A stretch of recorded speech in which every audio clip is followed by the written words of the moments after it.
Hey everyone, I sincerely appreciate your support. If you enjoy my audiobooks, I would be truly grateful if you could subscribe to the channel. And if you'd like to support even further, you're welcome to become a Patreon member, where you can access audiobooks of novels as long as they are freely available on the internet. Your kindness and support mean so much. Thank you.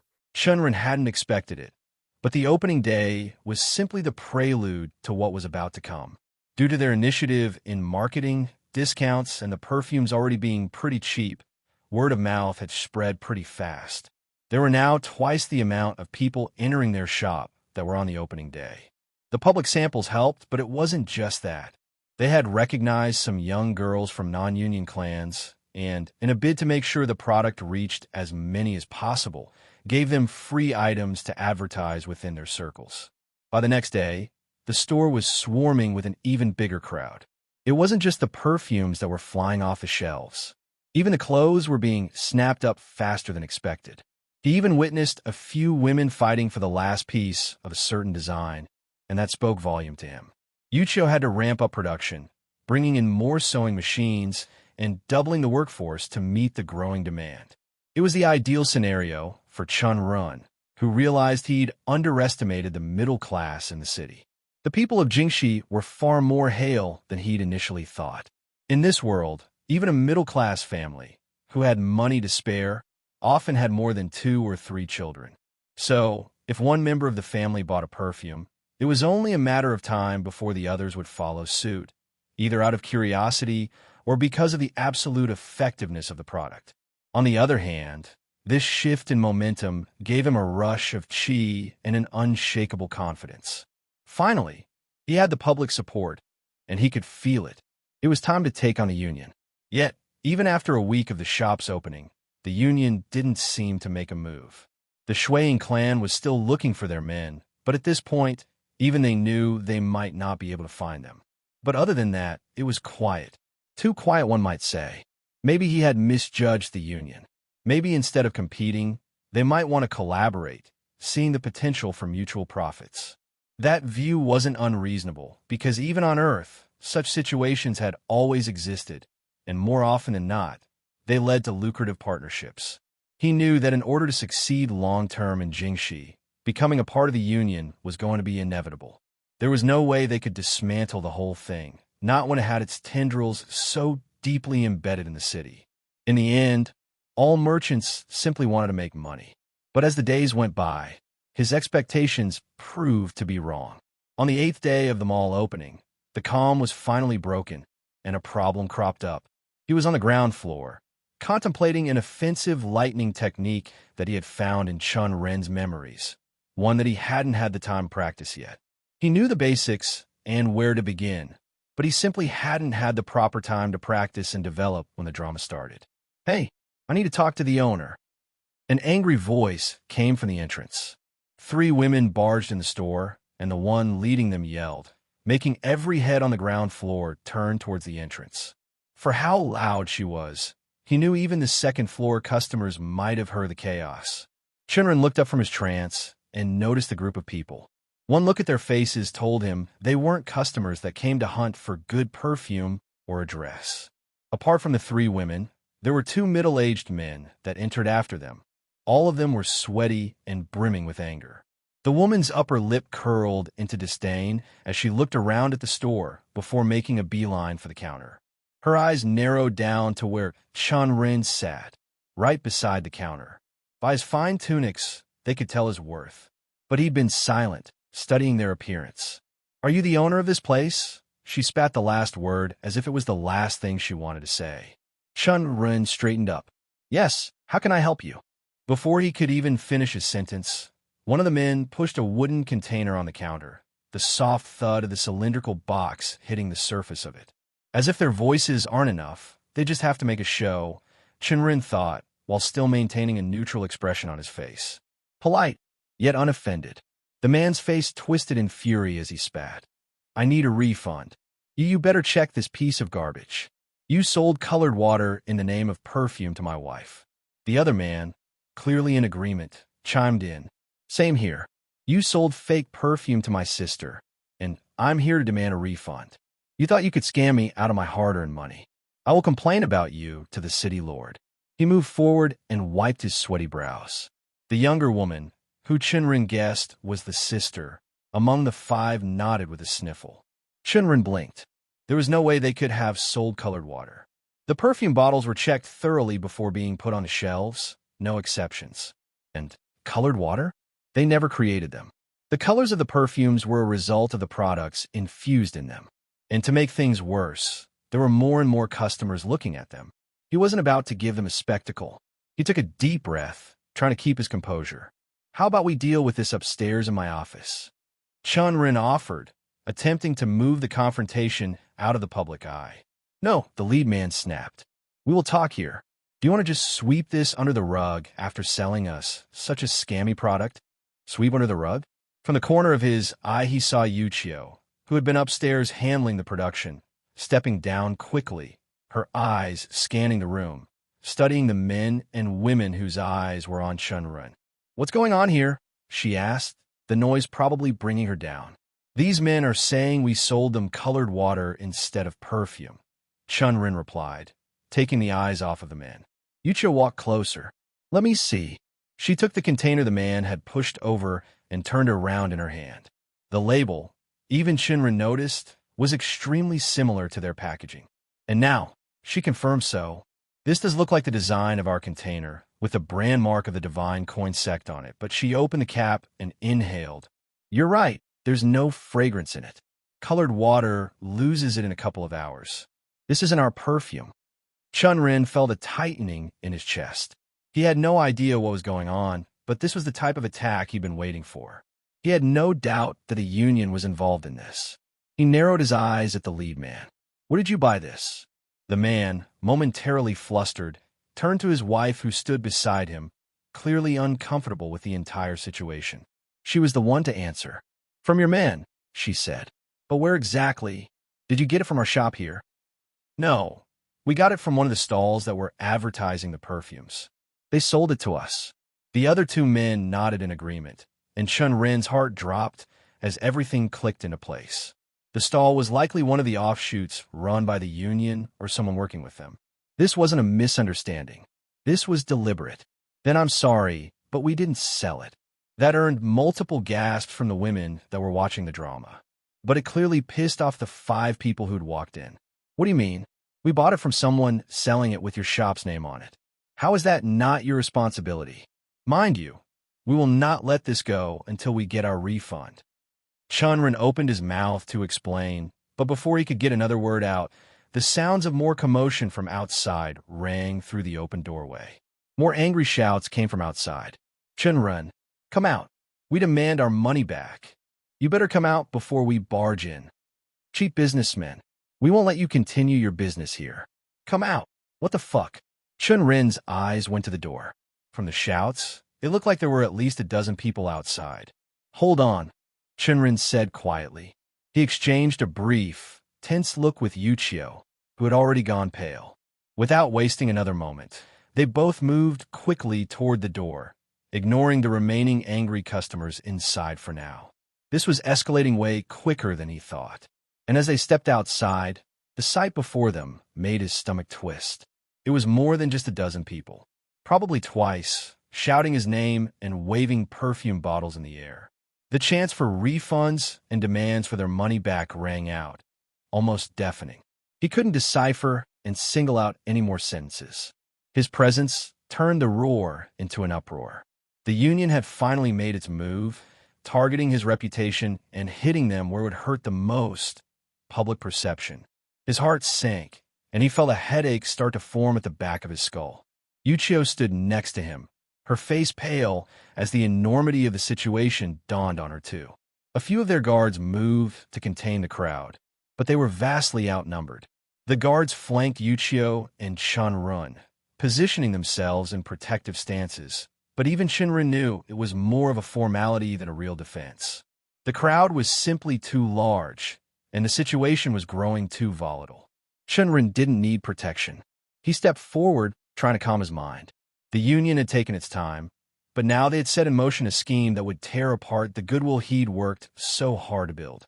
They had carefully orchestrated this, an attack on his reputation, one that was already doing its damage. He stood firm, facing the mob of angry customers. His fingers flexed at his sides, and he could feel his chi stir, but he knew better than to act rashly. For now, he needed to think, to strategize. He couldn't afford to make the situation worse by responding in anger. The crowd was only growing, and their demands for a refund echoed through the streets. But he knew there was more to this than just a simple misunderstanding. You could be reading stolen content. Head to the original site for the genuine story. In a way, this made sense. In a psychotic, evil way. The union had used the same tactic he had used to market his products, attracting attention through crowds, but this time, it was being used against him. The union had turned his own methods back on him, but with malicious intent.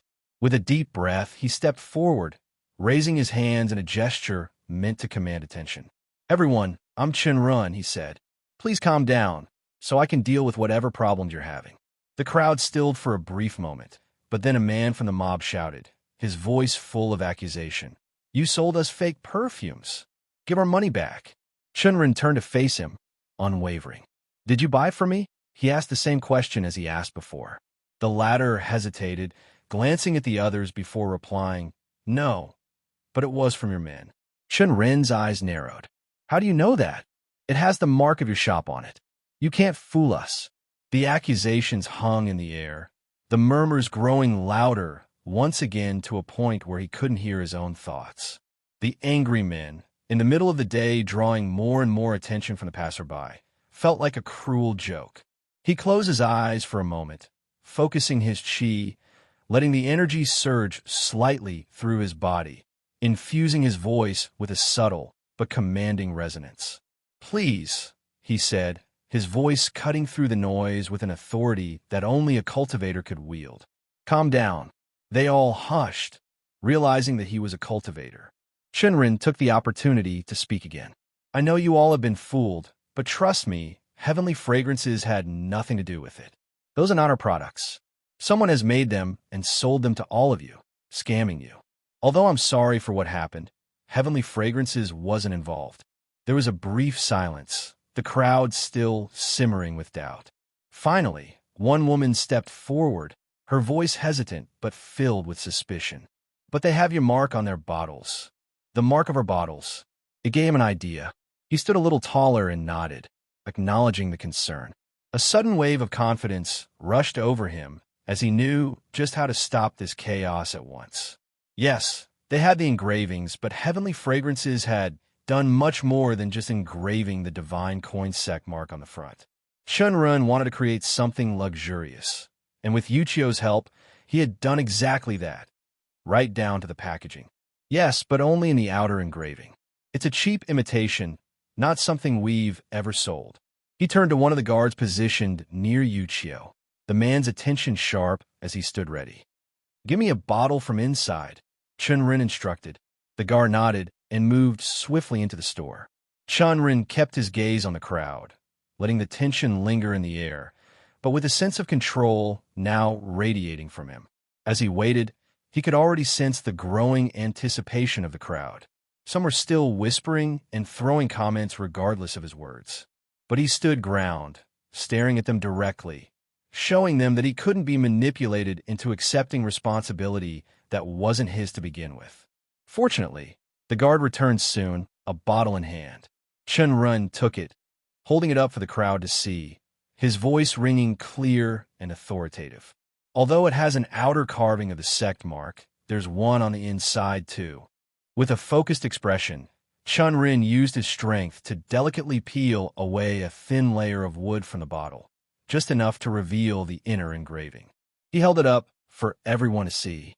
The mark was crude, obviously hastily made, much less refined than the one on the outside, but it was there. "See," he said, "we haven't just carved out the brand mark on the outside, but inside too. This is how we do it. We ensure the mark is there, solid and clear." He turned to one of the men in the crowd. "Can you give me one of your bottles?" The man hesitated, but then handed over one of the offending bottles, his grip tight with frustration. Chen Ren took it, and without hesitation, peeled it open in the same manner, spilling the colored water on the ground and revealing the complete lack of a brand mark inside. The engraving was missing entirely. Chen Ren held it up for all to see, his gaze sweeping over the crowd. "Like you can see," he said, "these bottles are not from us. Someone has counterfeited them and is selling them in our name. I know you all are troubled, but this isn't our fault." The crowd stood in stunned silence for a moment. Slowly, expressions of realization began to settle on their faces, but there was no denying the dissatisfaction still bubbling underneath. A few murmurs rippled through the crowd before one woman stepped forward, her voice trembling with frustration. "But we spent a good amount of money on it. I used up my savings of months to buy this." Chen Ren's heart clenched as the woman's words sank in, and he could see others nodding in agreement. "I spent my entire monthly savings," another woman added, her voice barely more than a whisper. "I thought I was buying something worth it." The anger and regret in their voices were palpable. Chen Ren felt his chest tighten. This was a blow to his reputation, one he hadn't been prepared for. The stall where the counterfeit products had been sold. Where was it now? It probably wasn't there anymore, or these people won't have come here. But again, they'd placed trust in a brand, in something they believed in, and it had been betrayed. He could already sense the rumblings of dissatisfaction spreading through the crowd, like a wildfire. Even if they walked away knowing that the issue wasn't directly tied to heavenly fragrances, the damage had been done. The trust they might have in the brand was shaken. And worse yet, if word of this got out, the gossip and rumors could tarnish everything he had worked for. He swallowed, taking a moment to collect his thoughts. A solution had to be found, one that would satisfy the crowd and repair the damage to his reputation. The problem was that even if he hadn't been involved, they were still holding the bag. He didn't have time to waste. "I understand your frustration," he said. "I truly do. But please listen to me. This is an issue of counterfeit goods, and we will work to ensure that whoever is behind this is held accountable." He paused, feeling the weight of their gazes. "However, I also understand the predicament you're in. You spent your hard-earned money on these products, expecting quality, and I can't ignore that." A few of the people in the crowd murmured in agreement, their eyes expectant.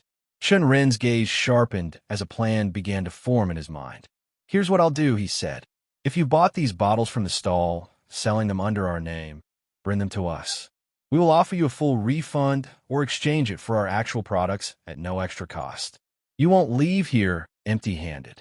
What he was saying, it wasn't an immediate fix, but it was something that would help ease the tension and rebuild the trust that had been fractured, even grow it. And Chen Ren continued, feeling the pressure lift just a little. "We will personally investigate and make sure those responsible are found and held accountable. I will not let this tarnish the name of heavenly fragrances. You have my word.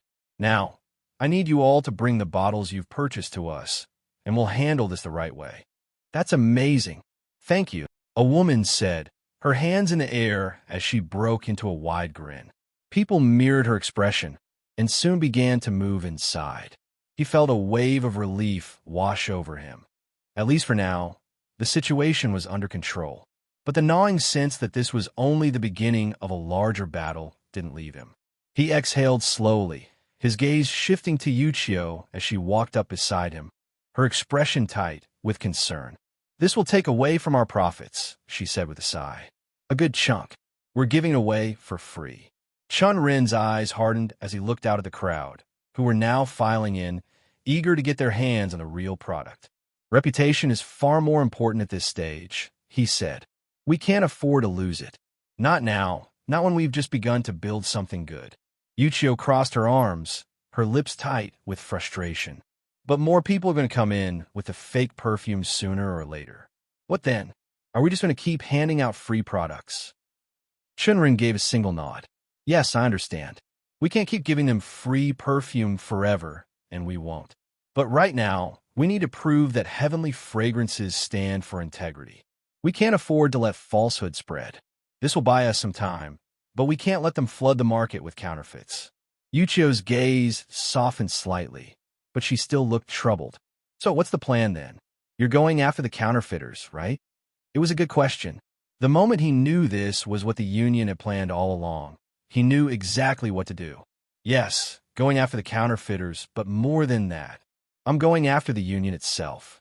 What do you mean? I was waiting for the perfume shop to stabilize before I started dismantling them. He wiped the sweat that had formed at his own brows. But I don't think I can wait any longer. We can't let them continue to undermine everything we've worked for. I will do the one thing that unions always have a hard time against: internal strife. The initial crowd demanding compensation for counterfeit perfumes had been just the beginning. By mid-morning, the trickle turned into a flood. More and more furious customers kept arriving, slamming down cheap wooden bottles with deceptive labels and demanding their money back. To save face and protect their reputation, Chen Ren had no choice but to hand out replacements from their own stock. Even if they were the lowest priced perfumes in the shop, the losses were piling up fast, and he hated losses, especially when they came from someone else's scheme. He clenched his jaw as yet another disgruntled buyer left the store, satisfied only after walking away with a real bottle of their perfume. At this rate, we'll be handing out half our inventory before the sun sets, he muttered to himself. This wasn't just bad business. It was personal. Whoever had flooded the market with cheap knockoffs wasn't just after profit. They were trying to destroy his brand, and he wasn't going to let them get away with it. He'd already asked Tang Boming to take his men and sweep the city, to find those counterfeiters and drag them to him. But by the time Boming's men reached the places, the ones the scam customers had told him they had bought the perfume from, the counterfeiters were already gone. It was as if they had vanished overnight. No trace of the cheap perfumes, no sign of their operation. Chen Ren wasn't surprised. The Shuiying clan had already covered their tracks. Still, he wasn't naive enough to think they were done. If anything, they were probably preparing to pump out more counterfeits. This was just the opening move. Therefore, he kept his men patrolling the city, scanning for any sign of new stalls or suppliers. He wasn't going to be caught off guard again. Meanwhile, Yuchio wasn't sitting idle either. She had stormed off to the local bureaucracy, determined to pressure the officials into taking action. But Chen Ren already knew how that was going to go. The Empire's bureaucrats were slow-moving at the best of times, and when it came to protecting merchants from knockoffs, they barely lifted a finger. Patent rights didn't even exist for most products in the Empire. Copycats were everywhere. He'd seen it firsthand with his noodle stall, where imitators had popped up recently. Sure, the officials might move against the counterfeiters eventually, since outright scams were technically illegal. But with a powerful clan like Shuiying pulling the strings, the bureaucrats were more likely to just sit back and watch the chaos unfold rather than risk stepping in. Hence, he knew he had to do his own thing. Beyond managing day-to-day operations, he'd been quietly gathering information. With Yalin's help, he had been asking around in inns and taverns, bribing servants and workers connected to the various union clans, and piecing together a map of alliances, rivalries, and hidden dealings. Now, he had everything he needed. It was time to put that information to use and go against Shuiying clan. After the day finally wound down and Heavenly Fragrances closed its doors, Chen Ren found himself seated on the second floor of the Rice Heaven Pagoda, the prestigious restaurant owned by one of the union members, Wenqing. It wasn't his first choice of where to be after a long day of compensating angry customers, but this meeting was needed. The second floor of the restaurant was eerily quiet, with only a handful of servants lingering in the corners, waiting silently while Chen Ren sat alone at a polished mahogany table. Getting here hasn't been difficult. As a cultivator, access to the VIP floor was practically guaranteed. Flashing his sect mark had been enough to convince the manager to take him seriously, and when Chen Ren mentioned he was from Heavenly Fragrances and hinted at a lucrative business opportunity for their boss, the man had practically bolted off to summon her without a second thought. Now he waited, alone but not idle. His fingers tapped a quiet rhythm against the table as he kept his senses sharp, stretching his awareness to feel the ebb and flow of qi in the restaurant. It was unlikely that anyone here would make a move against him, but he wasn't the kind to sit defenseless. Not after what had happened today. After about 10 minutes, the sound of soft footsteps broke the silence. Chen Ren's eyes lifted just as Wenqing entered the room. She looked to be somewhere in her mid-50s, though it was clear that old age was creeping up on her. The lines on her face were deep, and there was a faint weariness in her step that spoke of someone who had spent too long carrying heavy burdens. Still, there was a certain sharpness to her, how her black hair was dyed and combed back neatly, and how clean her attire was, and even the way she looked at him. Winching was flanked by 2 guards, both of whom moved with the restrained power of cultivators. Chen Ren didn't need to probe too deeply to sense their strength. Body forging realm. Solid, but nothing he couldn't handle. He rose to his feet as she approached, but he didn't bow his head. Instead, he offered a small, polite nod and spoke. "It's nice to finally meet the owner of the Rice Heaven Pagoda. I've been meaning to dine at one of your restaurants." Winching's lips curved in a faint smile as she nodded at him. "And you're going to dine with the owner herself. Not many get the honor." Chen Ren didn't respond, his eyes sweeping the room. He noted the servants standing silently along the walls, their postures rigid, their eyes carefully lowered. Then, he glanced back at Winching and raised an eyebrow. "Are we going to talk with them around?" he asked, looking at the people around. "I don't think you'd want business discussions slipping out." Winching's smile didn't waver. "They'll leave after serving the food." "All right." Chen Ren inhaled and followed after her and sat. Within minutes, the servants returned, carrying trays filled with different types of dishes. A platter of glazed duck with crispy skin, bowls of fragrant rice, stir-fried greens shimmering with oil, and small plates of steamed dumplings. A separate tray held a carafe of deep red wine, which one of the servants poured into crystal glasses. Once everything was set, the servants and even the guards left the room, closing the doors behind them. Winching swirled her glass of wine, watching the crimson liquid cling to the sides before taking a small sip. When she set the glass down, her eyes were sharp, cutting straight to the point. "I don't like beating around the bush," she said, "especially because this isn't some courting meeting. What do you want, and what can you offer in exchange?" Chen Ren chuckled softly, leaning back in his chair. "More than what I want. I'm here to make a deal about what you want." Her expression hardened, lips thinned, and she frowned. "Don't play games with me. I don't like all that. Talk about what's pertinent to the meeting." Chen Ren hadn't expected it, but the opening day was simply the prelude to what was about to come. Due to their initiative in marketing, discounts, and the perfumes already being pretty cheap, word of mouth had spread pretty fast. There were now twice the amount of people entering their shop that were on the opening day. The public samples helped, but it wasn't just that. They had recognized some young girls from non-union clans, and, in a bid to make sure the product reached as many as possible, gave them free items to advertise within their circles. By the next day, the store was swarming with an even bigger crowd. It wasn't just the perfumes that were flying off the shelves.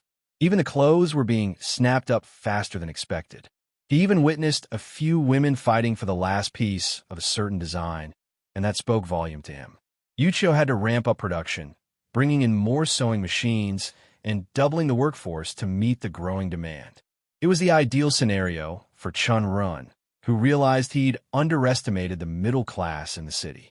The people of Jingxi were far more hale than he'd initially thought. In this world, even a middle-class family, who had money to spare, often had more than 2 or 3 children. So, if one member of the family bought a perfume, it was only a matter of time before the others would follow suit, either out of curiosity or because of the absolute effectiveness of the product. On the other hand, this shift in momentum gave him a rush of qi and an unshakable confidence. Finally, he had the public support, and he could feel it. It was time to take on the union. Yet, even after a week of the shop's opening, the union didn't seem to make a move. The Shuiying clan was still looking for their men, but at this point, even they knew they might not be able to find them. But other than that, it was quiet. Too quiet, one might say. Maybe he had misjudged the union. Maybe instead of competing, they might want to collaborate, seeing the potential for mutual profits. That view wasn't unreasonable, because even on Earth, such situations had always existed, and more often than not, they led to lucrative partnerships. He knew that in order to succeed long-term in Jingxi, becoming a part of the union was going to be inevitable. There was no way they could dismantle the whole thing, not when it had its tendrils so deeply embedded in the city. In the end, all merchants simply wanted to make money. But as the days went by, his expectations proved to be wrong. On the 8th day of the mall opening, the calm was finally broken, and a problem cropped up. He was on the ground floor, contemplating an offensive lightning technique that he had found in Chen Ren's memories, one that he hadn't had the time to practice yet. He knew the basics and where to begin, but he simply hadn't had the proper time to practice and develop when the drama started. "Hey, I need to talk to the owner." An angry voice came from the entrance. 3 women barged in the store, and the one leading them yelled, making every head on the ground floor turn towards the entrance. For how loud she was, he knew even the second-floor customers might have heard the chaos. Chen Ren looked up from his trance and noticed the group of people. One look at their faces told him they weren't customers that came to hunt for good perfume or a dress. Apart from the 3 women, there were 2 middle-aged men that entered after them. All of them were sweaty and brimming with anger. The woman's upper lip curled into disdain as she looked around at the store before making a beeline for the counter. Her eyes narrowed down to where Chen Ren sat, right beside the counter. By his fine tunics, they could tell his worth. But he'd been silent, studying their appearance. "Are you the owner of this place?" She spat the last word as if it was the last thing she wanted to say. Chen Ren straightened up. "Yes, how can I help you?" Before he could even finish his sentence, one of the men pushed a wooden container on the counter, the soft thud of the cylindrical box hitting the surface of it. As if their voices aren't enough, they just have to make a show, Chen Ren thought, while still maintaining a neutral expression on his face. Polite, yet unoffended. The man's face twisted in fury as he spat. "I need a refund. You better check this piece of garbage. You sold colored water in the name of perfume to my wife." The other man, clearly in agreement, chimed in. "Same here. You sold fake perfume to my sister, and I'm here to demand a refund. You thought you could scam me out of my hard-earned money. I will complain about you to the city lord." He moved forward and wiped his sweaty brows.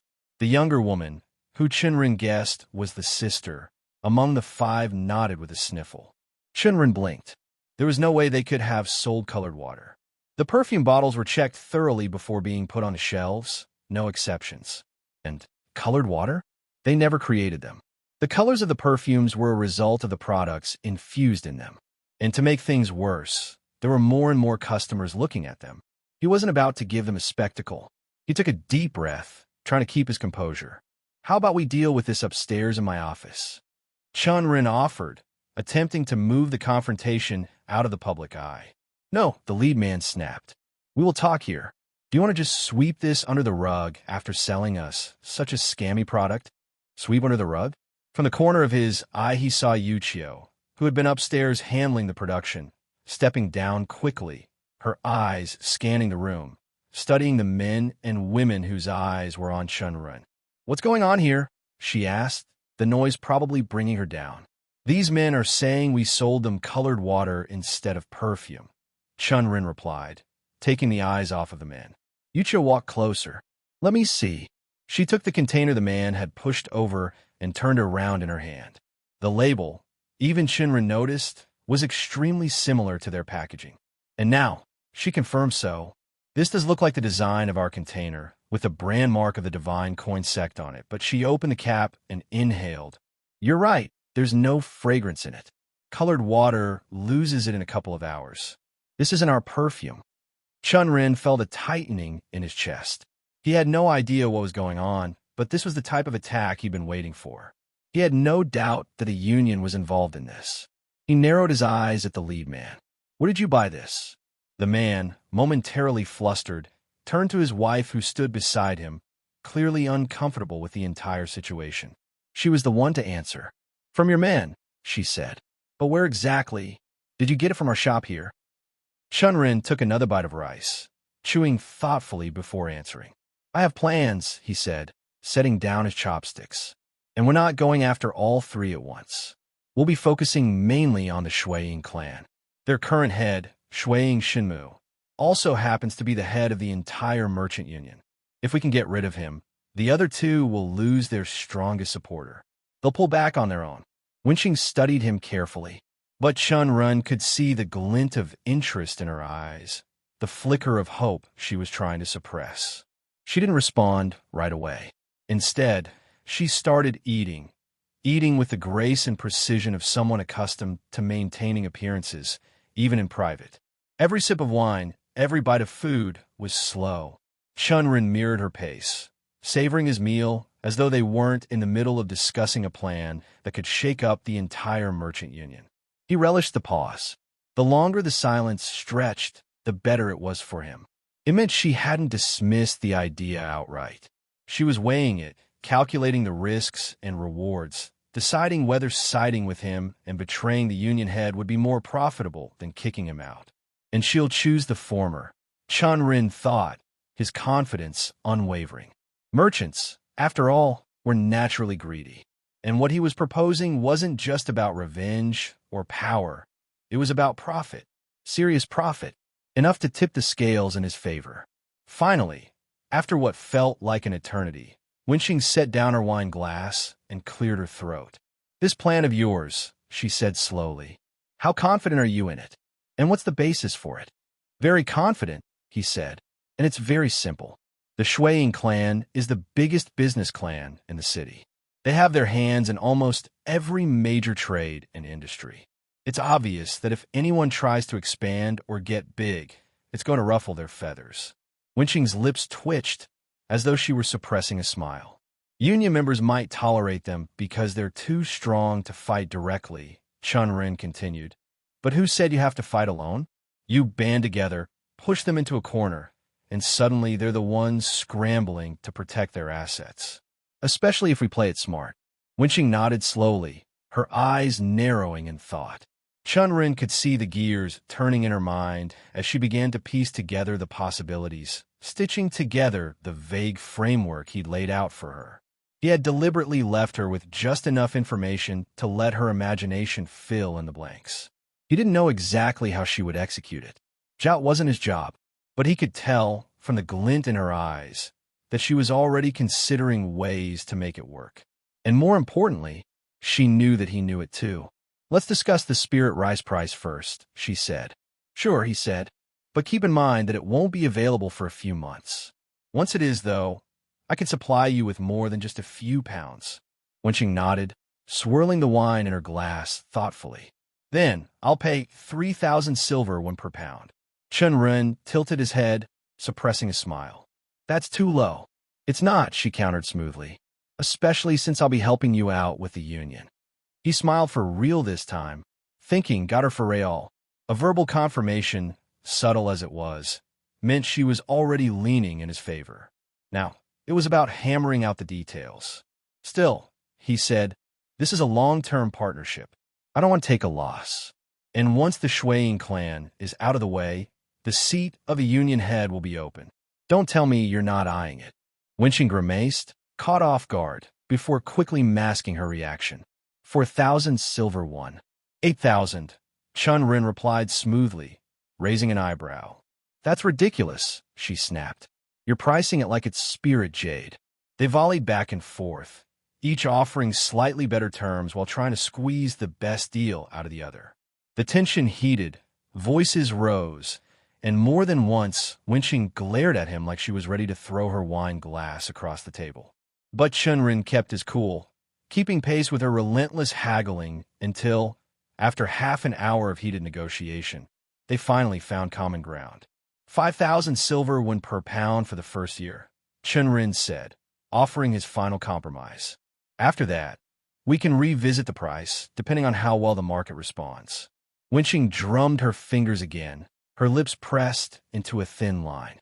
Then, after a brief pause, she leaned forward. "Make it 2 years at that price, and we have a deal." 1.5, Chen Ren countered. She narrowed her eyes, considering. "And you don't sell to anyone else in the city during that time?" Chen Ren grinned. "Deal." Wenqing sighed, leaning back in her chair as though a weight had been lifted off her shoulders. For a moment, she looked like she grew younger. "I never thought someone as young as you would go toe-to-toe with me in negotiations," she admitted, taking a long sip of her wine. Chen Ren chuckled. "I'm a cultivator. I might not be as young as I look." "Are you actually old then?" He shook his head. "No, Just reminding you. She gave him a sharp look, then laughed softly. Fair enough. Chen Ren set his chopsticks down for the 100th time and prepared for the real discussion. Either way, now that we've got that settled, why don't we get to the crux of the plan? It might take a bit of time. Wenqing nodded. Sure. And as the servants quietly cleared the table off the plates, leaving them alone once again, Chen Ren began outlining the plan that would set everything into motion. Talking to Wenqing was only the first step of his plan, but once that was done, he moved to the next step, moving towards the other union members, but only going to the ones he believed were more likely to turn against the Shui clan. He couldn't take a massive risk and fall head first, like letting the clan know what was going to hit them in advance, and handing them the time to find ways to prepare for what was about to come.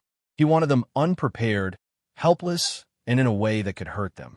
The information and knowledge he had collected over the last month came in handy here, and he swiftly moved to convince the union members that siding with him was going to be more beneficial to them than the Shui clan.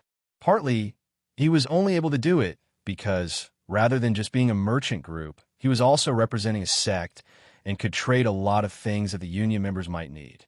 If not that, then he always had his modern knowledge, and he put it to good use, especially for Li Qingyuan, who had a large clothing business. The man had been hesitant at first, but all it took was a demonstration of his sewing machines and an offer to provide 6 of them in exchange for his support. After that, Li Qingyuan had practically talked with a fat grin on his face. In the grand scheme of things, a few sewing machines in the hands of a competitor weren't going to shake the industry, but they would get him the backing he needed, at least for now, and that was all that mattered. Still, getting the support of the union members alone wasn't enough. Their connections would allow him to drive the Shui clan out of the union, and the backlash would serve as a warning to the other 2 dominant clans not to try anything reckless. But before that, he needed to cripple them. He needed more than just social pressure. He needed legal pressure, something that would force even the bureaucrats to take action. And, ironically, the Shui clan itself had handed him the perfect opportunity. After spending the entire evening securing union support, Chen Ren shifted his focus elsewhere. In a world of money, people always chased after the gold, but there was plenty of merit in collecting coppers and silvers too. And that was exactly what he planned to do next. He sent out invitations to about 1/3 of the minor merchants operating in Jingxi, disguising them as an exclusive opportunity to visit his mall with their families while also hinting at a meeting that would give them a good opportunity to grow their businesses. The invitation was worded carefully, cordial enough to seem like a generous offer, yet compelling enough that they wouldn't dare to reject it. Just as he had expected, nearly all of them arrived the next day. Their wives lingered on the ground floor, browsing through perfumes and clothing, while Yuchio discreetly guided the merchants to the 2nd floor, where a large table had already been set for them with a tea to warm the tension. Seated at the head of the table, Chen Ren took a sip of his own teacup and raised his gaze as a plump man walked into the room. The merchants who had already claimed seats looked up at the newcomer, a few nodding in polite acknowledgement. The man, Tai Wesher, whom Chen Ren immediately recognized from his prior research, gave a sheepish smile as he stepped forward, giving a half bow. Apologies. My wife and daughter wanted my opinion on a few things, so I had to stay back for a bit. Those perfumes and clothes, they're absolutely loving them. Then, turning toward Chen Ren, he gave a respectful bow. Daoist Chen Ren, your sex products are something I can only hope to replicate. Chen Ren smiled. Thank you for your kind words, Tai Wesher. I'm honored. I'll make sure your family gets a good discount. He glanced at the already occupied seats. Sadly, it seems all the seats are taken. Tai Wesher nodded, scanning the table before shrugging. No big deal. I can stand for a bit. With that, he moved toward a corner where a few other merchants had already taken position. Chen Ren let a brief silence settle over the room before speaking. I believe enough people are here for me to begin this meeting. Shall we? His question earned him a few hums and nods. But more than half of the gathered merchants looked skeptical, casting glances among them. Chen Ren ignored the wariness and talked with his cheerful voice. First of all, I'd like to thank everyone for arriving on such short notice, and I hope your families are enjoying our products. Only a few merchants nodded at that, but he knew none of them were discontent. Maybe it was because of their family that they arrived here, or perhaps it was due to the reluctance of offending a cultivator. Minor merchants rarely had the power to refuse a cultivator's summons, after all, though it was likely a mix of both. He exhaled lightly, then continued. Now, I imagine you're all eager to hear the real reason I invited you here. The opportunity that would let you all grow your businesses further. But before that, I want to talk about the reason a lot of your businesses aren't doing well. The ongoing sabotage of your businesses by the Shui clan. The air in the room shifted. He could tell how it became almost suffocating at the mixed mention of Shui clan and sabotage. The two men who sat right in front of him stiffened, while others exchanged glances. I'm sure some of you are already aware, Chen Ren went on, his eyes sweeping across the table. For example, Dong Tingwang, your merchant clan's candle business was crippled when the Shui clan secured exclusive contracts with the beekeepers, forcing you to import beeswax from another city at ridiculous costs. Dong Tingwang's expression darkened, his lips pressing into a thin line. Yes, that's what happened. And that's just one example. Chen Ren shifted his eyes to the one who sat next to him. But it's not just businesses like his, he said. There are also people like Yin Wudong of the Yin clan, whose transportation business suffered repeated attacks, causing him to lose reputation in the market. At that, an older man seated near the middle of the table grimaced, his expression souring. Chen Ren noticed the way his hand shook when he grabbed the tea and sipped on it, clearly uncomfortable with the awful truth. Let me tell you now, those attacks weren't just bad luck. They were intentional and planned. Every single one of them was orchestrated by the Shui clan. And not just that, they even went so far as to spread rumors about your business, and about you personally, to damage your standing. Yin Wudong's jaw tightened, but before he could respond, Chen Ren reached into his robe and slid a stack of parchments onto the table. I have proof. A tense, pregnant silence followed as Chen Ren pushed the documents forward. These are copies, he said. Take one and read for yourselves. The merchants hesitated for only a moment before standing up and reaching for the parchments. As they read, their brows furrowed. Some paled, others clenched their fists. The room filled with the rustling of paper and the occasional sharp inhale of breath. It was one of the merchants, a younger man near the edge of the table, who finally broke the silence. Where did you get this information? Chen Ren crossed his hands in front of his chest. While I was transporting my product from Cloud Mist City, I was attacked by men from the Shui clan. Some of them were cultivators that I was able to capture. They gave me this information, records of all the shady dealings they've been involved in, specifically targeting your businesses. Wasn't easy to get them, but I did. His gaze flickered to Yin Wudong. There should be a detailed account in there about how your carriages were attacked. Does it match what happened to you? Yin Wudong flipped a few more pages before stopping, his fingers tightening around the parchment. Yes, that's exactly what happened. His voice was tight with barely contained anger. All this time, I thought it was a group of bandits. All this time. Chen Ren nodded. I don't doubt that Shui clan paid bandits to do their dirty work. But they mix in their own men, too, and that was their mistake. And I have no doubt that this is just scratching the surface of their foul practices. As you all know, rising to the top of any industry is difficult. It takes time, effort, and above all, honesty in business. There is a sanctity in the way merchants conduct themselves, a trust that allows trade to flourish. His eyes narrowed. Shui clan clearly does not believe in that. It was then that Tai Yuesher, the plump merchant who had arrived late, let out a sigh. Even if they're doing this, he said carefully, they're doing it in ways that make it difficult to pin the blame on them. If we confront them, they'll just deny everything. Say they had no idea. Some of the merchants glared at him. Yin Wudong and Dong Tingwang practically threw daggers with their stare. Realizing what he had said, Tai Yuesher quickly raised his hands. I'm not defending them, he added hastily. But let's be honest, we're too small to act against them. If we try, the entire union could turn against us. And that, his face darkened.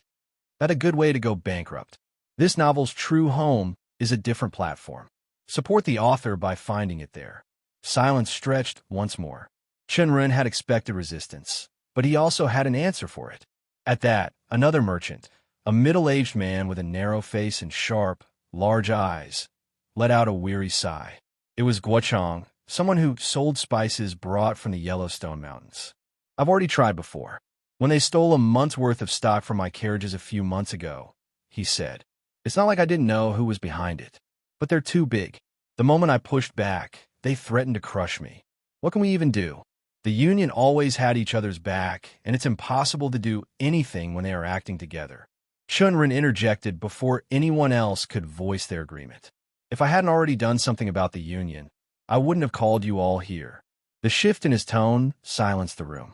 Every pair of eyes turned toward him. Calmly, he continued, I will give you my word on this. The union isn't going to unite behind the Shuiying clan this time.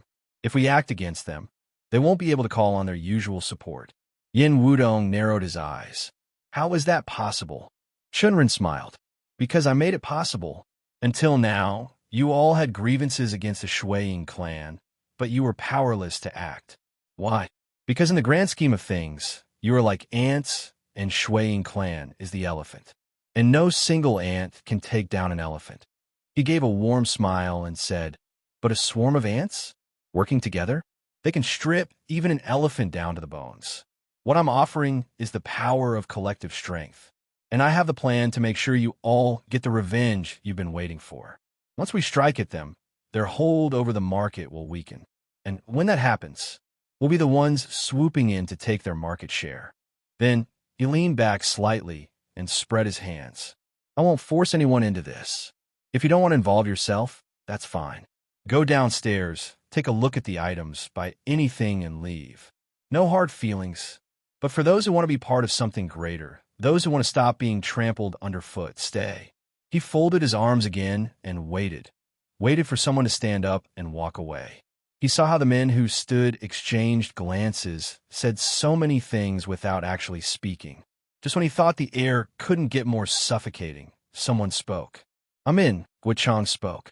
A single voice, but it was enough to break the hesitation. Another merchant nodded. Me too. Same here. Let's do this. One after another, voices rose in agreement. Chen Ren remained still, only allowing the smallest smile to tug at the corner of his lips. He had chosen his targets carefully, and once again, his instincts had proven correct. With the room now fully committed, he exhaled lightly and straightened. Good. His eyes gleamed. Since we're all on the same page, let's talk about the plan. Shuiying Shimu sat in his seat in his office, his back rigid as he listened to Dasheen, his steward, who stood right in front of him, giving his usual report. But today it wasn't the usual rundown of activities. This time, the focus was entirely on heavenly fragrances, which had exceeded his expectations by a wide margin. The perfume business had exploded in Cloud Mist City, but he hadn't expected it to do much better here. Dasheen continued. According to our informers, heavenly fragrances had to give away around 210 bottles of perfume for free due to complaints about counterfeits. They've managed to maintain their reputation, and in some ways, it's even improved, but they're definitely taking a hit. Even with the profits they've made, this free giveaway could hurt them in the long run.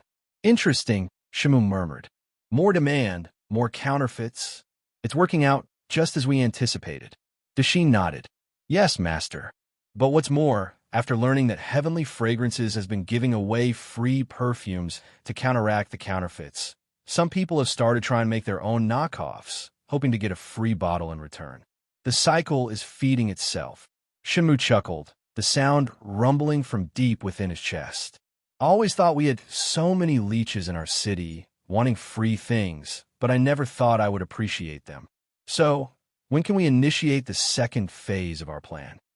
Soon, Dasheen replied without hesitation. We're in the final stages of preparing the weak poisons that should cause harm to anyone who uses the affected perfumes, though we're still brainstorming ways to mix them into the Heavenly Fragrances products. But once we do, it won't take time to start the rumors, and they should gain enough momentum with a few cases emerging. Shimu nodded approvingly. Good. Keep up the work, and we'll have these people off our backs in no time. He paused, his gaze flickering toward Dasheen. Also, contact the Jinsure Trade Association and Lotus Mist Fragrances. Ask them for substantial compensation for dealing with this problem. We don't need any more distractions while we're pushing this forward. Dashin bowed his head. As you instruct, Master. But before I go, there's one more thing, he said. What is it? A few days ago, there was a significant number of small merchants and their families visiting Heavenly Fragrances. They came with their families, so we didn't think much of it first. But so many of them arrived at once, and after investigating, we discovered that Chen Ren called them there, promising them discounts, likely to forge some sort of connection. Shimu scoffed. Chen Ren, I knew that boy would be trouble. Did they meet with him directly? Yes, Dashin confirmed, and some of them are already making moves to align themselves with him. They see the opportunity for profit, and he's playing the role of a connector, giving them a sense of exclusivity. He's probably just trying to make connections since he's got none in this city, but it's all useless. His business will be stripped from here soon enough, and there's nothing he can do about it. What can those small-time merchants even do? Half of them already have businesses that are on the verge of collapsing. But just as the words left his mouth, there was a sharp knock at the door.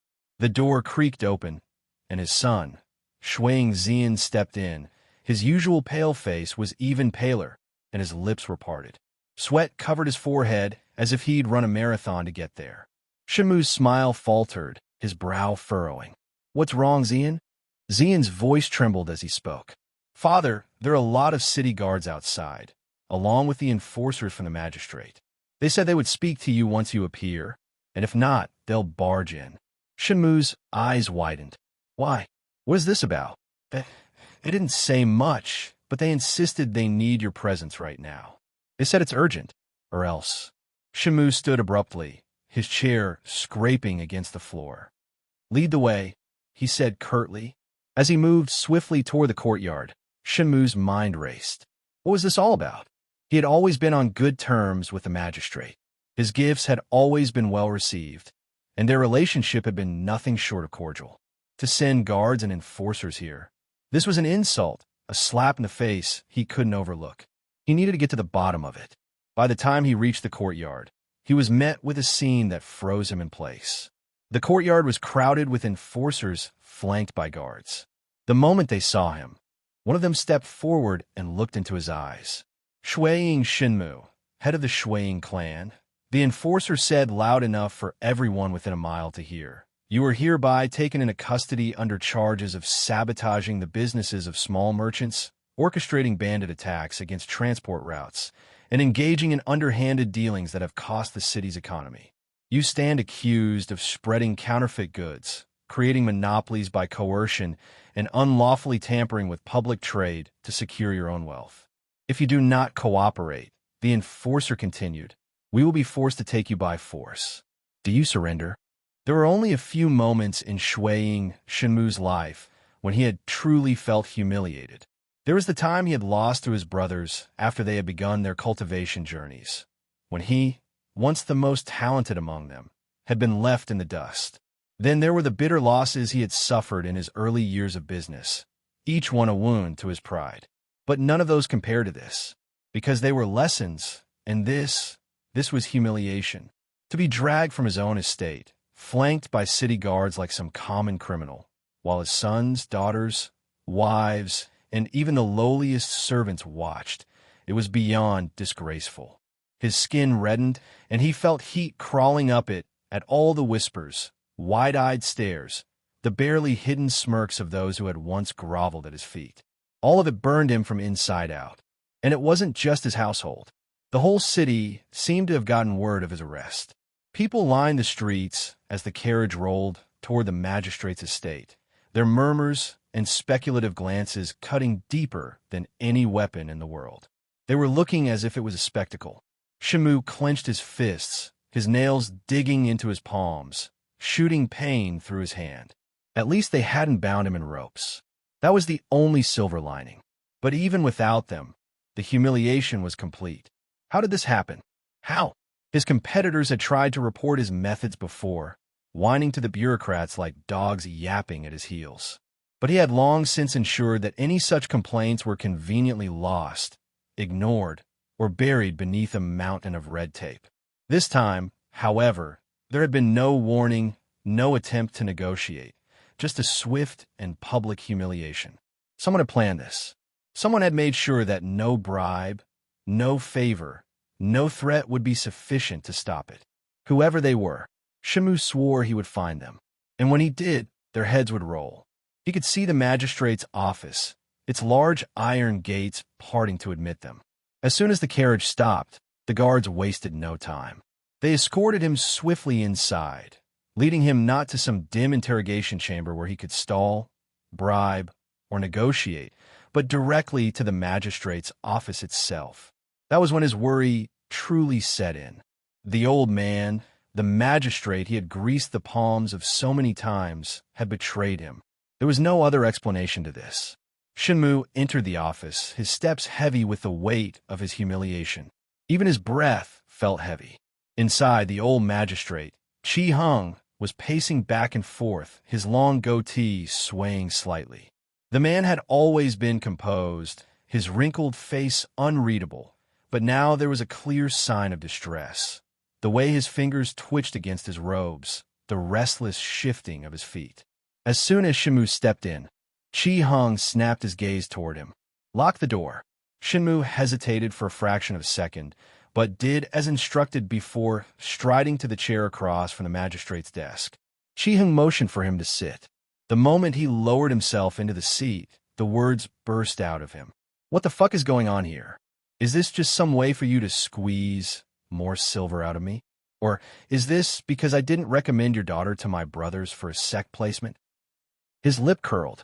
You know as well as I do that her spirit roots are abysmal.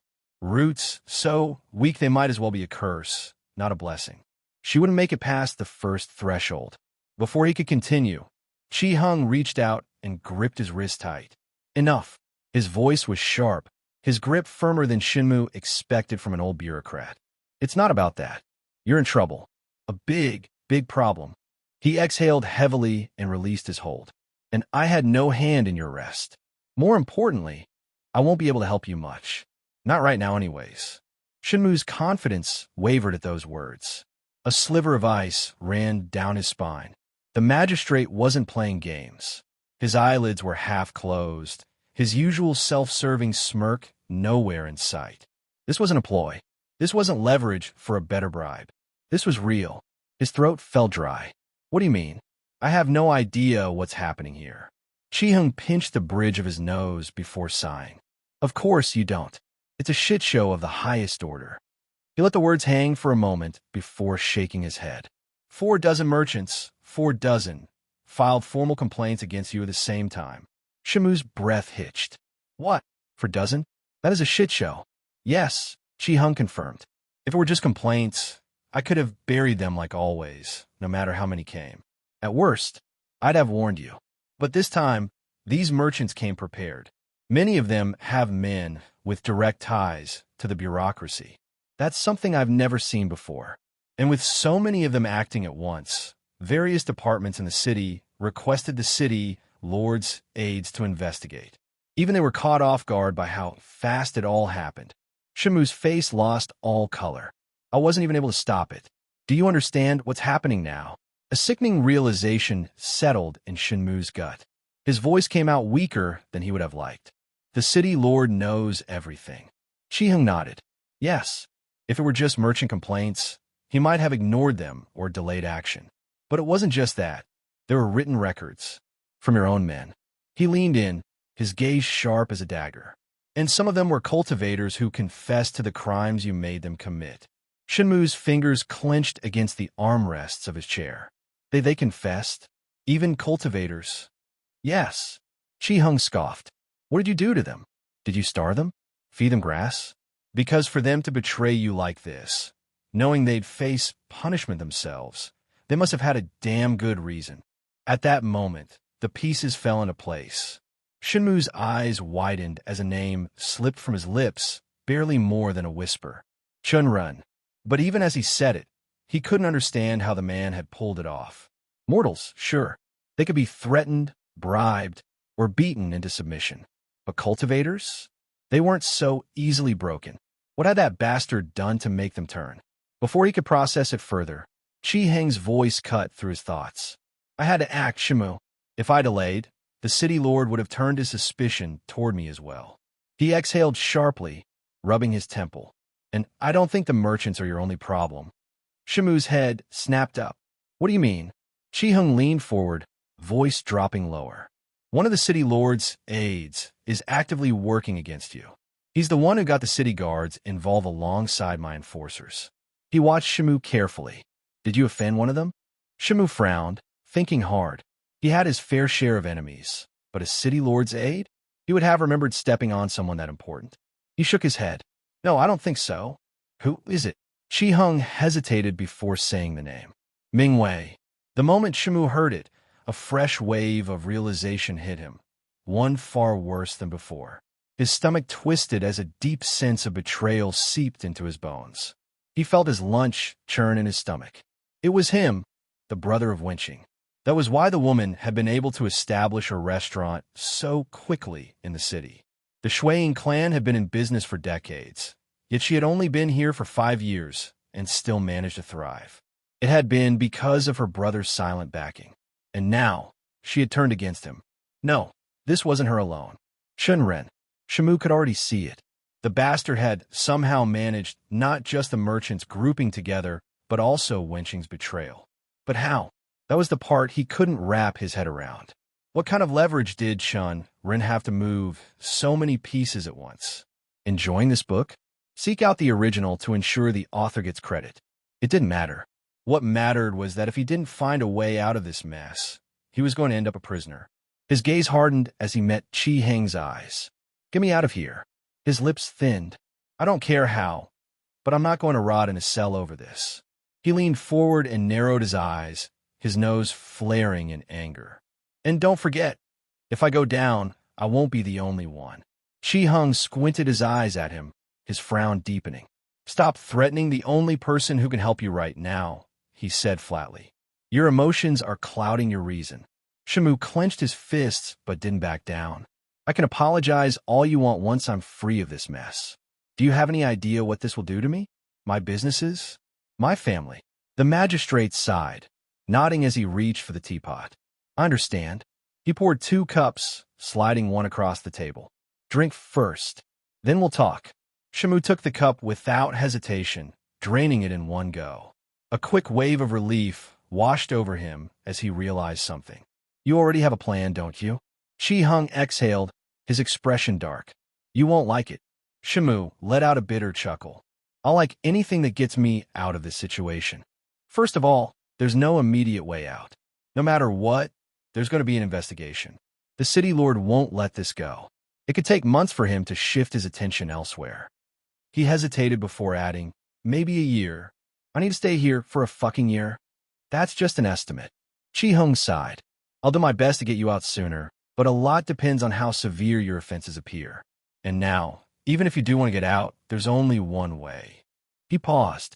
You have to sacrifice your sons. Silence filled the room. Shimu stared at him, his entire body going stiff. That's your plan? His voice was barely above a whisper. Throwing my own blood to the wolves? There's no other way, Chi Heng said and groaned. You have a lot of sons, and some of them already handle your businesses. They're young. They can endure this better than you. By the end of the investigation, we'll push the blame onto them. They'll be jailed, but you will come out as the clueless patriarch who had no idea what was happening under his nose. At most, there will be fines, but no prison for you. And how long will that take? Chi Heng didn't answer immediately. That depends. There are people working against you. They'll try to drag this out for as long as possible.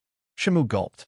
His anger coiled inside him like a snake, but he forced it down. Lashing out wouldn't help him now. This morning, he had woken up as the untouchable head of the Shuiying clan. Now, he was trapped like a rat. His past sins had caught up to him. But this wasn't fate or retribution. This was the work of one man. Chen Ren. Shimu exhaled sharply, gripping the edge of the chair as reality sank in. He had known Chen Ren was shrewd when their usual carriage ambush had failed. The man had slipped through their grasp like an eel, always a step ahead. But this, banding together, so many merchants, reaching deep enough to sink his nails into the union members. This was something else entirely. Shamu had been betrayed from every angle. His competitors, the bureaucrats, and even people within the merchant guild had all turned against him. The magistrate spoke with confidence about getting him out, but even he didn't know when that would be. A year? That was just an estimate. And even if he got out, a year was more than enough time for everything to change. Just the thought made his stomach churn with something violent. He wanted to slam his head against the floor and drown in his own blood rather than swallow this kind of defeat. But he wasn't dead yet. And as long as he lived, and as long as even a part of his businesses remained, he could make a comeback. And when he did, Chen Ren was going to pay. Early in his life, he had learned that revenge was the best motivator a man could have. Even the thought of sacrificing his sons felt like a small price to pay for the opportunity. His jaw clenched as he turned back to the magistrate. "Fine, do it. I'll talk to my sons when they come to see me." He leveled the man with a hard stare. "But know this, if you don't get me out of here in a year, we'll be sharing the same cell." The news of Shui Shimu's arrest spread like crazy. Chen Ren didn't even have to fan the flames. The scandal was too big to contain. For a trade city like Jingxi, where laws around corruption and business practices were strict, this wasn't something that could be brushed under the rug.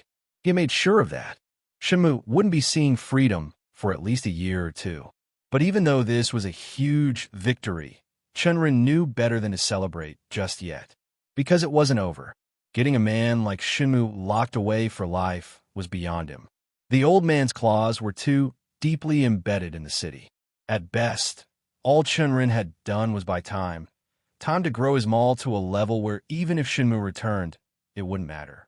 Of course, that didn't mean the attacks would stop. His sons were still out there. And in this world, if you kill a son, the father comes to fight. And if you kill the father, the son takes up the blade. But that was fine. He was prepared. With the support he had gathered, he doubted any of them could seriously harm his business. In fact, the smaller merchants were already celebrating, eager to devour the market share the Shui clan had monopolized. He was happy to let them tear apart the old man's business, because in the end, he was going to own the biggest slice. Perfumes and fabrics. Two industries Shinmu had dominated for years. And now, they were his. That alone was enough for the merchant union to consider him for partnership. Of course, his current contracts played a part, as did the fact that he wasn't just any merchant. He had a sect backing him. Whatever the reason, he knew one thing. He had done everything he could in this city. And more importantly, he had driven his roots so deep that no one was pulling them out. People would try, of course. Success always attracted jealousy, always brought conflict. But if he could take down the Shui clan, then there wasn't a single merchant in Jingxi that he feared. And now it was time to expand. His mall was already a massive success, but he still had his noodles. He still had his chips, and he had no doubt that the people of this city were going to love them. Chen Ren lifted his hand, studying the ring in his hand, polishing it with a cloth as he felt a grin stretch on his face. The black metal, dull and almost matte, but with a thin silver groove running along the band, had a faint shine to it. It was unassuming at a glance, the sort of thing a poor merchant might wear, but it sat on his finger with a weight that had nothing to do with its size. It had once belonged to a man who attacked them from the Shui clan, Yushu, who'd been handed over to the city lord's men to assist their investigation. And Yushu had been scornful until the very last second. He'd sneered even as shackles bound his wrists. 3 years, and I'll walk free, the man had said with pride bleeding from every syllable. For cultivators, their jail time for most of the crimes were never more than 3 years. And 3 years weren't considered a long time compared to their lifespan. Obviously, it was different when sects were involved. They had their own ways of punishing that were much more painful and humiliating than being put in a jail, but all things considered, Yushu chose well. Chen Ren hadn't answered, just forced him to retract his hold over the spatial ring so he could take it for himself. The man wasn't willing, but had no choice when he threatened to kill him if he didn't do it. In the end, Yushu sighed and pressed his hand forward, letting the chi seal on the ring melt away. A twist of spiritual intent later, the ring was his. 1 cubic foot. That was all. Barely enough for what was needed and could be used in a battle. But it was his. His space to use. In the corner of his mind, memories danced of his time back on Earth. He used to read a lot of Xinxia novels, and in all of them, a spatial ring was a staple artifact to identify a protagonist with prestige and background. And now he had one of them. He felt like he was finally worthy of the title of sect leader. He turned the ring again, watching light ripple over it. The fact that it had come from a bandit, a cultivator who did the bidding of a clan without any morals or self-respect. He didn't care about that. In the stories, the protagonist always took treasures from their fallen enemies. This was no different. He had won, and this was the prize. As he polished the ring, the door creaked open with a soft thunk. Small padded footsteps followed, and a familiar scent, 1 part dried herbs, 2 parts disapproval, announced the visitor before she even spoke. Yalan walked in, flicking her tail in the usual lazy grace, though her ears flattened slightly as she neared. She winced, nose twitching. "You still smell like a newly married woman," she muttered, blinking up at him like she'd just swallowed something sour. Chen Ren's brow furrowed. "It's the perfume," he said, letting out a sigh. "We sell a lot of them. If you were putting samples on yourself 10 times a day to show customers, you'd smell the same." Yalan's whiskers twitched. He could already see the sarcastic retort forming in her eyes. So he threw the conversation off a cliff before it could take flight. "Why are you here?" "The Tang girl's looking for you," Yalan said, sitting back on her haunches. "She came back from that union meeting. Wants to talk before we head out. Honestly, I'd rather we left soon." Chen Ren raised a brow. "Why is that?" "Because Xiaolan makes better food than all the servants here," she said with a huff. "And it's not even spiritual food, but at least it doesn't taste like overboiled tree bark. Eating here makes me remember the time I cultivated alone in the mountains, surviving off qi and dew. Trust me, qi tastes like nothing. Might as well eat air." Chen Ren held back a grin, the corners of his mouth twitching as he stood. "Just a second. I'll get down, and then we'll visit one place before heading back to Meadow." With that, he turned to the pile near the corner, a few folded outfits, and 2 short daggers resting on cloth. He extended his hand, let his chi flow into the ring, and murmured the command he'd practiced in the courtyard late at night. A flicker of spiritual energy responded. The air shimmered. The daggers and clothes trembled, then vanished with a soft pull, disappearing into the ring as if swallowed by water. Chen Ren exhaled, smiling. Techniques like this weren't new to him anymore. He'd practiced multiple chi-based techniques and learned how to wield lightning. But this still felt like a new type of magic, the kind that filled the delusions of kids, and it appealed to that side of his. Without a second glance, he walked away from the room. The lower levels of the building buzzed with life. Customers moved between counters, their robes rustling, their voices bartering, some curious, some impatient. He moved through the crowd like a fish through reeds, used to the noise, but not quite part of it. It didn't take long to spot Yuchio. She was with a group of customers, explaining something about lavender-scented perfumes with the ease of someone who'd repeated the same script dozens of times. Once she passed him off to her maid, she turned and noticed him. "How was your first union meeting?" he asked as he approached. She blew out a soft breath. "Felt like my first day under Scholar Wan, who was my childhood teacher," she said, brushing her hair back from her face. Nerve-wracking. Every word felt like a test. Half of them didn't even bother hiding their annoyance that I was there. Some merchants are still loyal to the Shuiying clan. They looked at me like I dragged mud in on their fancy rugs. Her voice was steady, but Chen Ren could see the tightness in her shoulders. "You stayed through it," he said. "That's what matters." She gave him a glance, half gratitude, half doubt, but didn't reply immediately. "But there wasn't much attention on me." Yuchio continued, folding her arms, her gaze wandering to a group of customers squabbling over one of the latest introduced perfumes. One smelled like lotus. They were more focused on choosing a new union head now that Shuiying Shenmu's been suspended. Chen Ren's brow lifted slightly. "Who won?" "Wenqing," Yuchio said. She had support from more than 2/3 of the members. It wasn't even close. Chen Ren hummed in response, mind drifting back to the sharp-eyed woman with a spine like steel and a smile that didn't quite reach her eyes. Ambition clung to her like a robe, but she'd played her role well. He remembered how effortlessly she'd helped bring Yuchio into the union, her influence smoothing the way when others balked. It wasn't a bad outcome. If anything, Winching rising to the top only meant the union would be more pragmatic, more aggressive. And he liked that. With her there, Yuchio would have a better chance to carve out her place. And more importantly, his business had a foothold in the structure now. There was still plenty to do. Yuchio glanced up at him, her tone a bit softer now. Are you going to leave now? Yeah, Chen Ren said, shifting his weight. I plan to head out on foot. It'll be faster to reach my sect that way. I've spent enough time here anyway. I want to see how things are going back at Meadow. Yuchio gave a slow nod. Makes sense. Before you go, are you planning to get supplies? He nodded, heading to the center of the city. Need to stock up on pills and potions. Good call, she said. The wilds are dangerous. I heard a Tier 3 beast wiped out a dozen caravans in the Southern Empire. And that's an area where Tier 2 beasts are already rare. You never know what you'll run into. Chen Ren smiled. I'll be careful, but I'm not buying them for myself. Oh, her brow arched. Then what for? Research, he said simply. Yuchio gave him a long, skeptical look like he just claimed he was going to fly to the moon with 2 sticks and a gust of wind. Research, he nodded. Since the expansion's going well, I need to think ahead. Even if the profits are flowing, I'm still just earning in coins. And a cultivator doesn't need coins, he said. A cultivator needs spirit stones. And there's no way I'm going to get those just selling perfume to mortals.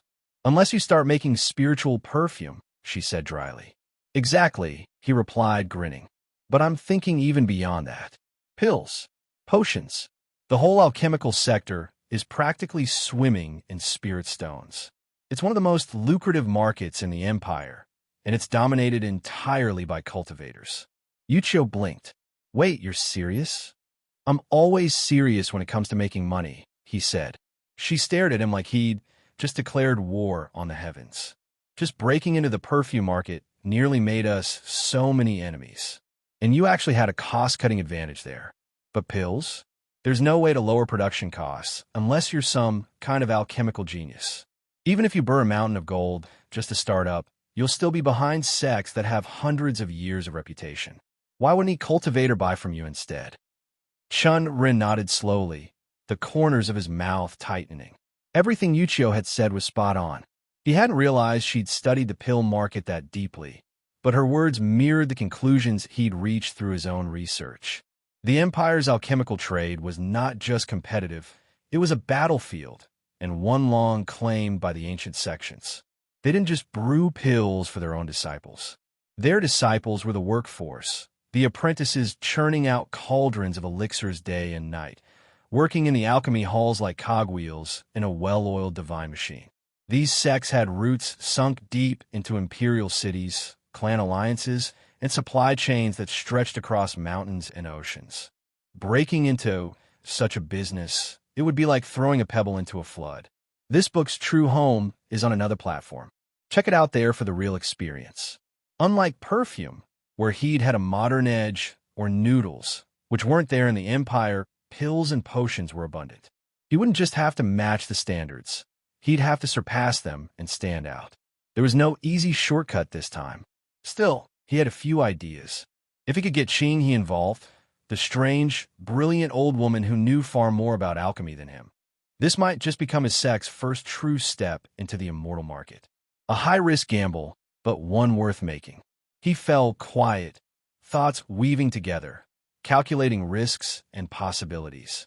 The wheels in his mind turned over and over. It's not that I don't believe in you. Yuchio's voice broke his trance, and he looked at her. The softened voice and the look on her face, she'd mistaken his silence. I think if anyone could claw their way into the pill market and actually make a profit, it's you. But just think about it a bit more, all right? This isn't like your noodle stall or the perfume shop. You won't be fighting clans here. You'll be fighting sections, the kind that have been around since the founding of the Empire. And they don't play fair. She hesitated, then added, I've heard of sect wars starting over things like this. Trade disputes over pills and spiritual resources, and they always end the same way. One sect gets annihilated. She didn't need to say the rest. And your sect is too young. Chen Ren exhaled slowly. I know the risks, and I'm not rushing in blind. But this is the natural way forward, for me and for the sect. I don't want to delay it anymore. We played safe long enough. He met her gaze once again.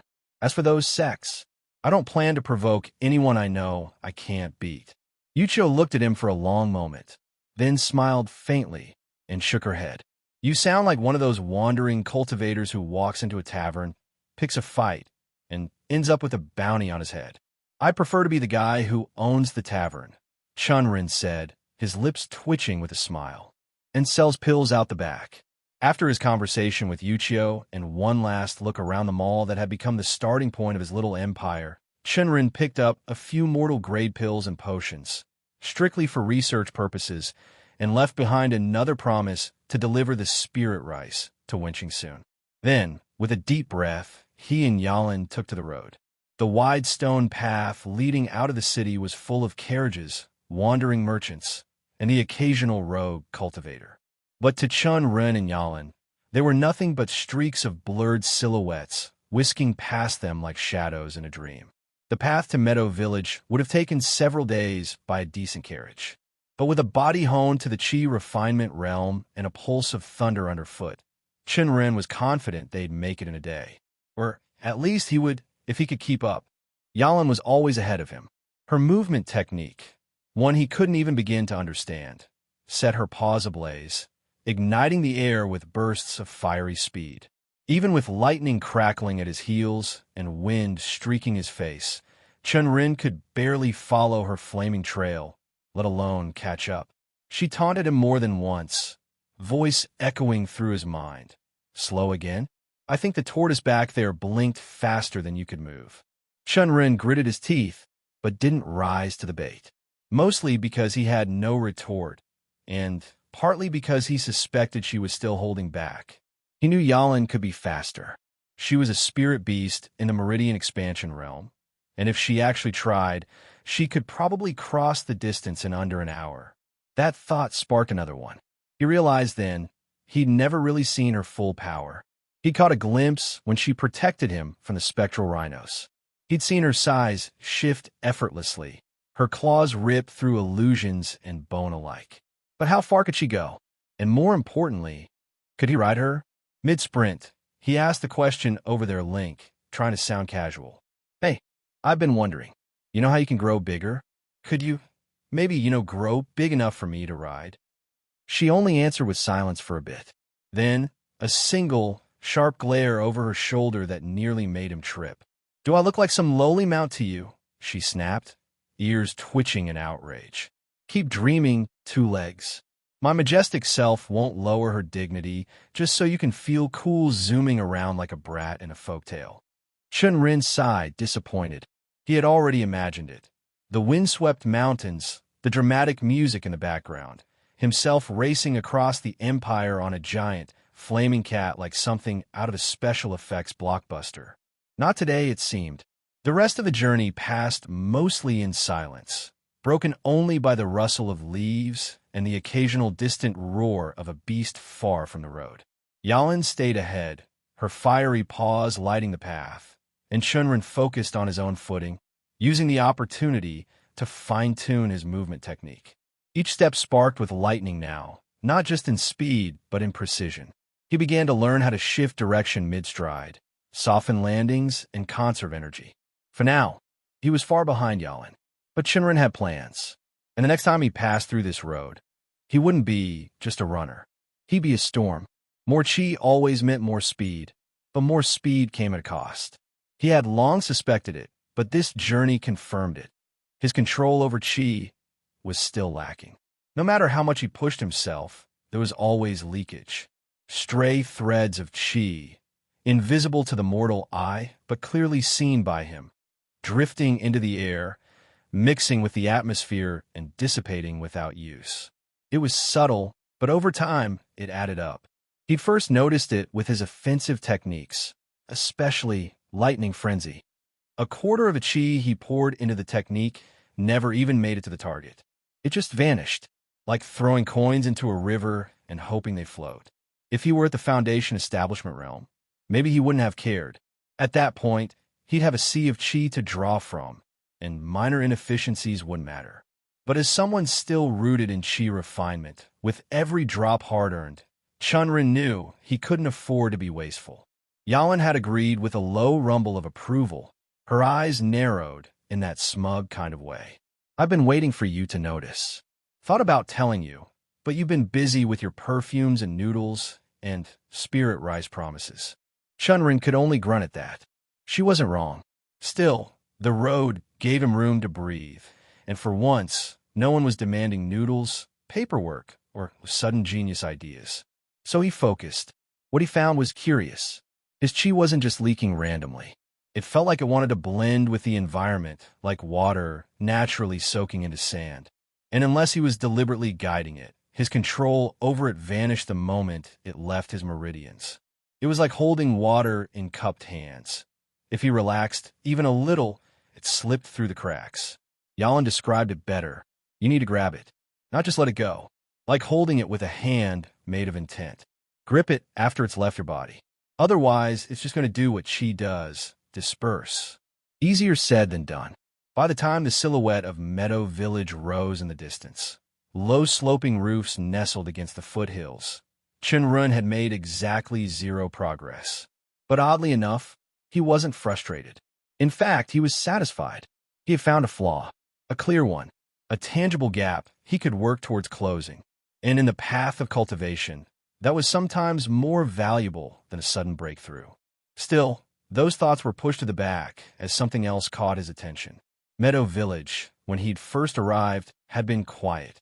A remote settlement tucked away from the rest of the empire, hardly bustling, barely inhabited. But now, as he slowed near the entrance, he spotted more than a few people walking about. A gathering, even. Mortals, merchants, and a few guards stood there. He'd passed by a couple of carriages on the road and had thought nothing of it. But now he realized they were all headed here. Why? There was a lot of chatter. The kind that came with people setting up tents, looking for food, speaking of opportunity. Chen Ren narrowed his eyes, stepping through the entrance as Yalan padded beside him, tail flicking in curiosity. Without delay, he made his way toward the village chief's residence to know what was going on, and if anyone would know, it would be him. Whatever this was, it wasn't normal, and he didn't believe in coincidence. There was a reason all these people were gathering here. Howard moved through the marbled halls of the Lord's estate in Cloud Mist City, his soft-soled boots making no sound as he walked behind the servant guiding him. The young man bowed every few steps, showing the kind of trained courtesy that only came from a well-managed household. Howard, however, paid him little mind. His gaze swept from wall to pillar, tracing the cloud-pattern carvings and the subtle sheen of spirit-infused lacquer. He didn't miss the scent of sandalwood incense drifting in the air, nor the placement of ornamental calligraphy scrolls on the walls. Each poem selected not for ostentation, but for intent. Order, virtue, diligence. City Lordly Baolong, it seemed, had taste. More importantly, he had balance. Howard had passed through too many cities over the last year, most of them bloated with decay beneath gilded roofs. Corruption, like mold, always found a way to grow in corners left unchecked. But here, the streets had been clean, the vendors sharp-eyed and unafraid. The smiths worked, the tailors worked, the laborers worked. Even the beggars looked far better than the other cities and were occasionally fed. That was rare. The economy here wasn't surging to rival the capital's trade centers, no, but it thrived steadily, like a strong river beneath the morning mist. That was the mark of a competent lord, a cautious, intelligent man. And his men? Howard had studied their faces as he arrived. No excessive jewelry, no secret smirks. Their armor had been well-maintained, not over-embellished. Their bellies blessedly flat, not the kind of flab born from indulgence and misused authority. He could always tell. Corrupt officials always carried themselves with a certain smug weight, of false confidence inflated by stolen coins. If they didn't, Their wives or children often gave it away. But the guards at the city gates had stood with discipline. The record keepers in the inner office had spoken with purpose. It helped, of course, that Cloud Mist City was so close to the Soaring Sword sect. Where cultivators gathered, so too did merchants, craftsmen, wanderers, and seekers. Spiritual sects were like wells in the desert. They drew life.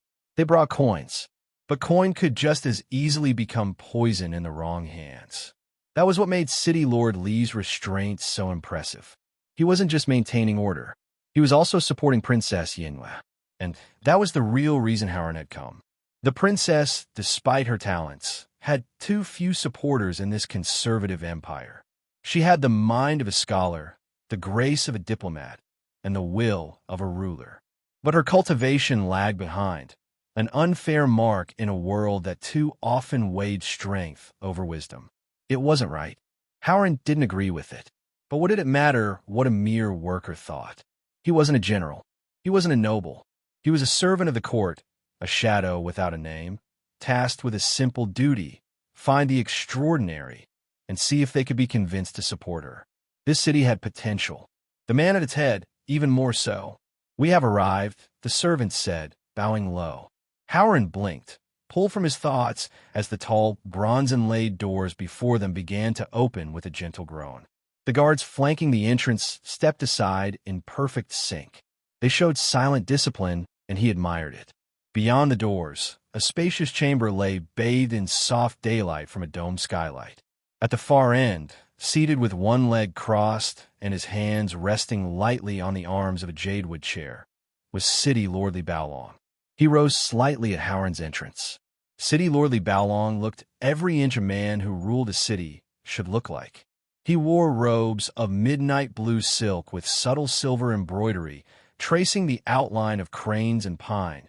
The man projected a calm and weathered strength. His features were angular, with a neatly kept beard framing his firm jaw, and his hair, though peppered lightly with gray, was tied in the traditional fashion, dignified but not ostentatious. His eyes watched Howard not like a host greeting a guest, but like a general evaluating an envoy. Even seated, he radiated quiet authority, as if the estate and the city beyond moved only because he allowed it. Howard stepped forward and offered a low, respectful bow.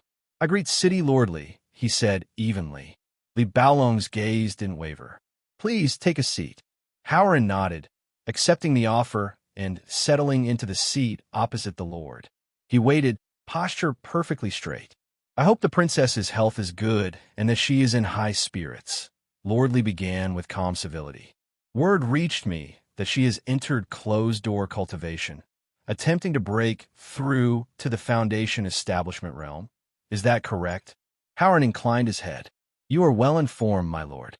She remains in seclusion even now, but the signs are promising. We expect a return soon." Li Baolong gave a thoughtful nod.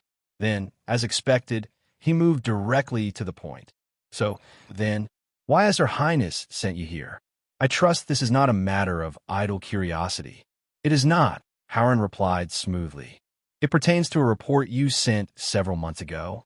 Just before beginning her cultivation, the princess read it and gave me a direct order to come here and personally evaluate the one you mentioned, the one called Chen Ren, or, as the city has begun to call him, Dragonheart." Li Baolong's expression flickered with recognition, followed by a knowing nod. "I expected someone to be sent sooner," he said. "When I wrote that letter, I assumed the princess would act quickly. I had intended to," Howard admitted. "But the Empire has been turbulent lately. We lost immortal silver jade not long ago. Marquis Daomi petitioned the Emperor to authorize an expedition to avenge his death, and several sects supported the motion. However, the Emperor declined, concerned that any confrontation with the suspected party would cost us far more." He sighed softly. "I was drawn into the mess, and only now have I been released to fulfill my original task. And now, I would like to discuss Chen Ren." At that, Lord Li's brows lifted slightly in surprise. "You may be too late." Howard's gaze sharpened. "Too late. Chen Ren is no longer in the city," Li Baolong said with a faint sigh, though his tone remained level. From what my men tell me, he's moved on to a small place called Meadow Village. There, he's established a sect of his own.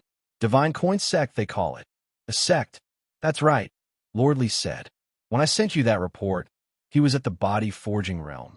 But in truth, he had already broken through to chi refinement by the time he left. And despite being offered discipleship by vice sect leader Yin Xiao of the Soaring Sword sect, he declined. Instead, he chose to found his own sect. Howren frowned slightly, not in irritation, but in contemplation. This was not what he'd hoped. He had wanted to meet Chen Ren quickly, assess him, and return to the capital in time for the next set of political maneuverings. But now, this person seems peculiar, he murmured. A chi refinement cultivator creating his own sect? That's not something I've seen before. No, Lordly agreed. Nor have I. I believe the princess will find him interesting as well, Howren added, lips tightening slightly before relaxing again. Can I know more? His lineage? His temperament?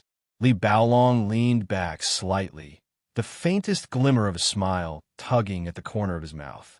I did look into him, he admitted after a pause. Once he started gaining attention in the city. He's not from here, originated from Red Peak City. From what my sources could gather, he was banished for some reason. Came here afterward, likely hoping to enter the Soaring Sword sect. But that didn't go well.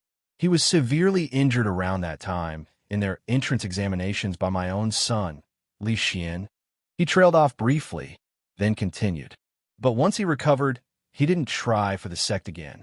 Instead, he turned his focus toward coin. Built up a noodle business, a delicacy that he said originated from the barbarians, and made a surprising amount of profit. With that, he started investing in himself. His cultivation rose quickly. Too quickly, some thought. Howren tilted his head. He bought pills. That was the theory, Li Baolong confirmed. His spirit roots are low, nothing impressive. Everyone assumed he was using wealth to supplement his progress. But after the tournament, it was clear there's more. The Golden Dragon. Howren leaned forward slightly. So, it's true he's connected to the Great Being. I think so. The dragon came to his aid. What type of connection he has with it? Only he can, but I'm inclining towards the dragon being his spirit manifestation. Li Baolong folded his hands, then added, as for lineage, the Chun clan is Red Peak's foremost cultivator family. So he's got the blood, no doubt about it. But personality? He exhaled with a faint smirk. He's scheming. Not the malicious kind, at least not yet, but certainly clever. And he doesn't play fair. Howren narrowed his eyes in interest. Scheming, Li Baolong gave a short, amused laugh. During the city's martial tournament, he pulled a rather interesting trick. Let's just say he managed to win rounds by using an underhanded method and manipulating the flow of the fight, without breaking a single rule. It was clever to say the least. Howren chuckled. So he's got brains. That's good. But his banishment worries me. You don't exile someone from a clan like that without serious reason. True, but I suppose you'll find out more once you meet him yourself. Howren exhaled, thinking about the journey he had to take to meet this man. If possible, one of my men can escort you to the village, City Lordly offered. We could even prepare a carriage, if you prefer a more comfortable route. Howren waved a hand, politely declining. Just a guide is enough.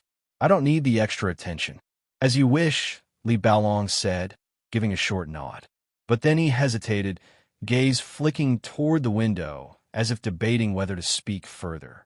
Eventually, he looked back and said, May I ask something? About the princess. Howren raised a brow, but nodded. You may, as long as it's within reason. I wouldn't dare step beyond my station, City Lordly said, a small smile tugging at his lips. I only want to understand something. Why is Princess Yinyue so intent on finding people with strange pasts? Unusual stories.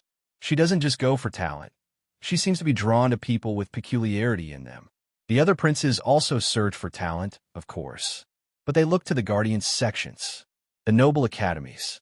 They wait for prestige. They care too much about face to chase shadows. But she hunts for outliers. Howren nodded slowly, eyes distant with memory. That, more than anything, was what made Princess Yinyue different from the rest. while the princes surrounded themselves with foundation establishment cultivators and clan-top prodigies, bloated by pride and insulated by their own reputations. The princess, she scouted the gutters. Reading on this site? This novel is published elsewhere. Support the author by seeking out the original. A farmer's son who barely reached body, forging realm, but showed tactical brilliance? She would consider him. A girl with fractured meridians, but terrifying tenacity? She would test her. Even those with poor spirit roots, but a story that stood out, a spark that refused to go out. Yenue would find a place for them. And in time, those sparks had grown. Many of the unworthy cultivators around her had risen faster than anyone predicted. Not through sect favoritism or noble blood, but through effort, through grit, and perhaps a little bit of luck and her support. It all began because of one man, Chen said, the corners of his mouth curling into a faint, nostalgic smile. Her aide, Wei Lian. Li Baolong raised a brow. Her aide? Yes, Chen said with a nod. Since Her Highness's mother passed early, she was mostly raised by palace staff. Wei Lian was one of them. A commoner, originally. No cultivation to speak of, but brilliant in his own way. Rose through the ranks slowly, quietly, until he was trusted enough to work within the inner palace.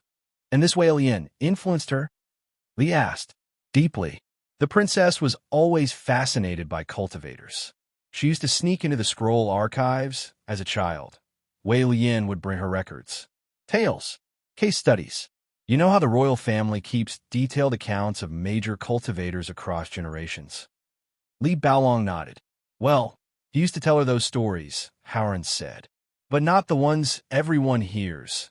Not the tales of sectaires or divine-blooded geniuses.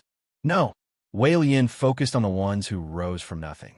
A declining clan's forgotten scion with shattered spirit roots, who rose to become a city's guardian. A boy from a fishing village, saved by a beast god's blessing. A disciple who was betrayed by their sect, survived, and returned to annihilate it. They all had one thing in common. Some kind of fortuitous encounter. A heaven-grade manual buried in a ruined cave. An artifact that lets them slow time and cultivate faster. A soul fragment of a dead, sovereign, whispering guidance from within a ring. Li Baolong sat back in his chair. And those stories stayed with her, Chen said. Shaped her. While the princes waited for geniuses to fall into their laps, she learned to look for the people no one else would see. The kind of people who just needed a spark to become something terrifying. And the thing with fortuitous encounters is that they don't reveal themselves until it's already too late. Too late. Chen nodded. By the time anyone realizes that some no-name cultivator is holding a heaven-grade treasure or has a celestial soul fragment whispering in his ear, the man's already reached a level strong enough to protect himself. No one can move against him without consequences. The city lord leaned back, arms crossed. And that's the pattern the princess noticed. Exactly. A moment of silence passed between them, filled with the weight of that shared realization. Then Li Baolong's eyes narrowed ever so slightly. Then, does Her Highness believe Chen Ren has had such an encounter? Howard's reply came without hesitation. It's possible. The Golden Dragon's blessing alone could be one such sign. Of course, I'll only know for sure once I meet him face to face. Li Baolong's gaze lingered on Howard a second longer, studying him. Then, in a quieter voice, and if he has, does the princess intend to recruit him? Or, if it's a treasure that he used to gain the blessing, take it away? Howard chuckled softly and shook his head. No, she knows better than that. He leaned forward, elbows resting lightly on his knees. Anyone with a fortune like that carries destiny with them. You don't trifle with it. You don't try to control it. All you do is earn their respect, make a connection, offer support, not chains. The princess understands this better than most, and I'm sure you realize how much such a person stands to gain by accepting her hand. I do. Very well. The Lord said, this has been a good talk. I feel like I understand Princess Yenue far better now. I thank you for that. Howard rose to his feet, bowing slightly. It's no big deal. City Lord Li has long supported her efforts and maintained a good relationship with the princess. I'll be sure to mention how helpful you've been." The city lord gave a respectful nod in return. "Then I won't hold you any longer. One of my men outside will show you the way to Meadow Village." Howren offered a final, respectful bow. "Thank you for your hospitality." With that, he turned and left the hall. The guards outside inclined their heads as he passed, and one silently stepped forward to lead him on the next leg of his journey. As the cool air of the estate courtyard greeted him, Howren's thoughts lingered on the conversation. Chen Ren, a sect founder now, is he? But most of all, it bred curiosity. A lowly cultivator, barely out of obscurity, refusing to kneel before one of the greatest sects in the region, and instead building his own path. The seed of curiosity planted in Howren's mind began to grow. What kind of sect was the Divine Coin sect? What did it stand for? What kind of disciples had it drawn? He stepped into the streets of Cloud Mist City, a faint smile forming on his lips. I suppose I'll find out soon enough. It didn't take long for Chen Ren to find Chief Muyang. The old man was standing near the well at the village center, speaking to a small crowd. From their worn cloaks and weather-beaten expressions, it was easy to tell they weren't locals. Newcomers, outsiders. One glance at the road leading into the village had already shown him carriages and carts trickling in like ants before a storm. When Chief Muyang saw him approach, he quickly shooed the crowd away with a few polite words. The refugees dispersed without complaint, casting curious glances his way before moving on. Then, the chief turned to Chen Ren and gave a slight bow, his expression warming with relief. "Young Master Chen Ren, you're back." Chen Ren gave a simple nod, eyes already scanning the distant figures unloading bundles and crates into old homes. "When I entered the village, I noticed a lot of people coming in. What's going on?" Chief Muyang gave a wry smile, scratching his chin with a leathery hand. "It's the winter, young master. These people are from the nearby villages. They wish to spend the cold season here." Chen Ren's brow arched, waiting. "As you know," the chief continued, "when winter comes, spirit beasts tend to grow more aggressive. Their hunger and instincts flare during the cold moons. Larger cities can withstand the attacks, but small villages like ours, we always suffer casualties. It's not uncommon for people to move closer to a city during the season for protection." The old man sighed, glancing back at the bustling edge of the village. "But this year, they've chosen our village." Chen Ren narrowed his eyes slightly, already piecing things together. "Because of the Divine Coin sect," he said. Chief Muyang nodded. "Yes, because of the recruitment and the growing reputation. Word spread far about your efforts, the locust plague you helped us solve, even how you started giving the men jobs and good food. These people, they're hoping to survive the winter here due to you." The chief hesitated before continuing. "We do have space. If we house them in the barns, in the storage rooms, and a few in used huts, it'll work." I was going to agree, if they're willing to pull their weight and help out around the village. The farms need as much help as it could get. But I wanted your word first. Chen Ren looked around, thoughtful. This wasn't unexpected. In fact, in the memories of this body's previous owner, such winters were even recorded as opportunities. His family used to use this very phenomenon to teach young cultivators how to hunt and defend against beasts. But knowing about it and being prepared for it were two different things. Yalan, Z1, and Hong could help defend the perimeter, of course. They were capable, but except for Yalan, the rest were still early in their training, and there weren't enough of them. Most of the nearby beasts were Tier 1 threats, easily manageable. But the problem was always the unknowns. If a Tier 2 beast wandered too close, or worse, if it smelled the influx of people, they could lose everything before a second line of defense even formed. Yalan could easily look out for one and kill it, but she couldn't be everywhere at once, and he would prefer to do it without her help. He folded his arms, a shadow of concern tightening in his chest. And then, he heard it, a sharp, faint crack in the distance. Chief Muyang didn't flinch, and didn't seem to hear it at all. But Chen Ren's senses had long since sharpened beyond that of a mortal. The sound of a bullet piercing wood.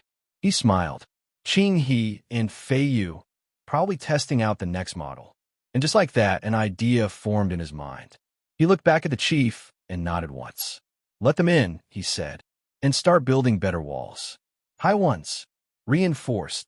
Chief Myong blinked. You're sure? Chen Ren turned, watching the edge of the forest beyond the fields. The Divine Coin sect will protect everyone here. The old man gave a deep bow, voice thick with gratitude. Thank you, young Master Chen Ren. I'll get to work immediately. Chen Ren nodded absently, already thinking about where to place the new watchtowers. How to test range. How to determine impact spread. Because while the villagers thought he was preparing defenses, he was preparing targets. The beasts weren't just threats. They were going to be field tests. The talk with Chief Myong was brief. Once the old man gave his word to protect Meadow Village, he left with a spring in his step, most likely to inform the other elders of the village, blissfully unaware that Chen Ren had wanted exactly that. The moment Myong escaped his sight, Chen Ren's gaze turned distant. This place can't fall, he thought. Not just because the sect grounds lay nestled within the village's bounds, but because just beyond them, Luo Feng was laying down the spirit anchors for the farm. A farm meant to feed his people, build their foundation, and eventually grow into something much bigger. He would need Chief Myong's help for that future. More farmlands wouldn't be granted without the village's blessing. It was easier to nod once the dust had settled than to raise walls when fire rained from the woods. And if things went well, then the wild beasts would serve as more than just a threat. Target practice, he thought with a smirk, fingers flexing at the thought of the prototype guns. Once they were ready, there would be no better way to test them than wandering beast. And no better reward than beast cores, flesh, bones, and hides, each one a stepping stone for alchemy, weaponcraft, and cultivation. He had made up his mind. He was going for the immortal market. If his people were to compete with the existing powers, they'd need more than just courage. They'd need equipment. After the meeting, Chen Ren wasted no time and moved towards the sect. Yalin veered off with a wave of her tail, saying something about checking in on the refugees. He left her to it. Word of his return had apparently outrun his feet. Tang Xiaolan was waiting at the doorstep like a proper young miss, straight-backed and smiling, until she saw him.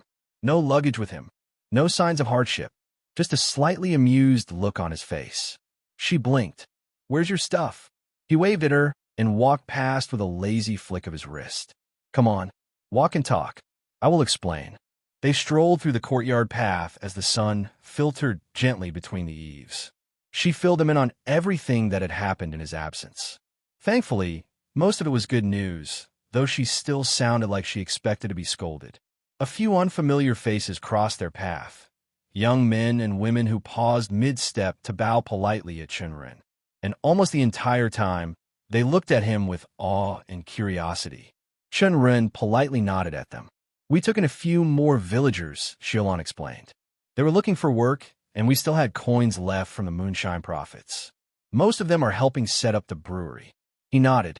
The brewery was essential, not just for coin, but for influence. People followed those who fed them and those who paid them. He was doing both, and a bit of alcohol would go a long way with it.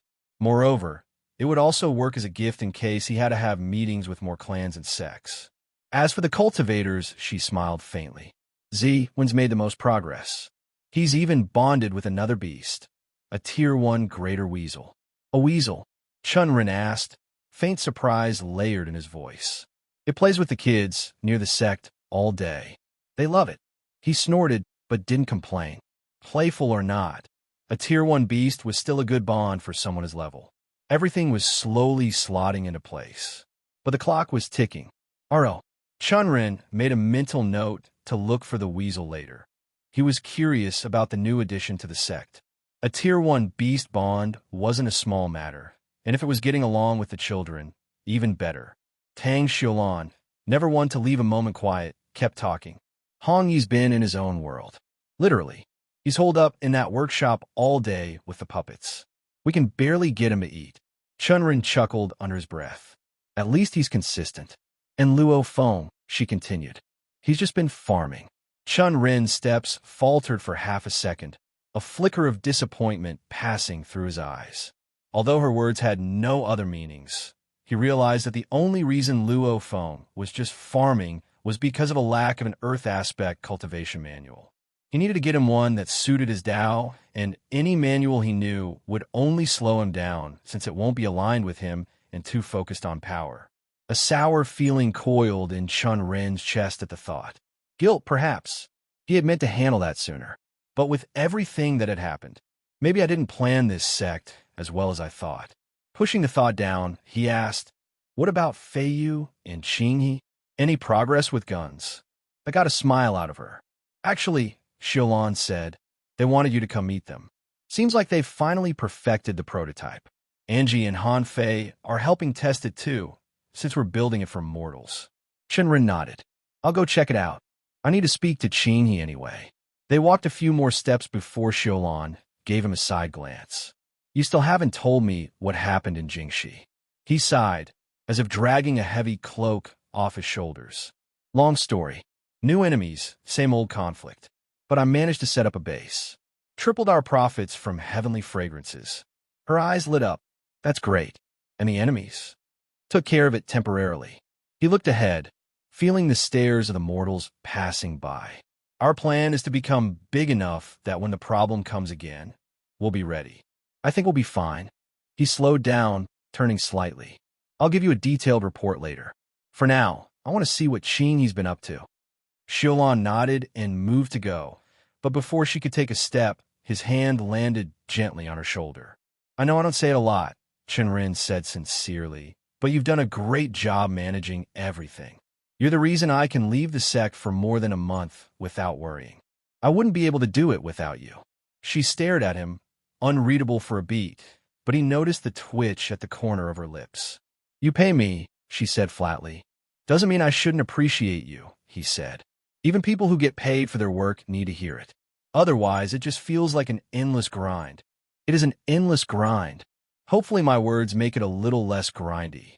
That earned him a small huff of amusement. Not quite a laugh, but close enough. Chen Ren turned without waiting for more, boots thudding softly as he moved through the corridors toward the workshop where Qinghe and Feiyu had been working. The loud noise of metal, occasional sharp clicks, and faint bursts of pressure were all the clues he needed. They were testing something. As he stepped closer, the sounds grew sharper, more controlled. Then he saw them, Qinghe and Feiyu, the latter wearing some leather armor, grinning like mad inventors as smoke rose from a line of targets. Han Fei was at the far end, shaking his head and loading something into a cartridge slot. Chen Ren folded his arms, watching silently. Perfect, he thought. Let's see what my mad geniuses have cooked up. And then, Han Fei passed the rifle to Angie, who took it like an experienced marksman. That surprised him a bit, not expecting that sort of confidence from her.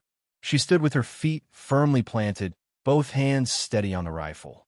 Her brow furrowed slightly in concentration as she took aim at the line of wooden targets placed on the far end of the workshop grounds. A bullet shot through the air and struck the target. A little left of center, but still a solid hit. Han Fei, standing off to the side, next to the two cultivators, gave an audible gasp. That was amazing. Chen Ren watched quietly as Angie adjusted her stance, took another breath, and fired again. Crack! This time, the bullet hit dead center. Then another, and another. Each shot rang clean through the yard, echoing against the workshop walls. Every puff of smoke from the barrel only solidified it for him. The rifle was thriving.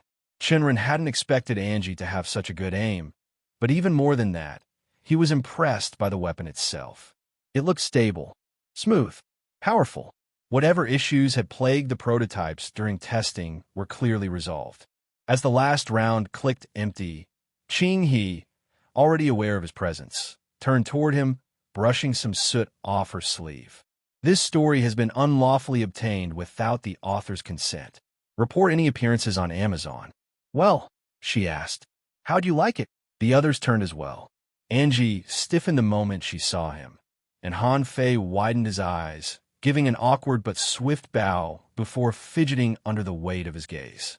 Chen Ren gave both of them a nod, then looked at the others. You clearly worked a lot on this. Looks like it's ready for battle. I barely slept, Qinghe muttered with a tired grin. Wanted to get it done before you came back.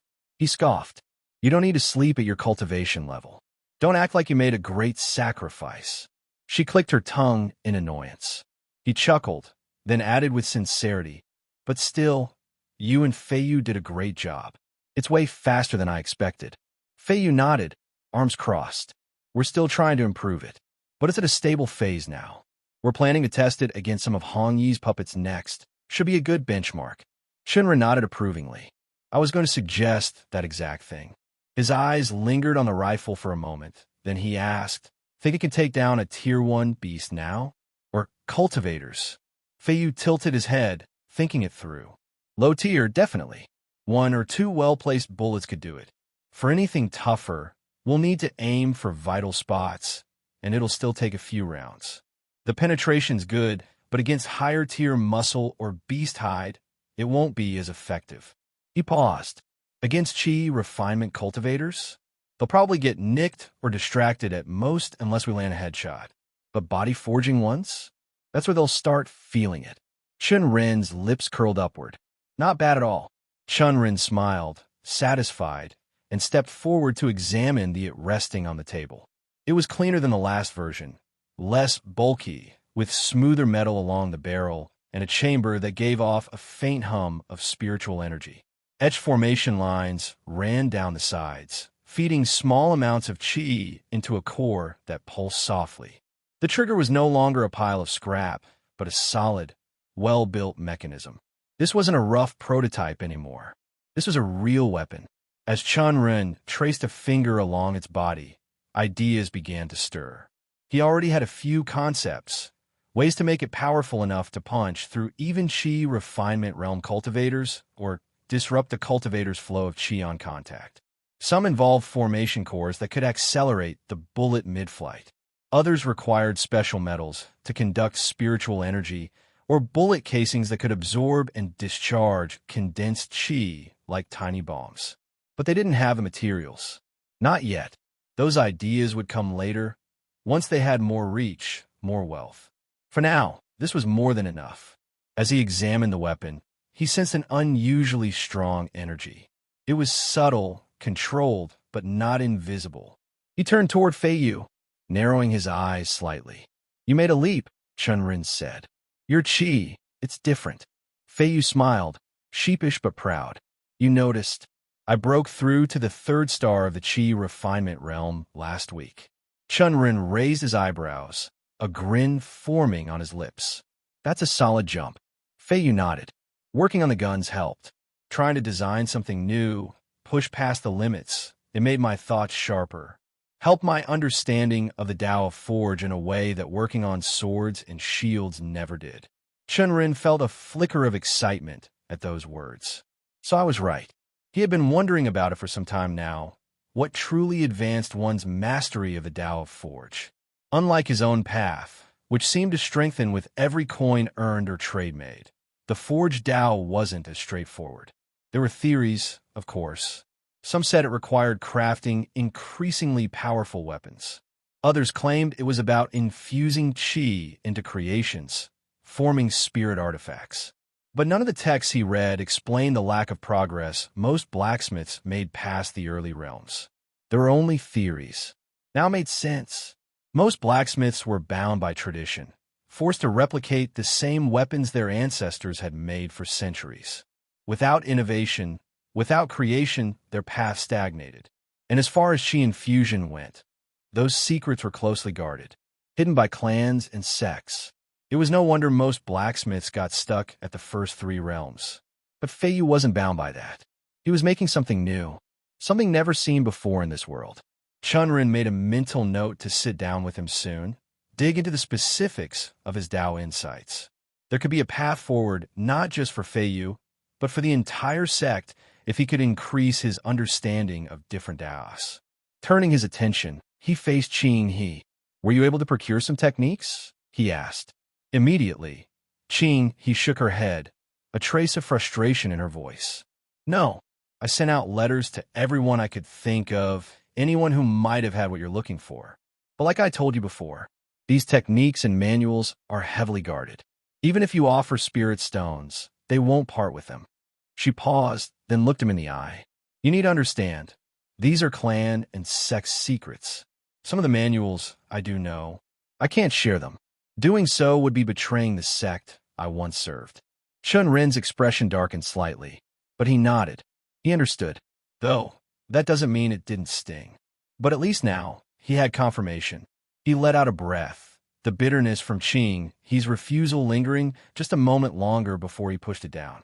He had asked for Earth aspect cultivation manuals, even offered to pay in spirit stones, what few low-grade ones he had left, but the immortal world didn't deal in generosity.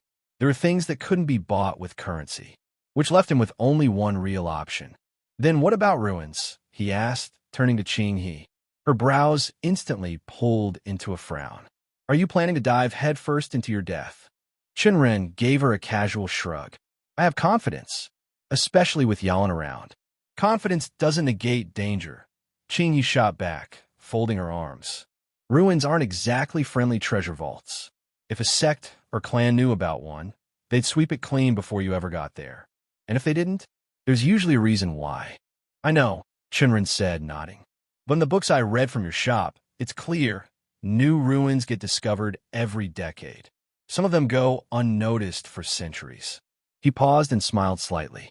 Even Hong, he managed to find that inheritance, remember? That puppet technique of his didn't come from a scroll lying in the market.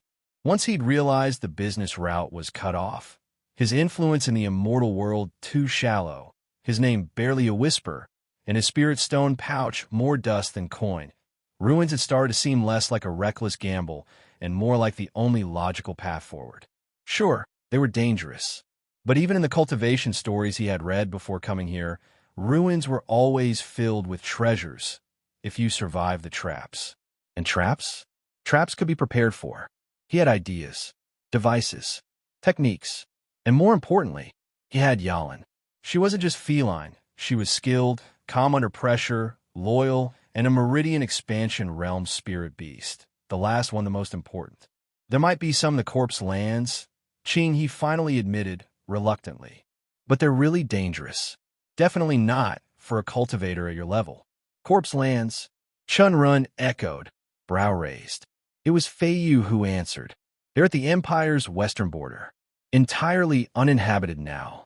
Cultivators go there all the time looking for ruins or lost legacies, he explained. They say one of the strongest ancient sects fell there due to some unknown reason. The land's cursed, but people believe the inheritance of their sect leader, a nascent soul cultivator, is still hidden somewhere in the region. His voice lowered with quiet awe.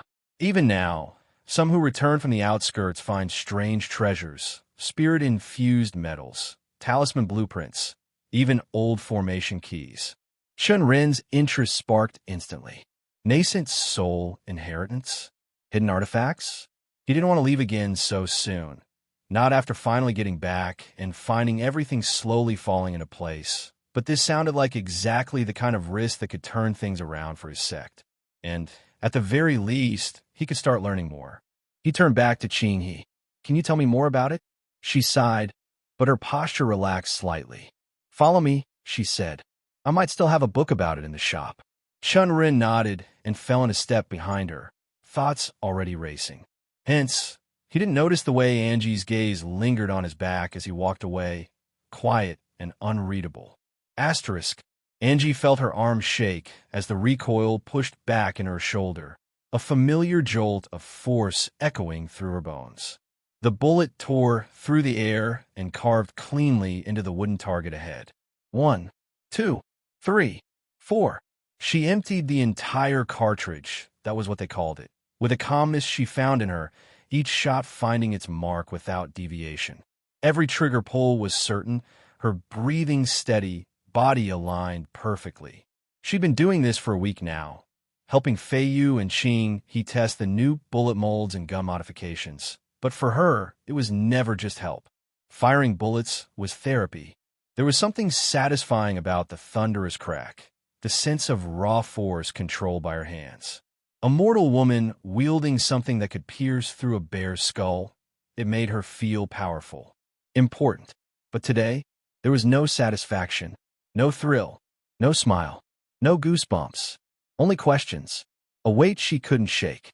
A rising storm in her thoughts that had nothing to do with targets and everything to do with the man behind the design of these weapons. As the final bullet snapped free and smoke curled from the barrel, she lowered the gun and turned. Feiyu stood at the edge of the range, notebook in hand, scribbling something before giving her a nod. "That was good," he said. "I think we can end it for today. I'm going to work on more gun diagrams, based on the note sect leader Chen gave me." He glanced up again. "When we finally start training mortals with these, I think you'd make a good instructor." Angie blinked. "I'd be willing." Feiyu smiled lightly, satisfied. "Then I'll leave it at that. Good session." He turned, heading for the workshop, but before he could round the corner, Angie felt something tighten in her chest. Her throat moved, the words clawing their way out before she could think twice. "Wait, can I ask you something?" Feiyu paused mid-step and looked over his shoulder. "About guns?" "Ask away." "No," she said, and cleared her throat, unable to fathom what she was about to ask. "About sect leader Chen." He turned fully this time, brows arching faintly. "What about him? Do you trust him?" she asked plainly. There was a pause. Not long, but enough for her to catch the flicker of change in his expression. His posture didn't shift, but his eyes, they sharpened. "He's my benefactor," Feiyu said. "He severed my bloodline from slavery, something my ancestors suffered through for generations." Angie didn't move. "That doesn't answer my question." Feiyu's lips twitched, not quite a smile. "Then yes, I trust him."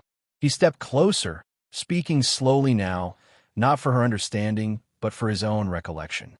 "I'll admit, when I first met him, a lot of what he said sounded ridiculous. Risky. Honestly, a little insane.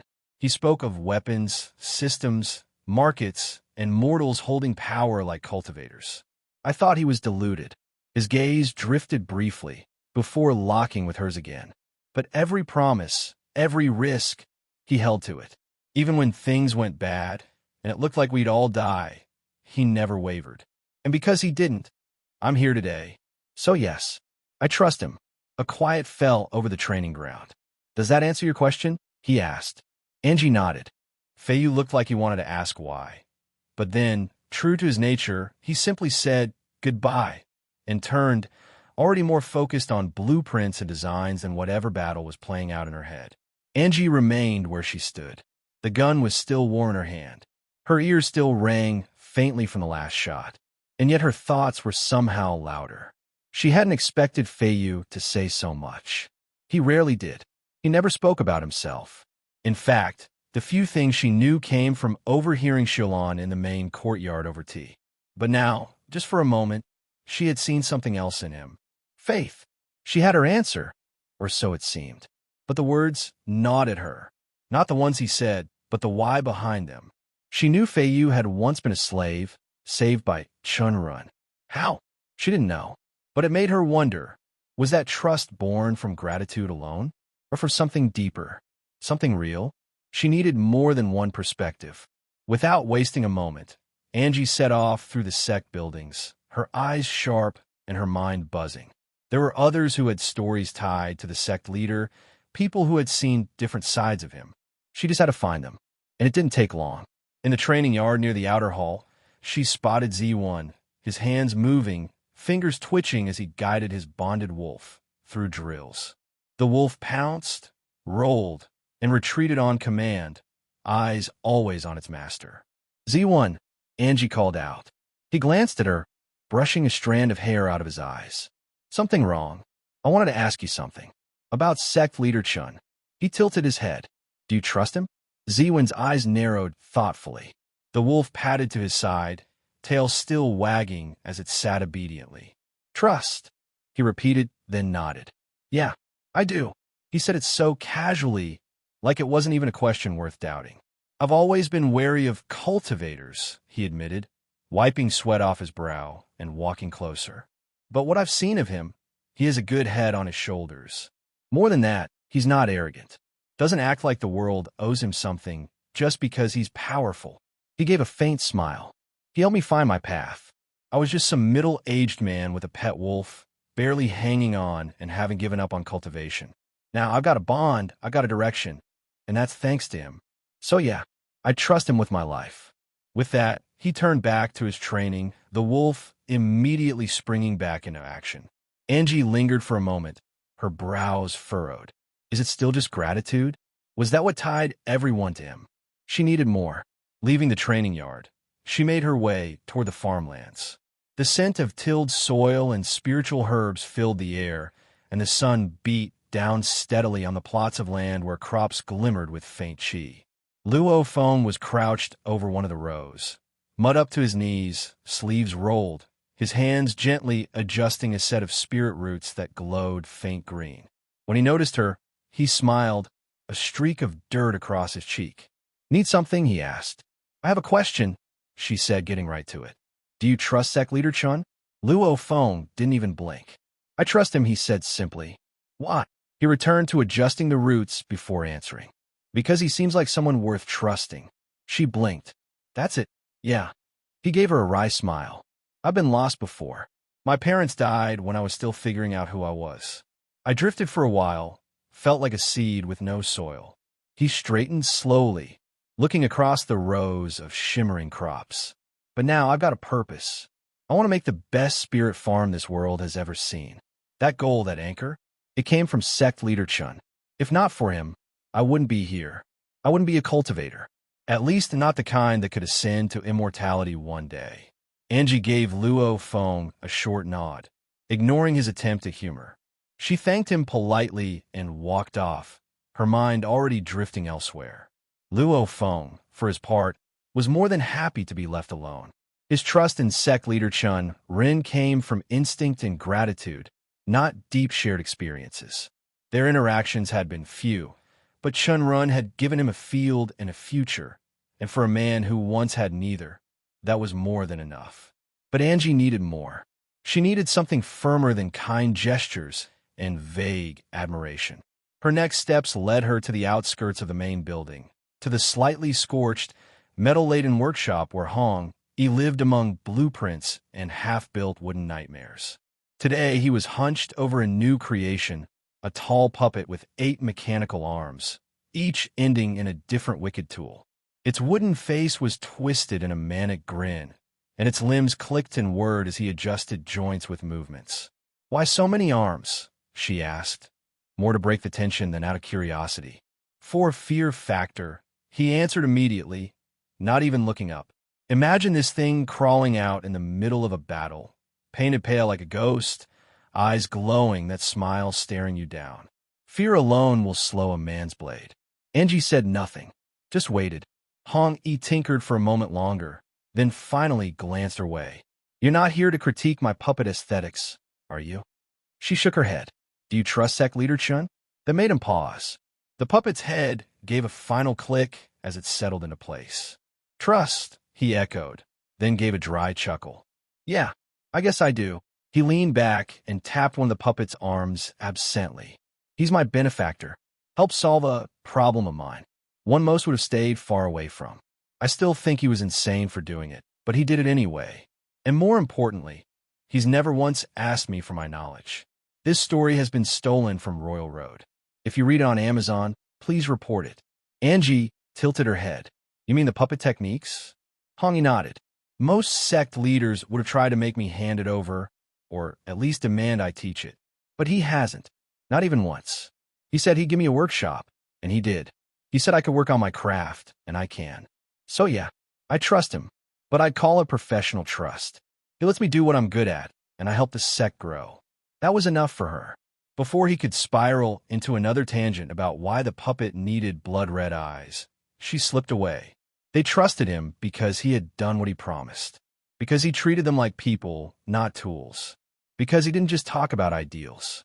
He acted on them, and she couldn't deny it.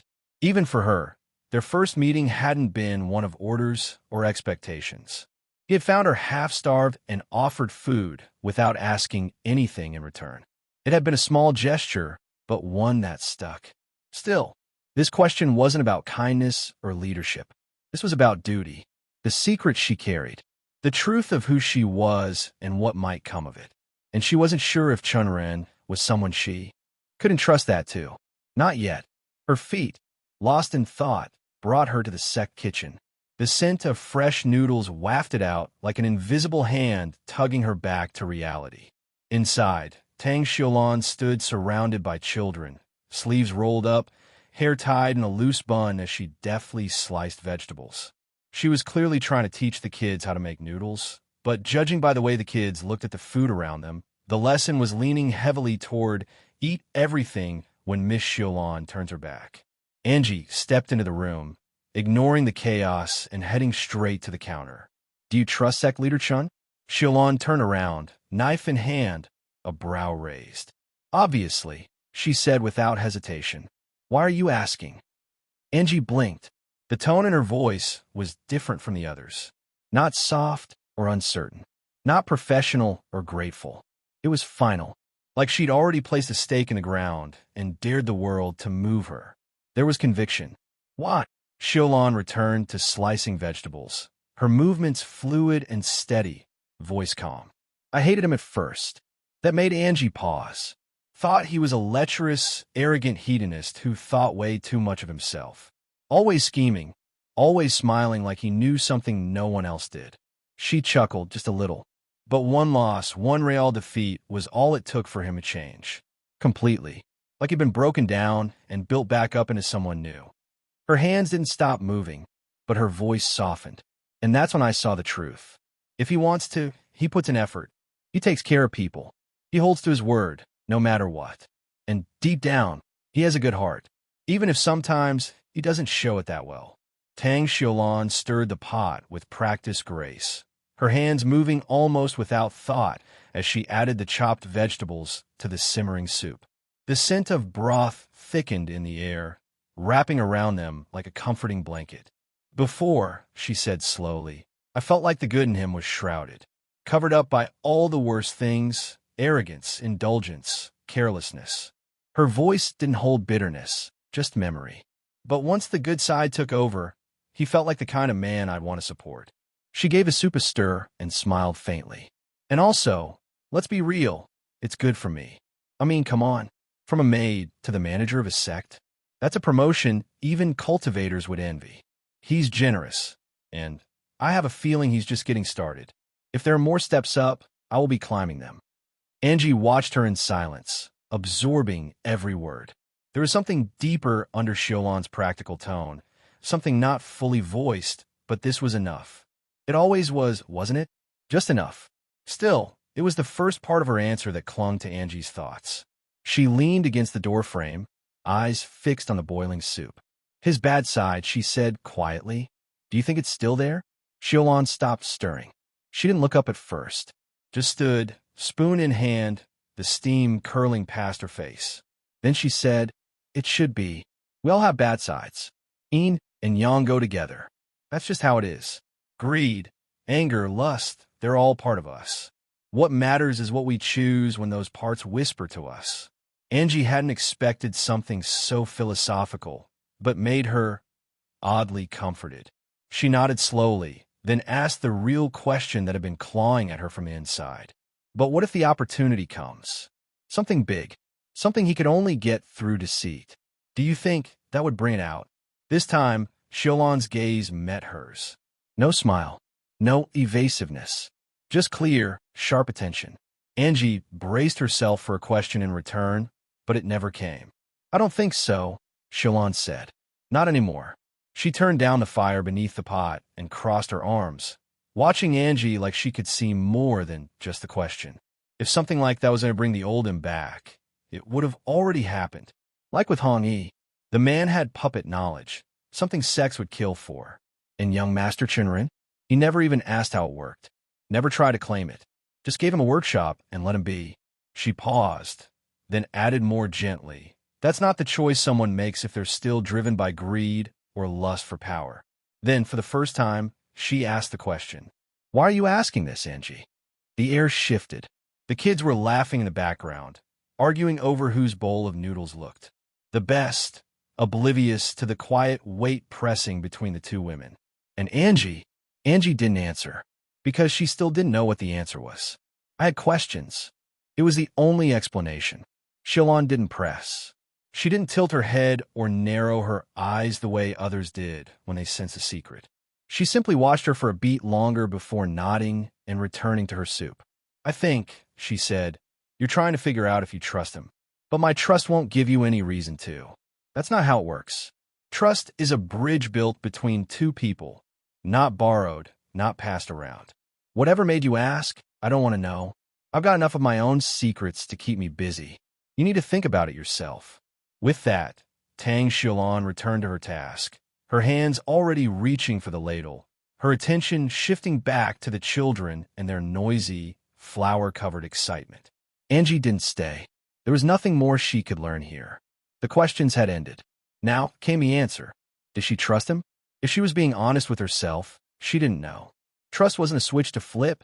It was something fragile, something once shattered that never quite returned to its original shape. And Angie had seen it break before, felt it, lived it. But the truth was undeniable. She needed him now, and not in some vague, sect leader helps people way. And if she was going to go through with what was in her mind, if she was going to hand over the truth of who she was and what she carried, then she would have to trust him with it. Not with her tasks, not with her job, with her secrets. That was a much heavier ask. Her mind kept turning, looping back through everything she'd seen, everything she'd heard. The words of Fiyu, Ziwan, Luo, Feng, Hong Yi, and finally Xiaolan, each like a thread wrapping around the core of her doubt. And in the center of it all, something her father had once said came to the surface. The old man had a habit of talking too much, borrowing lines from ancient texts just to sound wiser than he actually was.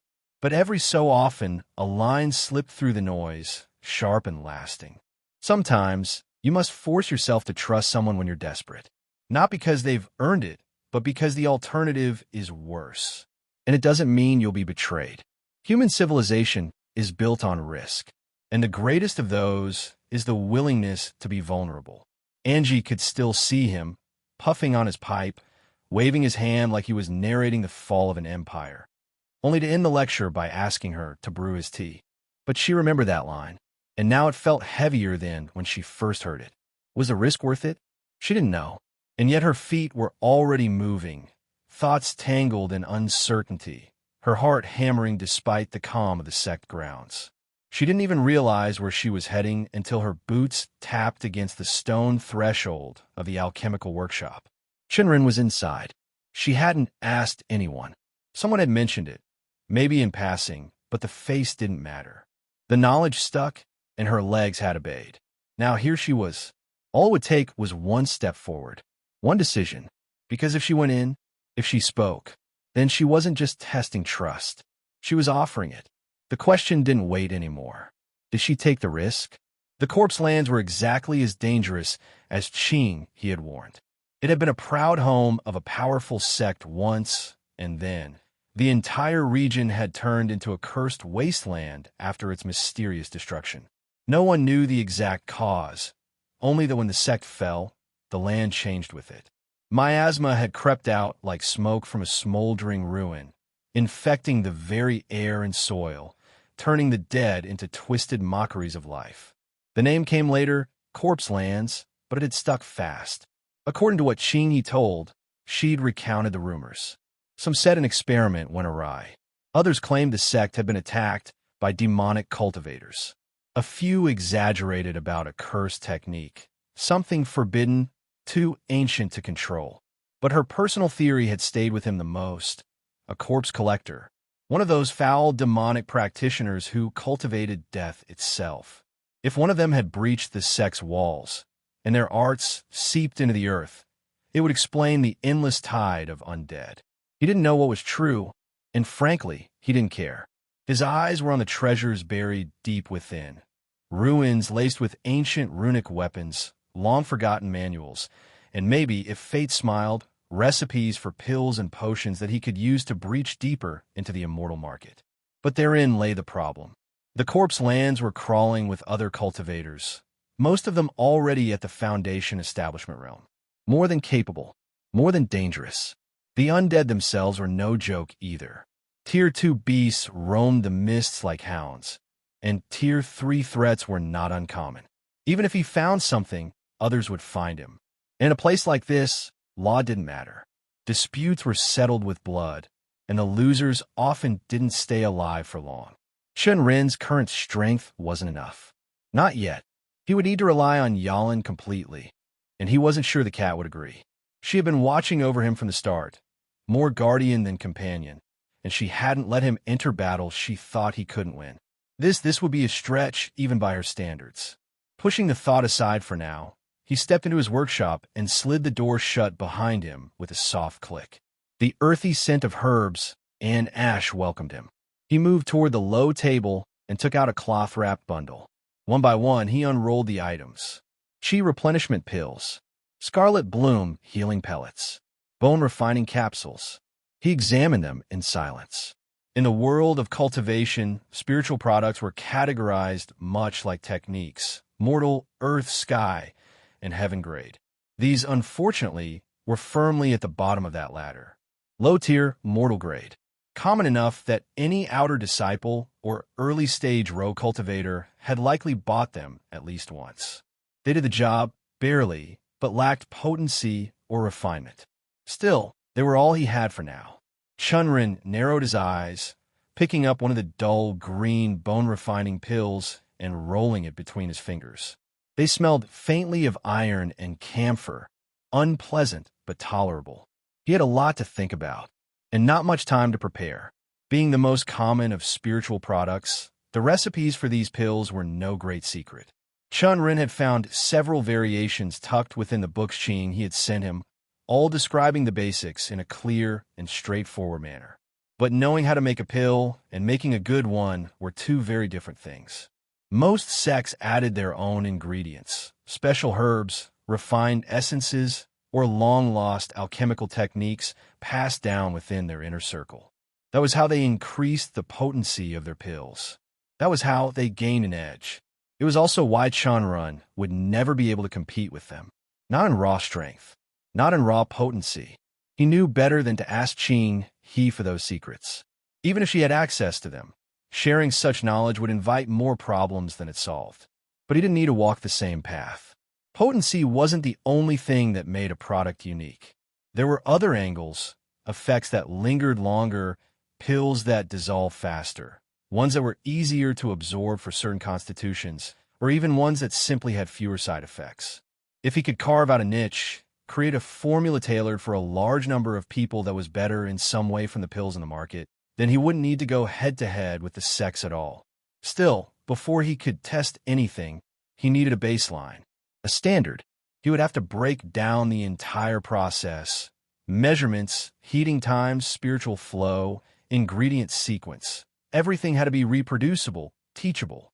If he wanted to build a supply chain, he couldn't be the only one crafting pills.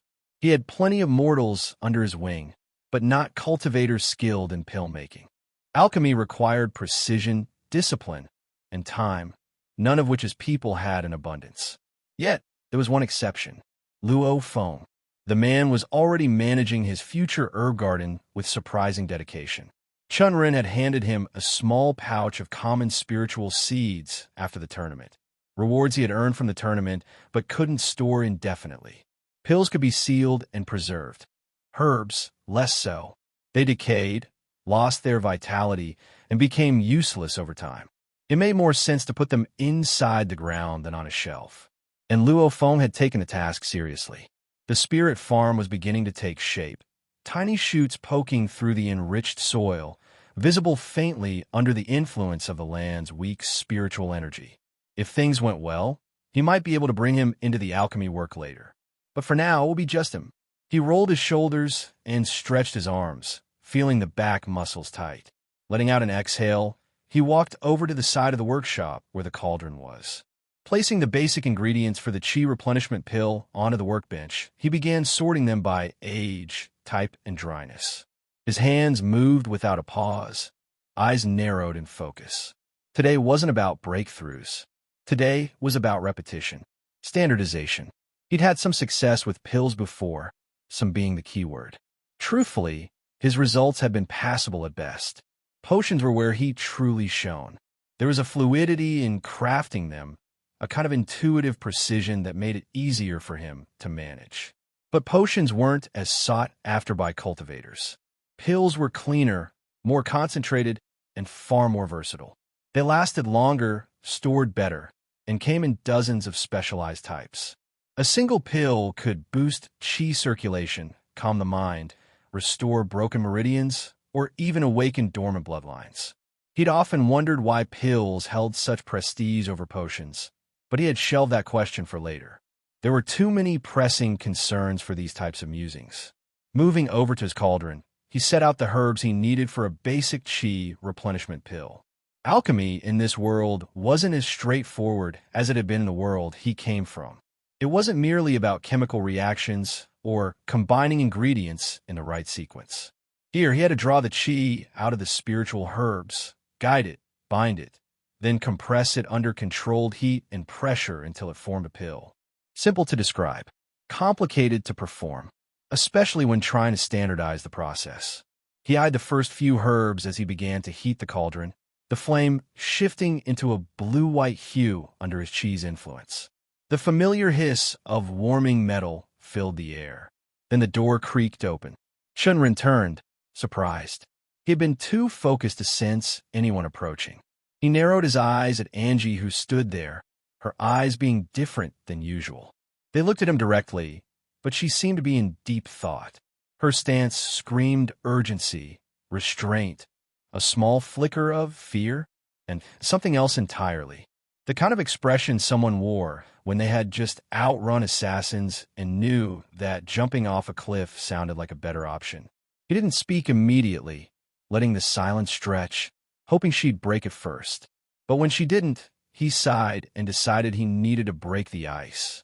"Do you need something?" he asked. "I doubt you're here to greet me for my glorious return. We already met at the shooting range." Angie shook her head slowly, her hands clenched at her sides. "I heard about your talk with Senior Ching He, about you going to the corpse lands to find treasures." Her voice didn't tremble. Not quite, but there was weight in it. Enough for Chen Ren to straighten and let the flame beneath the cauldron die down. He gave her his full attention. This wasn't going to be a casual conversation. Chen Ren nodded slowly. "Then are you worried?" He didn't wait for a reply before continuing. "I am thinking of going to the corpse lands. Our sect's short on too many things. I know it's dangerous, but if I decide to go, I'm going to." "I'm not worried," Angie cut in. "I know you need manuals," she continued. "Cultivation techniques for the disciples. Xiaolan told me about it." He paused, her words settling in more than he expected. Xiaolan told her? That meant the two had grown closer than he'd realized. He didn't mind it. There was no harm in it, but still, a part of him had hoped things like that wouldn't spread too far. It wasn't exactly a secret, but he had wanted the sect to look a little more prestigious in the eyes of outsiders. A bit less desperate. He sighed. "It's true. I do need them. That's the main reason I've been considering the corpse lands," he said, then tilted his head slightly. "But why are you asking? Stolen from its rightful place, this narrative is not meant to be on Amazon. Report any sightings." Angie hesitated. He caught the flicker in her eyes, like she was weighing something, some unspoken cost. "What if you don't have to go to the corpse lands?" she asked softly. Chen Ren gave her a wry smile. "Then I'd be a terrible sect leader. Can't even provide a proper cultivation manual for my disciples. What kind of face would I have left?" She shook her head. "No, I meant, what if there's another place you can look for manuals?" His smile faltered. His eyes narrowed, not in suspicion, but in realization. Slowly, he straightened. "You're serious," he said. Angie didn't reply, but she didn't need to. Her silence was confirmation enough. His mind whirled. Another place? If such a site existed, and it was less dangerous than the corpse lands, it could change everything. He wouldn't have to gamble his life just to scavenge some ruined scrolls. It was the best possibility he'd heard in weeks. But that only raised more questions. Why now? And why'd she never mentioned this before? He had known from the beginning that Angie's background wasn't ordinary. The way she carried herself, the way she observed others, and even the way she knew how to read and write, it all hinted at a past buried under layers of half-truths and avoidance. But knowing of a place where cultivation manuals could be found? That was another level entirely. He studied her closely now. If there really is such a place in the Empire, he began slowly, wouldn't the other sect have already scoured it clean? Something like that wouldn't stay hidden for long.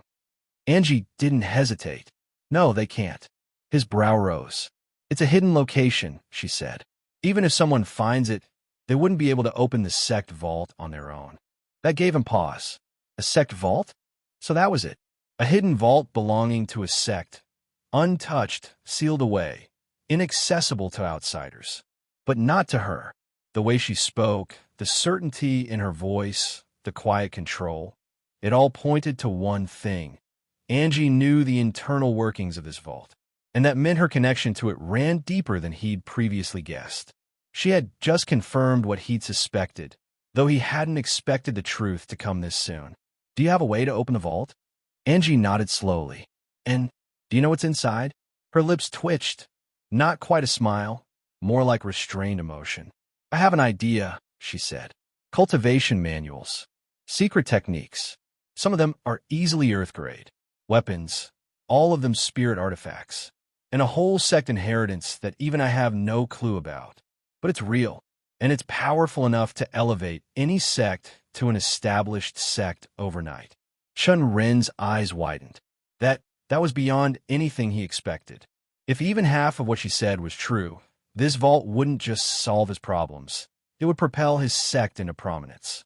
With earth-grade techniques alone, he could begin recruiting serious cultivators. In the Empire, those were rare treasures. Most sects reserve them for their most promising core disciples. Guardian sects might grant one or two to inner disciples, but never to the outer ranks. Techniques like that could help someone leap ranks, fight above their cultivation, survive battles they had no business surviving. And that wasn't even counting the inheritance she hinted at. With all that combined, it would be worth risking everything. But there was still one question burning in his mind. How do you know all this? He asked carefully. I can't imagine this kind of knowledge being available to just anyone. Even a sect's inner disciples might not know of a hidden vault like this. It's not. Very few people know about it, she said. And I can't tell you more unless we're on the same page. Chen Ren's eyes narrowed slightly, waiting. If I tell you everything, she continued, you'll have to go with me to the vault. No turning back. He nodded without hesitation. If this was real, he had to go. Only a fool would pass up an opportunity like this. But still, he needed questions to be answered. Then let me ask this, he said. If we do get access to the vault, how would we divide what we find? Angie answered almost immediately. I'll take the inheritance. I want access to the manuals, but you can keep and use them however you want, so long as you don't sell them to any sect, clan, or outsider not affiliated with your sect. Chen Ren fell silent. It was a sharp deal. The inheritance might very well be the most valuable thing in the vault. Possibly a bloodline legacy, techniques tailored to a specific cultivation path, maybe even unique methods that could reshape a sect's foundation. Something priceless. He wondered why a mortal like her needed the inheritance. She couldn't possibly use it, but it didn't look like she was going to budge from her condition. He could try to negotiate, but none of this would even be an option without her. The inheritance wasn't his to begin with, and he knew it. So after a moment, he nodded. That's fine by me. Angie exhaled slowly, her shoulders easing in the faintest show of relief. Before I reveal anything else, she said, her voice more composed now, I want a chi oath between us, on everything we discussed. That way, we can trust each other. Chen Ren didn't react immediately. He just studied her face, the seriousness in her eyes. Then he gave a slow nod. That's fair, but we'll need to discuss the wording first. Oaths aren't something you rush. It'll be simple, Angie replied. Both of us will go to the vault. You'll protect me, and I'll lead you all the way to the entrance and unlock access. Once we're inside, we divide the spoils like we discussed. Me taking the inheritance, you keeping the rest. Chen Ren raised an eyebrow, waiting for her to continue. There'll be no betrayals, she added. Neither of us will go back on our word. The oath ends when we leave the vault safely, but even after that, you can't attempt to take my life or the inheritance, directly or indirectly. Chen Ren tapped his fingers against his arm, thinking it through. That works for me, he said after a moment. But I might have to bring others along. And I'll need you to explain every danger we're walking into. Clearly, Angie gave a small nod. That's fine, but they'll have to swear the same oath. Deal. With the terms set, they moved to the center of the workshop. The air stilled as he pulled on his chi, weaving it into the space between them. He drew patterns in the air with his chi, sealing his chi to his words. The symbols shimmered in the air and disappeared ever so slightly. I promised to Chen Ren put everything to words, and that rippled the chi around him. Angie stared at him and said the same words. And then she let out a breath. She looked like she'd just passed a point of no return. Chen Ren noticed. So, he said, voice quieter now, can I know everything? About the vault, and about you. I want to know what I'm getting into, even with the oath. Angie looked at him, long and hard, then gave a slow nod. I'll tell you everything, she said, since we'll be working together from now on. She paused, just for a heartbeat, and then the next words out of her mouth shattered the silence between them. Words that made Chen Ren's heart still in his chest. The moment the words left her mouth, Chen Ren felt the urge to sit down. He wanted to sit down and slowly process whatever she'd said, if it was any truth. He didn't sit down, but the impulse was heavy. His fingers twitched at his side, and he felt his muscles spasming. He looked around the workshop and noticed that this wasn't the place for this kind of conversation. He gestured for her to follow and led her out of it, across the hallway, and into his room. No one ever came here, not wanting to disturb the sect leader. And fortunately, even Yalan wasn't in the room. He shut the window, latched the door, and looked at her again, fully. You're telling me that you're the daughter of the previous sect leader of the Void Blade sect? Angie nodded like her background was of a farmer's daughter rather than a sect leader's. Yes. Chen Ren stared at her. A second passed, and another, and a third. Adopted, she muttered. I was adopted, so I didn't get the family name. But he treated me the same. My father, Elong, he never married. He was one of those who'd die for cultivation and thought starting a family would just take his time from it. He had disciples, but none of them survived. As she spoke, Chen Ren felt something change. The air around her shifted, not literally, but perceptibly. Previously, whenever they'd interacted, he'd noticed a quiet, nervous energy surrounding her, like the way she looked around her room, the way she spoke, hesitantly. They were all gone now. She was staring directly into his eyes. She stood taller, shoulders squared, and spoke like someone who used to be listened to. Was this who she truly was? Or was this simply the version of her that emerged now that the masks were off? Maybe both. But what she said made sense now. With no bloodkin, no surviving disciples, she would have been the closest thing Elong had to an heir. Adopted or not, that meant something, especially in a sect as serious and deadly as Voidblade. It explained the vault, but it also raised more questions than it answered. Still, there was one question he needed answered before anything else. How did you get adopted by a sect leader? No offense, but someone like that doesn't just pick up an ordinary child out of pity. Angie sighed. It's a long story. I have time. Angie pressed her lips together. Sighing again, she gave a firm nod. My village was destroyed. I was one of the survivors. Demonic cultivators raided the area. Void Blade sect came to handle it. The way she spoke was too casual, like she was talking about a trade caravan getting robbed, not a massacre. It was the kind of detachment that came only with time, or trauma. They scattered the survivors, dropped them off at nearby villages. But my father, he took me in. She stopped there. Chen Ren watched her carefully. Her face was still, but the pause wasn't empty. It lingered. There was more. Of course there was more. No matter how kind Elong might have been, a sect leader didn't adopt a random child with no spirit roots unless there was a reason. A good reason. And Chen Ren intended to find out what it was. The rest of her story was believable enough. Sects-led cleanup missions after demonic attacks weren't uncommon, especially a decade ago when chaos ran deeper across the empire and demonic cultivator attacks were much more common. And children orphaned by such raids? Even more common. But Chen Ren wasn't satisfied with half the truth. He leaned back slightly, folding his arms. I thought mortals in sects were mostly assigned to menial tasks. Working farms, cleaning, maybe carrying resources for outer disciples if they were lucky. Angie's lips twitched, not quite a smile. They are, but there are perks to being adopted by a sect leader. Her voice wasn't arrogant, just matter of fact. I wasn't a princess, if that's what you're thinking, she continued. I didn't have a courtyard of my own or servants at my beck and call, but I didn't scrub floors either. My father believed that even if I couldn't cultivate, I could still be useful. He tilted his head slightly, curious. So, I was sent to the alchemical halls. I studied ingredients, measured chi emissions, learned how to control flame temperature, and track the quality of a pill by scent alone. I worked as an alchemist's assistant. Her tone faltered at the last sentence, softening in a way that made Chen Ren notice. She'd never told him that before. He blinked, registering the weight of her words. Alchemy assistant? That was no minor thing. Not in a sect that size. She might know techniques or processing methods that could help him refine his own systems. Temptation passed through his thoughts, wondering how he could use that knowledge, but he shoved it away. Now wasn't the time, because she wasn't done. Until the war, she finished. Chen Ren frowned, his mind already pulling up what little he knew. He'd heard of the Void Blade sect's fall.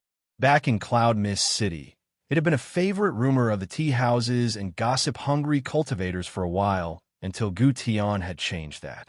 Theories ranged from betrayal by a core disciple to the sect being far weaker than its reputation. But no one really knew what had happened. He hadn't even heard of the name of the sect that had brought them down and had never expected to learn more about it. Until now. She must have noticed his thoughts spinning, because she spoke again. You want to know what happened in the war? Angie said. Chen Ren gave a slow nod. Let me guess. The vault is a hidden treasure your sect managed to protect. One the invaders didn't get. And now you want to reach it before anyone else does. Perceptive as usual. Then her gaze darkened, brows drawing together as she looked past him, as if remembering something bitter. It was a war between the Void Blade sect and the Blazing Ember sect. Chen Ren narrowed his eyes. Blazing Ember sect? That name was vaguely familiar. He briefly recalled it was one of the established sects focused on the flame arts and alchemy. We were from the same region, Angie continued. Always had minor conflicts. Nothing serious. Border disputes, resource allocation, recruitment scuffles. But 2 years ago, a disciple entered our sect. Quiet, talented, rose quickly through the ranks. His name was Wang Fu. He was undefeated in sword combat and skilled in alchemy, so much that he created improved recipes of common pills. Our sect had always been weak on the alchemy side, so people began to see him as someone who would raise our foundation. Chen Ren listened silently, heart slowly picking up speed, because if this was heading where he thought it was, the real story behind the Void Blade sect's fall was going to be far uglier than gossip ever hinted. But soon, Angie continued, Blazing Ember sect accused him of stealing those alchemical recipes. Chen Ren's brows drew together. They claimed he'd taken the formulas directly from their archives. There was a whole scandal about it. They wanted his head. He could almost see it, how it would have played out. Accusations flaring like wildfire through both sects, pride and blood boiling beneath the surface. My father was furious, she went on without minding his silence. He interrogated Wang Fu personally, and eventually he admitted it. Said he'd found the recipes on the corpses of some Blazing Ember sect disciples after a skirmish. Apparently, he'd been out on a mission when they attacked him, trying to steal his belongings. He fought back, killed them, found the ring with the formulas. And in his mind, that made it worth it, Chen Ren said. Angie nodded. Exactly. Chen Ren closed his eyes briefly, mind piecing it all together. It was messy, not just betrayal or theft. It was about honor, about lines blurred by violence. Either Elong gave up a promising disciple, or stood against a rival sect demanding blood. And it was clear what choice he had made. So, he didn't give him up? No, Angie said quietly. He was a good sect leader. He would have defended even an outer disciple, let alone someone the whole sect had pinned their hopes on. She looked down, fingers curling slightly at her side. Chen Ren didn't miss it. He tried to defuse the situation. He gave her recipes back, sent additional tributes, spirit stones, rare herbs, everything short of groveling. But she hesitated. If you spot this tale on Amazon, know that it has been stolen. Report the violation. One of the disciples Wang Fu killed was an elder's first grandson. That's why he had the spatial ring in the first place. So there was no walking back from it. No, she said. The elder wanted vengeance. The sect wanted face. And before anyone realized it, the tension had already begun to rot the peace. Then how did it spiral into a full sect war? He asked. Negotiations dragged on for over a year. During that time, small clashes between our sects increased. At first it was just words, then fists, then blades. Outer disciples started dying. Missions turned into ambushes. Beast hunts became bloodbaths. If you left the sect borders, you didn't come back in one piece. If you came back at all, she sighed, closing her eyes as if remembering everything. And the worst part was, once disciples with strong backers started dying, elders got involved. Personal revenge, they called it. Justice for their kin. But all they did was fan the flames. It stopped being about the sect and became about grudges. Fire and void tearing through forests. Mountains scarred from the power of two factions clashing unchecked. The imagination sent a shiver down Chen Ren's spine, knowing these two were one of the most destructive elements other than lightning. Angie's tone grew bitter. The sect war lasted barely over a month. But for that month, everything burned. Fire and void, pure destruction. And in the end, Void Blade sect lost. I still remember the moment I saw my father. In the sky, fighting half a dozen elders from Blazing Ember sect. He was still standing, still holding his blade, until he wasn't. Her gaze didn't waver, but Chen Ren could feel the storm behind it. It was a complete victory for them, she said softly. When I saw him fall, I knew it was over. I took one of the hidden pathways out of the sect. I ran, from city to city, hid my name, burned everything that could tie me back. Eventually, I ended up in Cloud Mist City. She gave a hollow laugh. Being immortal has its perks. No one bothered chasing me. Silence followed. You know the rest, she finished. Her voice was a mixture of guilt, sadness, and a venom so cold it could freeze flame. She hadn't cried. She hadn't asked for pity. But there was something to her words that left the room feeling smaller. Chen Ren stared at her, unsure what to say. Part of him wanted to offer a shoulder, but the look on her face told him not to. She wasn't asking for comfort. She just needed him to understand. And now he did. I'm sorry for your loss. Angie didn't respond, but a faint nod acknowledged his words. Still, one question gnawed at him. The kind of question that didn't leave room for sentiment. But how? He asked, his brows drawing close. How did the Blazing Ember sect manage to win so decisively? Were they just better at large-scale warfare? No, both sects were evenly matched. Our sect might have even had the edge in terms of defensive techniques. It's just, she hesitated. There was a betrayal from inside. Huh, yes, she said. Wang Fu was compromised. Maybe he wasn't a spy when he first joined, she continued. But somewhere along the way, he turned. Everything he did, the stolen recipes, the conflict that started it all, it was a setup. A trap to push the sects into war. And how do you know that? Did he reveal his betrayal? He asked. Angie's voice dropped lower. Yes. During the war, I saw him kill our disciples. The ones who called him senior brother. He didn't hesitate. I believe he shared everything he knew about our formations, our defenses, weaknesses, and our emergency protocols. Everything. We had background checks, screening, protocols to catch spies, especially demonic ones. His background was clean. Too clean, in hindsight. And none of us expected someone we had invested so much in to turn on us. Chen Ren fell silent.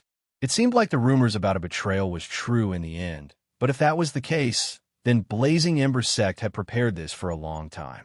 It was clear that there was a rivalry between both sects, but will they do something like this just for that? He wasn't sure and decided it was better to ask. Was it for something specific? Some treasure your sect had? It sounds like they planned this long before any conflict started and took a lot of risk with everything. Yes, they wanted our inheritance. She looked him dead in the eye. According to sect war rules in the Empire, the victor takes everything: techniques, land, spirit veins, artifacts, even the buildings if they're still standing. The Emperor allows it, says it's the most effective way to resolve deep-rooted conflict. He even takes a share of the spoils. Attacks on death. She paused, and the Blazing Ember sect had always coveted our sect's inheritance. So they engineered a war, Chen Ren muttered, disgusted. Yes, Angie said, and they won. Chen Ren nodded slowly, arms crossed once more. In the world of cultivation, inheritances were everything. They were the foundation of power, the roots of legacy. A single inheritance could birth a sect, elevate a family, or change the fate of an empire. Of course it would be coveted. Of course someone would wage war over it. There was a reason even he was chased so much. Still, knowing it and listening to everything about it were two very different things.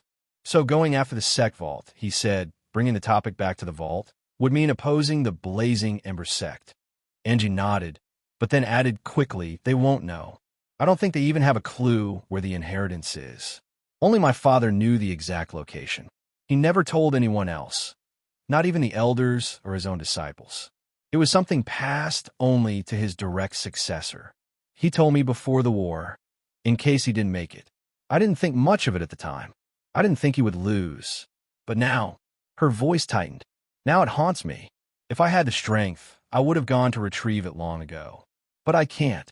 I'm too powerless. Vince, you need my help. Angie nodded again. And Chen Ren sighed. There was again that feeling, like he was stepping into another mess. One more fire waiting to burn him alive. He doubted he could even back out. Not easily. The Chi oath was there, and he suspected Angie knew that. Still, he couldn't say he hadn't expected this. Nothing valuable in this world came without risk. Inheritances didn't come easy. Fighting through the corpse lands was dangerous, but so was this. Blazing Ember sect was an established sect. Going for the vault could put him on their radar. And worse, the inheritance technically belonged to them now, at least in the eyes of the Empire. If anyone found out, still, maybe no one would. It wasn't like they put up a sign saying, we're robbing a dead sect's vault. If Angie was right, and only her father had known the true location, then even Blazing Ember might have given up looking by now. They could have assumed it was destroyed, lost, gone forever. But if they were still looking, that would be a problem. Even so, the rewards, the manuals, the techniques, the weapons, the artifacts, an entire sect's foundation. That could solve so many of his problems in one move. Not just strengthen his sect, but attract true cultivators to it. No more scraping together scraps. No more having to settle. As he thought it through, Angie must have noticed the silence in his expression, the gears turning behind his eyes. You don't have to help me. Chen Ren's eyes widened ever so slightly. Not if you don't want to. The Chi oath, he asked. It only binds you if we actually go for the inheritance. If you decide not to, that's fine. I only used the oath to make sure you wouldn't reveal anything without my permission. I didn't want to force you. Chen Ren let out a breath, this time deeper, the weight in his chest easing just a little. That was a better deal than he expected.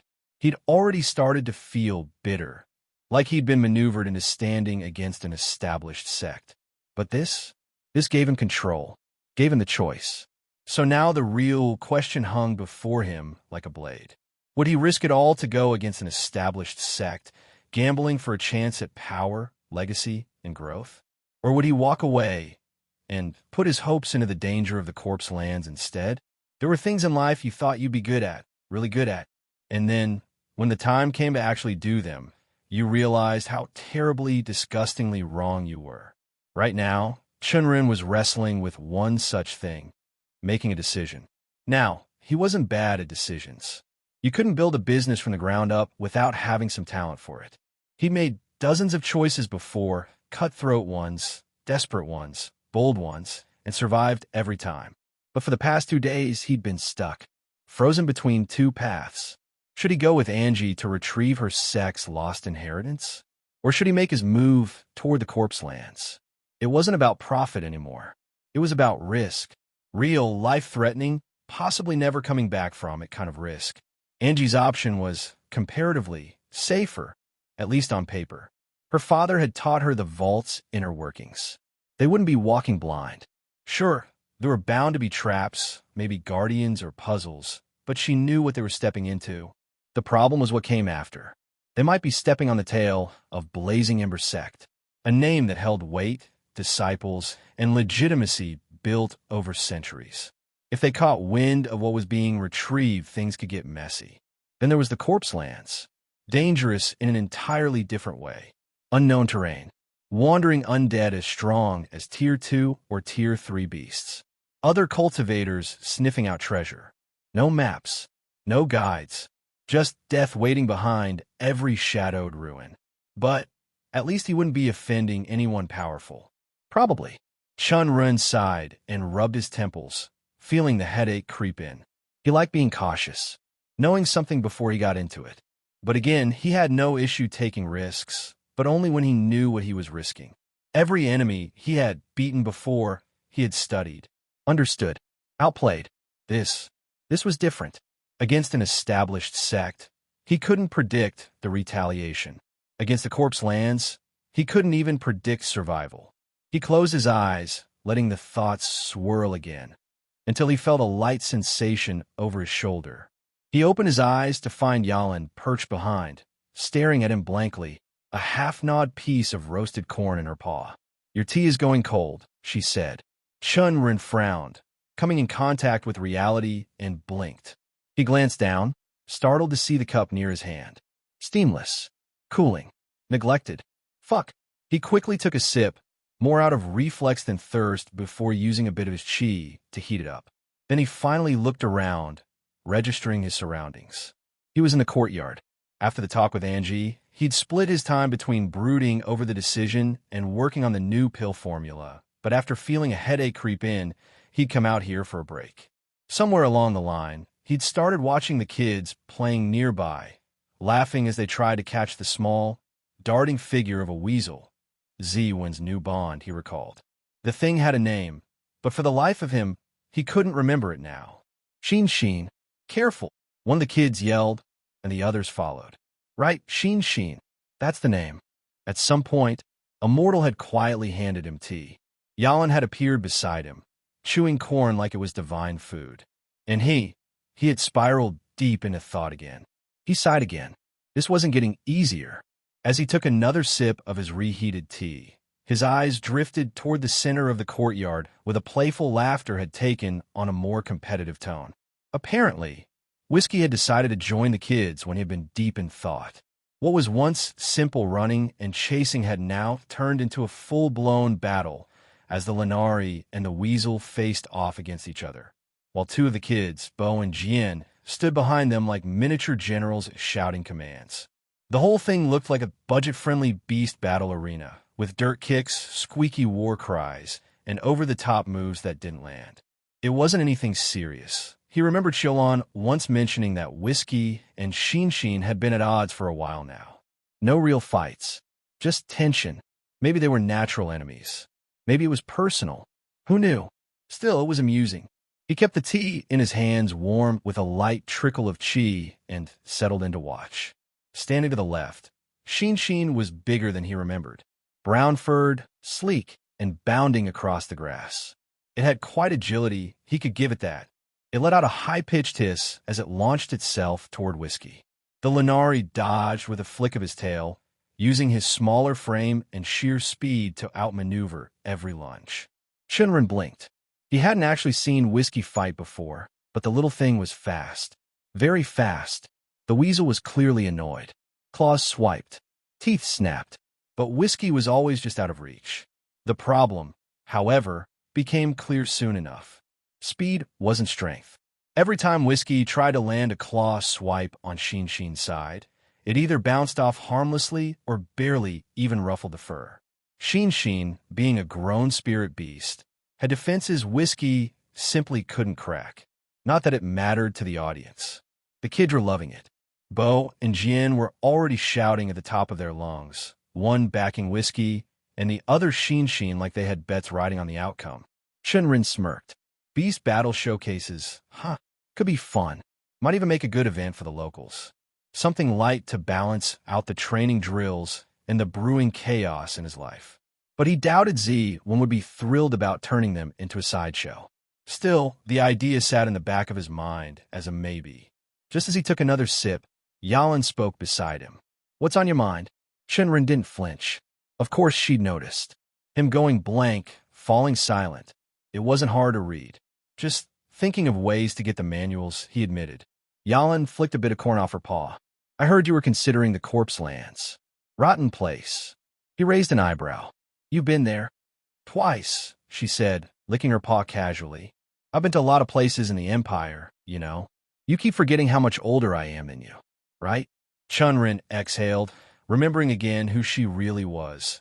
Not just some oversized talking feline, but a guardian spirit tied to his bloodline, one who had watched over his ancestors long before he was even born. So he asked, "Why don't you like it?" Yalan narrowed her eyes, staring into the distance like she was remembering something particularly disgusting. "It's far too much trouble for too little gain. Sure, you might find a treasure or two, but half the time you get attacked by rogue cultivators before you even make it out. And the artifacts?" She shook her head. "Too old, too unstable. And don't even get me started on the zombies." Chen Ren blinked. "What about them? They taste horrible." He stared. "Wait, you ate a zombie. What else was I supposed to eat there? Poisonous berries." He stared at her, utterly baffled, as she calmly licked the last bit of roasted corn from her paw. "There's no proper food in the corpse lands," she continued. "You can bring some with you, sure, but unless it's stored in a high-grade spatial ring, it spoils within a day. The miasma seeps into everything. Then you're left with two options, demonic monsters and zombies." She made a face like she'd just recalled the worst mistake of her life. "And let me tell you, zombies taste like rubber that's been soaked in pig's piss." Chen Ren made a sound of pure disgust and gently pushed his teacup aside, all appetite to sip it gone. "I never want to try that again," Yalan grumbled. "My tongue deserves better. I have standards." He glanced at her with an unreadable look. Clearly, but as she casually stretched out in the sun-drenched corner of the bench, he found himself watching her, not with amusement, but consideration. How do I even bring this up without giving it all away? He hesitated, tried to weigh his words. Then he gave up, deciding that he didn't need to be subtle until he didn't say anything that went against his oath. Let's say he started slowly.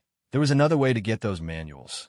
And treasures, but might draw the ire of an established sect. Do you think it will be a better option than the corpse lands? Yalan turned her head slightly and stared at him, squinting like she was trying to decide if he was speaking hypothetically or not. After a moment, she replied, "Depends. On what? You stumble upon this narrative on Amazon. It's taken without the author's consent. Report it. On what kind of sect you're poking," she said bluntly, "and what kind of treasures we're talking about. If it's just mortal-grade junk and low-level talisman scrolls, it's not worth it. But," she tilted her head thoughtfully, "if we're talking Earth-grade manuals, or better, then maybe. From what I know, sect wars in the Empire can't just happen anymore. Not without permission or legitimate cause. It's too costly, too political. The Empire regulates them now. So, this established sect can't just send out cultivators to blast this village off the map until they have very definite proof you have their property. What you need to watch out for is the quiet retaliation, assassins, spies, subtle sabotage." Chen Ren nodded slowly. "And I thought," Yalan added, giving him a sideways look, "you were already working on a large-scale defensive array around the village and the sect." "I am," he admitted. "After hearing about how the beasts become in winter, I asked Qing He about what kind of array formations could be set up. We agreed on two, one for the village's perimeter and another tighter one for the sect grounds." "Good." Yalan nodded approvingly. "Most large sects have that. Soaring Sword Sect's defensive array is strong enough to keep out mid-tier beasts without a single disciple lifting a blade." She said it'll be hard to create something that advanced, Chen Ren added. "Too many components, not enough skilled array masters.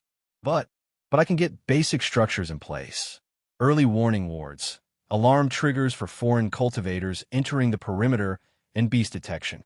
"Not bad," Yalan muttered, curling her tail around herself. Not enough for war, but enough to buy you time. And time, she said with a yawn, is half the battle.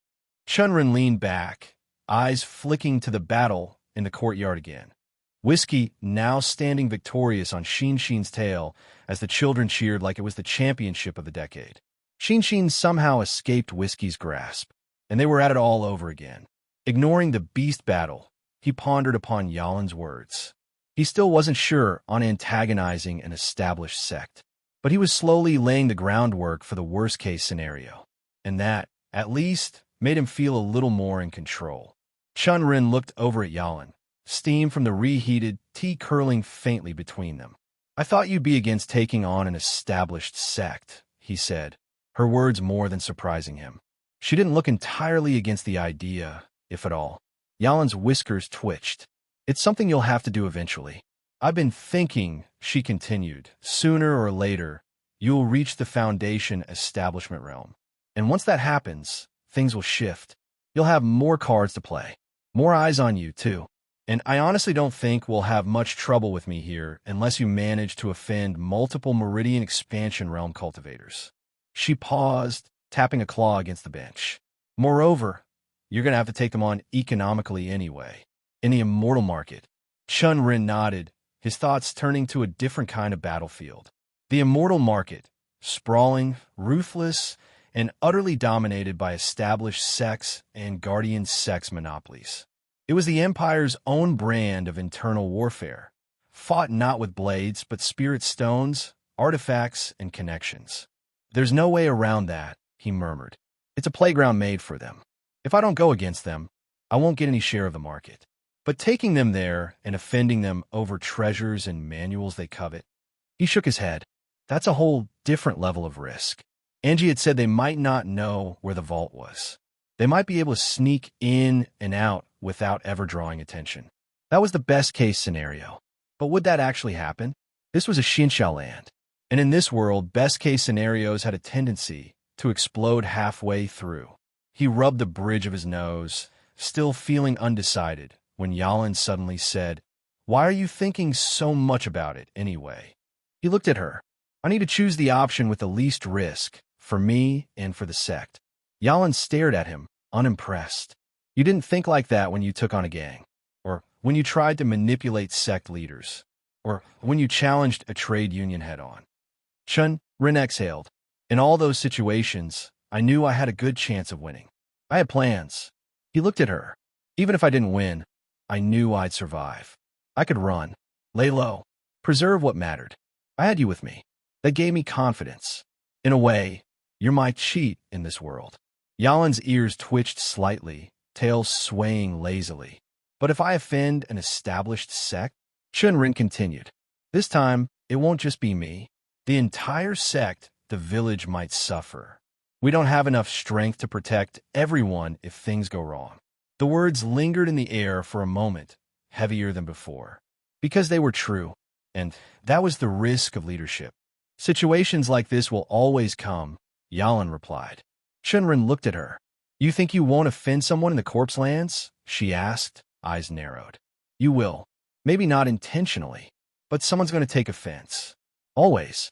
Some rogue cultivator, some vengeful idiot who wants what you find. And chances are they're connected to someone stronger. That's how it works. Half the cultivators around come from a clan or sect of stronger cultivators." For a second, he could see all of her experience in those words. She'd clearly been there, done that. So he listened. "And then what?" she continued. "You'll still have a problem. You'll still have to fight or run or outsmart them. What I'm saying is," Yalin said, "cultivation is risk.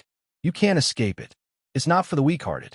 You think I reach my current realm by chewing fish and relaxing in the sunbeams?" She snorted. "I've taken risks. You need to, too. You're trying to calculate which path has less risk, but you don't know either path well enough to make that choice. Then what should I do?" Yalin didn't hesitate. "Choose the path that will benefit you the most," she said, "and prepare for when things go wrong. That's always been your strength. You're not like most cultivators, Chen Ren. Even if you don't have endless resources, what you have is unique. Think, plan, use what's yours. You always had backup plans before, have them now too. A loud cheer erupted from the center of the courtyard, breaking the stillness. Chen Ren glanced up. The battle had ended. The weasel, Sheen, stood triumphantly, fur puffed and stance proud, over Whiskey's twitching, mildly humiliated body. Bo and Jian hooped dramatically. A few of the other kids were already surrounding Whiskey, trying to console the Lanari, who glared up at the weasel like he was vowing eternal revenge. Chen Ren didn't even crack a smile, because Yalin's words were still echoing in his head, and the more he thought about them, the more he realized how true they were. No matter which path he chose, corpse lands or the sect vault, danger was a given. There was no safe option. The corpse lands were chaos incarnate, unknown terrain, rogue cultivators, demonic beasts, undead things he'd only heard of in passing, like corpse kings, zombies, and skeleton drakes. Worse, if he actually did find a treasure, it would put a mark on his back. Blood would follow, and that was if he found anything at all. The sect vault, though, at least he knew the risks there, and the vault itself, that he could prepare for, with Angie's knowledge guiding the way. As long as the Blazing Ember sect didn't know, they couldn't retaliate. Even if they do, sect wars require the Emperor's approval. The Empire was strict on large-scale conflict. Unless Blazing Ember had concrete proof, not suspicions, not rumors, they wouldn't be able to start anything overt.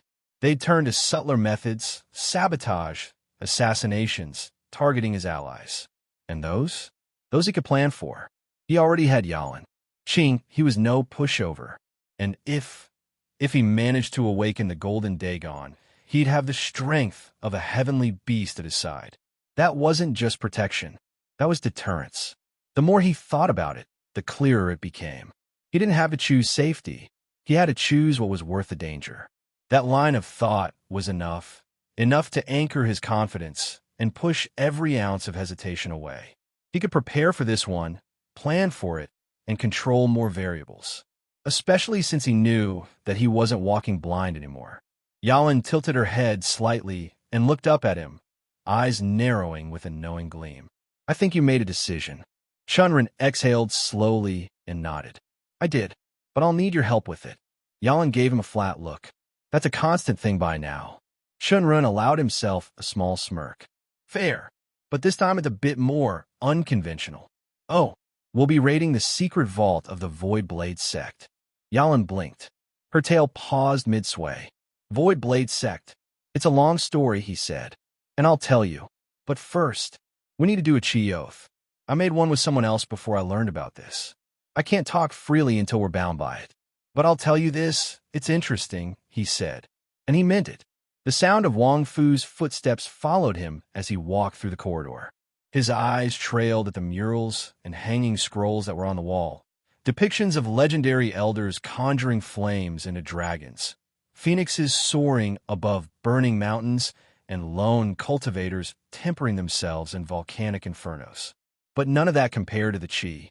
It was all around the very air he breathed, coiling around his limbs. Just standing within the inner sect hall felt nourishing. It almost felt like the air was feeding his cultivation, filling his dantian and reinforcing his bones. A few years ago, he had been wasting away his life in the outer courtyard, a nobody with dull meridians and no hope of advancement. He remembered the cracked tiles he slept on, the cheap knockoff pills he peddled, and the rank stench of latrines he cleaned for coins. He had no fortune to call his own, no guidance to reach his goals. He was left with only a stagnant path to nowhere. But now, he was breathing immortality, the one that everyone in this world wished for. Disciples passed him, bowing with respectful nods. Senior Brother Wang. Greetings, Senior. He gave a slight nod, allowing himself a small smile. Not arrogance, just recognition. These weren't the same men who used to sneer at his patched robes or mock his failed breakthroughs. These were the ones who knew what it meant to survive in the Blazing Ember sect. And he had done more than survive. He had chosen the forbidden path. At first, he hesitated, but desperation had carved open his heart, and once the decision was made, there was no looking back. He had nearly lost his life to a Meridian expansion cultivator during his first field trial. His arms had burned for days, and he had been forced to gnaw on spirit leaves just to dull the pain. But he had endured and survived. As he neared the crimson double doors at the end of the corridor, he paused. On his left, the training grounds were busy with activity. Rows of disciples meditated cross-legged atop blackened stone platforms, their bodies bathed in ambient flame. A few sparred under the watchful eye of a golden-robed instructor, their fists alight as they shattered boulders into red-hot shards. Further along, one fool had wrapped himself in a cocoon of fire, his skin bubbling and charring, only to reform with each breath. A trial by torment for the legendary infernal carapace technique. Wang Fu had tried that once, lost 3 toes and the ability to sit for a week. With the power coursing through his meridians, those training grounds felt like distant memories. The techniques the outer disciples bled to master were mere sparks to him now, childish attempts at kindling flame. Still, Wang Fu didn't linger. His destination was ahead. He turned from the training yard, his pace quickening until he stood before an enormous set of crimson doors. Runes were alive across their surface, shimmering beneath the surface.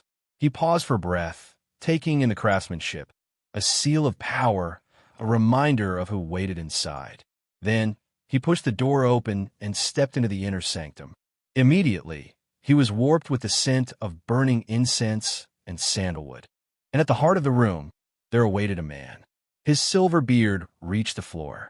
His narrow, small, beady eyes stayed closed. His robes layered in gold thread and red silk, and embroidered with phoenixes wreathed in fire. He sat unmoving. On either side of him, 2 female disciples attended to him, one fanning gently, and the other pressing her soft hands onto his back, fingers glowing faintly with soothing qi. Both were beautiful, extremely beautiful, the kind poets would write in scrolls for hours. They looked untouched by time or hardship, chosen not just for their skill but for their bond to the elder. Wang Fu's eyes betrayed him for a moment, lingering, but just as quickly he averted them. They were not his to desire. They were Dao companions of the sect, Reijin himself. His gaze lowered, and without hesitation, he dropped to his knees, his forehead touching the cold stone floor. This lowly disciple greets sect Regent Shunli now, infernal warrior of the empire. He held the bow until a rough voice broke the silence. Raise your head. Wang Fu obeyed, lifting his gaze just in time to see his master flick his eyes toward the 2 women. Without a word, they bowed gracefully and glided out through a side door, their presence vanishing like smoke. Now, the room felt different. He was alone with his master, and that meant only one thing, something dangerous, something secret. The last time they had spoken privately, he'd ended up barely surviving a fight with a meridian expansion cultivator and losing 3 of his toes while infiltrating another sect for over a year. Still, this was how he'd gain power. And if his master was calling him again, then something important was about to begin. Cultivation had never been a path for the safe and the soft. It was a road paved in blood, betrayal, and endless risk. And so, Wang Fu said nothing. He simply waited. Sect Regent Shun's voice broke the silence again, rough like stone grinding against stone. Your cultivation has improved by leaps and bounds. You're approaching the bottleneck of the Foundation establishment realm. Have you faced any issues? Wang Fu bowed his head again, not as deep this time, but still with reverence. This lowly disciple is grateful for the pills and treasures Master has bestowed. Without them, I would still be stuck clawing at the threshold. He paused, his lips tightening for a brief moment. There have been whispers. Some inner disciples are jealous, spreading rumors, questioning my progress. But none have dared act, not with your shadow behind me. His master gave an approving nod. His eyes, deep like simmering coals, held a glint of something unreadable. Good. My shadow brings protection, but it also casts pressure. If you want to stand further within it, and perhaps one day cast your own, you'll need to prove you're worthy of more. I'm ready, Wang Fu said without hesitation, fists clenched against his robes. Whatever taskmaster commands, I will complete it, even if I must burn for it. His master's gaze lingered on him a while longer before he finally spoke. There are two matters that require attention. The first is regarding the medallion to the gate of immortals. From the information I got, it resurfaced in Cloud Mist City. One of the chosen immortals' own disciples attempted to obtain it and failed. It is still in the region, for now. The task of retrieving it has been entrusted to me. Wang Fu bowed again. Do you want me to retrieve it? Master Shun raised a single finger, silencing him. Not yet. First, the second task. After the war with the Voidblade sect, we searched for their sect vault, the inheritance that was said to have been passed down since their founding. But we found nothing. Their grounds were scorched, their corpses burned, and their secrets buried. Until recently, Wang Fu straightened, spine tightening with anticipation. We finally have success. That's the best news, Master. Sect Regent Shun gave a satisfied nod. It is. After interrogating and torturing countless core disciples of the Voidblade sect, all of it feeling like scraping ash, we finally struck gold. A tattered map, which is ancient and faded, but real. He tapped his fingers against the stone armrest. It leads to the vault. We still don't know what traps or formations lie inside. Whatever protections their ancestors laid down have likely warped over the centuries. But the location is confirmed, and that is enough. I want you to lead the expedition. Take a team, retrieve the treasure, and return everything to me. I would go myself, but I'm at the threshold of core formation. The next few weeks are critical. I can't afford distraction. But you've already proven yourself. Through the usual cold gaze, Wang Fu almost saw something akin to fondness, but before he could put it into his memory, it was gone. You were the sharpest dagger in the fall of the Voidblade sect. Now it's time to carve open what they tried to hide. Wang Fu bowed again. Then I will make preparations immediately. I'll select disciples worthy to accompany me and head out at once. Good, Master Shin said. But listen well, Wang Fu. Suddenly, pressure crushed down on him like a mountain had fallen from the sky. His knees buckled slightly, even as he remained kneeling, a thin sheen of sweat instantly blooming across his brow. If you take anything from the vault for yourself, be it coin, pill, scroll, or shard, I will know. And unlike before, there will be no mercy. Others have done such things and lived because their betrayal was small. I will not allow such leniency with you. Not for this. Wang Fu's entire body tensed, and he bowed until his forehead hit the floor again with an audible thud. This disciple understands, Master Shun. I swear on my soul, I will make sure no one dares to steal from your prize. The pressure lifted slowly, like a boulder being rolled off his spine. Master Shin nodded once, then reached into his sleeve and flicked his wrist. A flash of light, and a spatial ring arced through the air. Wang Fu caught it instinctively. That ring will hold everything, including the inheritance stone. There are spirit artifacts within the vault. Some may aid you in surviving what's inside. Use them if needed, but bring them back. Wang Fu stared at the ring in his palm, unable to help the gleam that entered his eyes. It was a valuable artifact, and just the runes etched on it told him that it was far bigger than any other spatial rings he had owned. Don't look at it like that. Even if you return with everything, even if not a single scratch appears on any of your companions, the ring won't be yours. Did you know this story is from Royal Road? Read the official version for free and support the author. Wang Fu's fingers clenched tight around the ring. He opened his mouth to speak, but before a single word could leave his lips, his master's voice cut in again. Calm, casual, and far more dangerous. But if you complete this mission well, Master Shun said, I will give you more of the immortal blood. Time seemed to freeze at that sentence. Wang Fu's eyes widened, pupils contracting. Immortal blood. Even a single drop was enough for him to break through his current bottleneck and achieve the realm he once thought was impossible for him. It was the treasure that had changed his life the first time, and now another chance. But Master Shin wasn't finished. And more than that, I'll let you have it too. Wang Fu's breath hitched. He didn't need to ask which two. His master smiled faintly, as if reading his disciples' thoughts. I saw how you looked at them. His voice held no malice, only disinterest. I have a lot more Dao companions. They'll never surpass the foundation establishment realm either way. Beautiful, yes. Loyal, yes. But to me, useless. The implication landed like thunder in Wang Fu's chest. Dao companions, his master's own. To be offered such a thing wasn't just indulgence. It was favor made flesh. Wang Fu dropped to his knees again, bowing lower than before. You won't be disappointed, Master.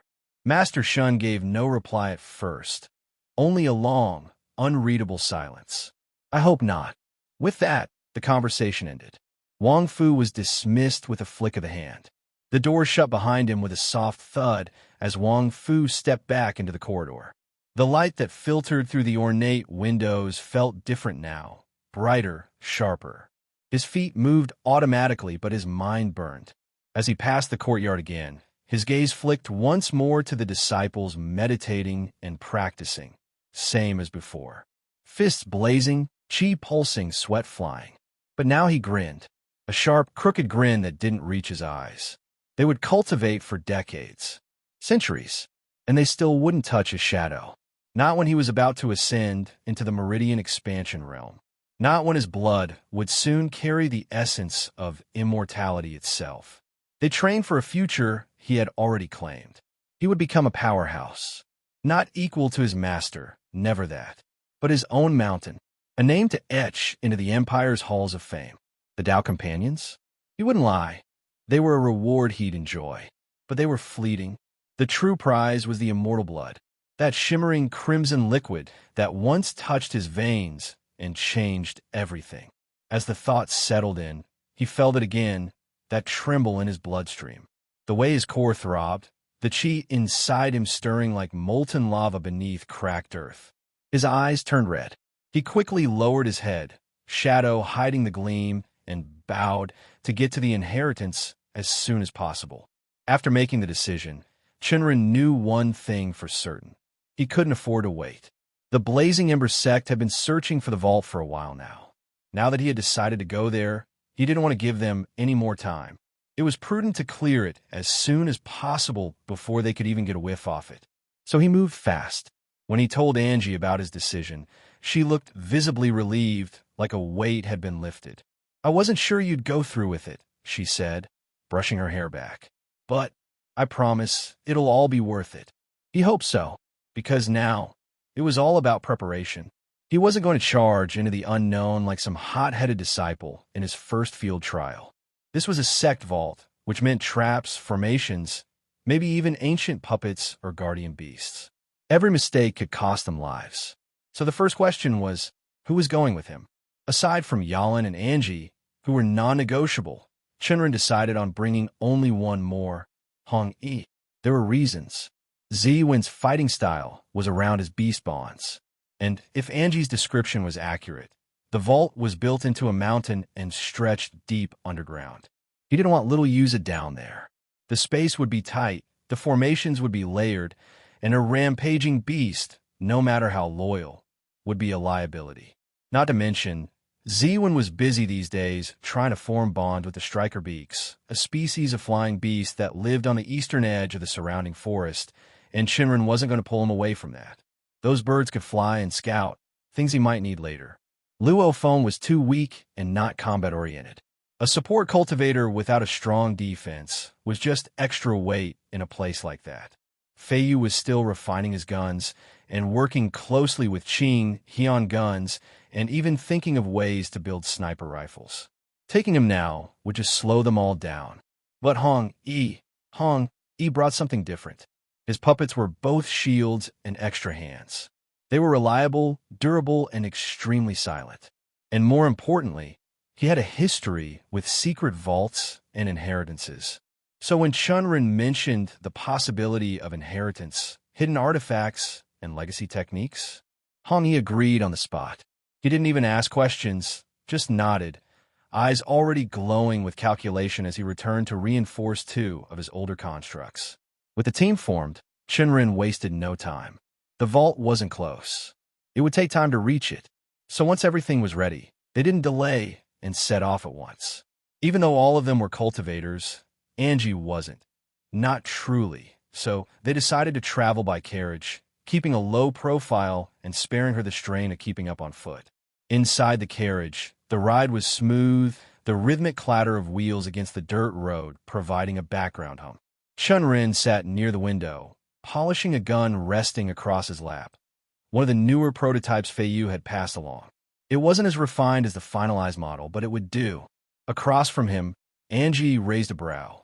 "Why'd you bring a gun?" Chen Ren didn't look up as he answered, running a cloth over the rifle. "Testing purposes. If we come across any Tier 1 beasts, I'll try it out. Also, help me practice my aim. Lightning's great, but hard to control, and right now, I'm still trash at precision." Angie nodded at that, settling back in her seat, but Chen Ren caught the amused glint in her eyes. He didn't press it. Instead, he shifted topics. "So, how many days from the village to the vault?" "Few days. It's hidden pretty deep, though. Once we get there, we'll probably be out in half a day. Just need to get to the main vault, take everything, and be on our way." "You think it'll be that easy?" "Why not? You mentioned traps, and the vault's entrance is near a forest. Forest means beasts. Hidden ruins usually mean layers of problems." Angie shrugged. "I've studied the place a lot. I got a good idea about the outer formations and traps. I'll handle them. The bigger issue is the guardians that protect the inner chamber. But if we reach the main vault hall, I'll be able to handle them too. They're programmed not to act against sect members." She sounded confident, too confident, if Chen Ren was honest. He remembered her explanation from before. The guardians were puppets, constructs built to defend the inheritance chamber against outsiders.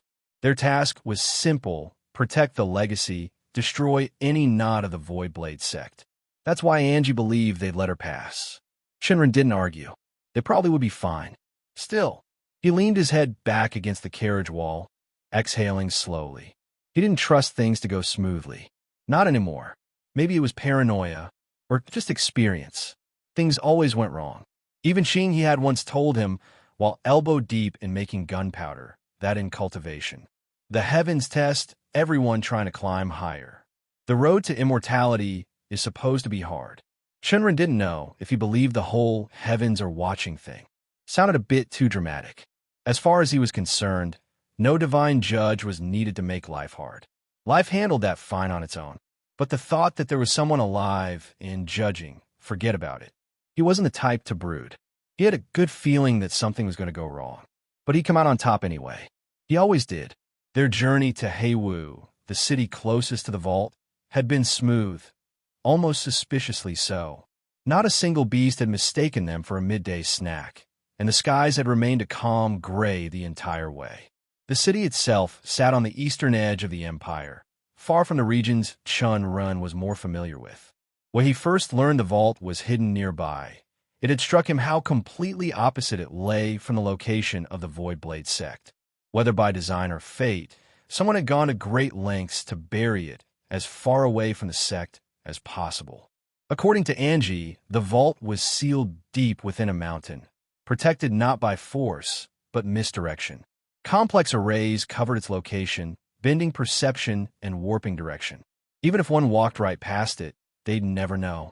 Without exact knowledge, even finding the entrance was near impossible. Recovering the treasures hidden deep inside. That was another story altogether.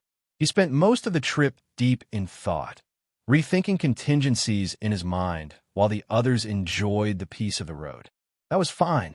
He didn't expect them to share his anxiety, and even if they did, they didn't show it to face. Once they reached Heiwu City's outskirts, he ordered the carriage to stay hidden between dense trees, away from roads and eyes. From here on, only he and Yalan would go forward, into the city to find food, probe the local powers, and gather any rumors about strange happenings near the mountains. There was always a chance Blazing Ember Sect had gotten there first. Unlikely, sure, but not impossible. If they had, he needed to know. Angie had wanted to come along, but he had calmly refused. She was the only person from Voidblade Sect and needed to be hidden. He could understand her impatience. Hell, he felt it, but understanding didn't change facts. Instead, he reached for Hong Yi's mask and placed it over his face, his features morphing into that of an aged, wrinkled man. Disguise in place, he gave Angie a nod and slipped into the city with Yalan by his side. It wasn't much of a city, more like a mining town with iron dust in the air and gunk-stained buildings lining the slope. Most of the people here earned their coin hauling or shaping metal. Chen Ren counted 3 smithies within the first 2 streets. But cultivation? That was rare. As they moved through the narrow roads, Yalan quietly pointed out only 2 cultivators in the entire place, both in the body-forging realm, and from their ragged robes and wandering gazes, they looked more like rogue drifters than anything serious. Good. That meant less eyes to worry about.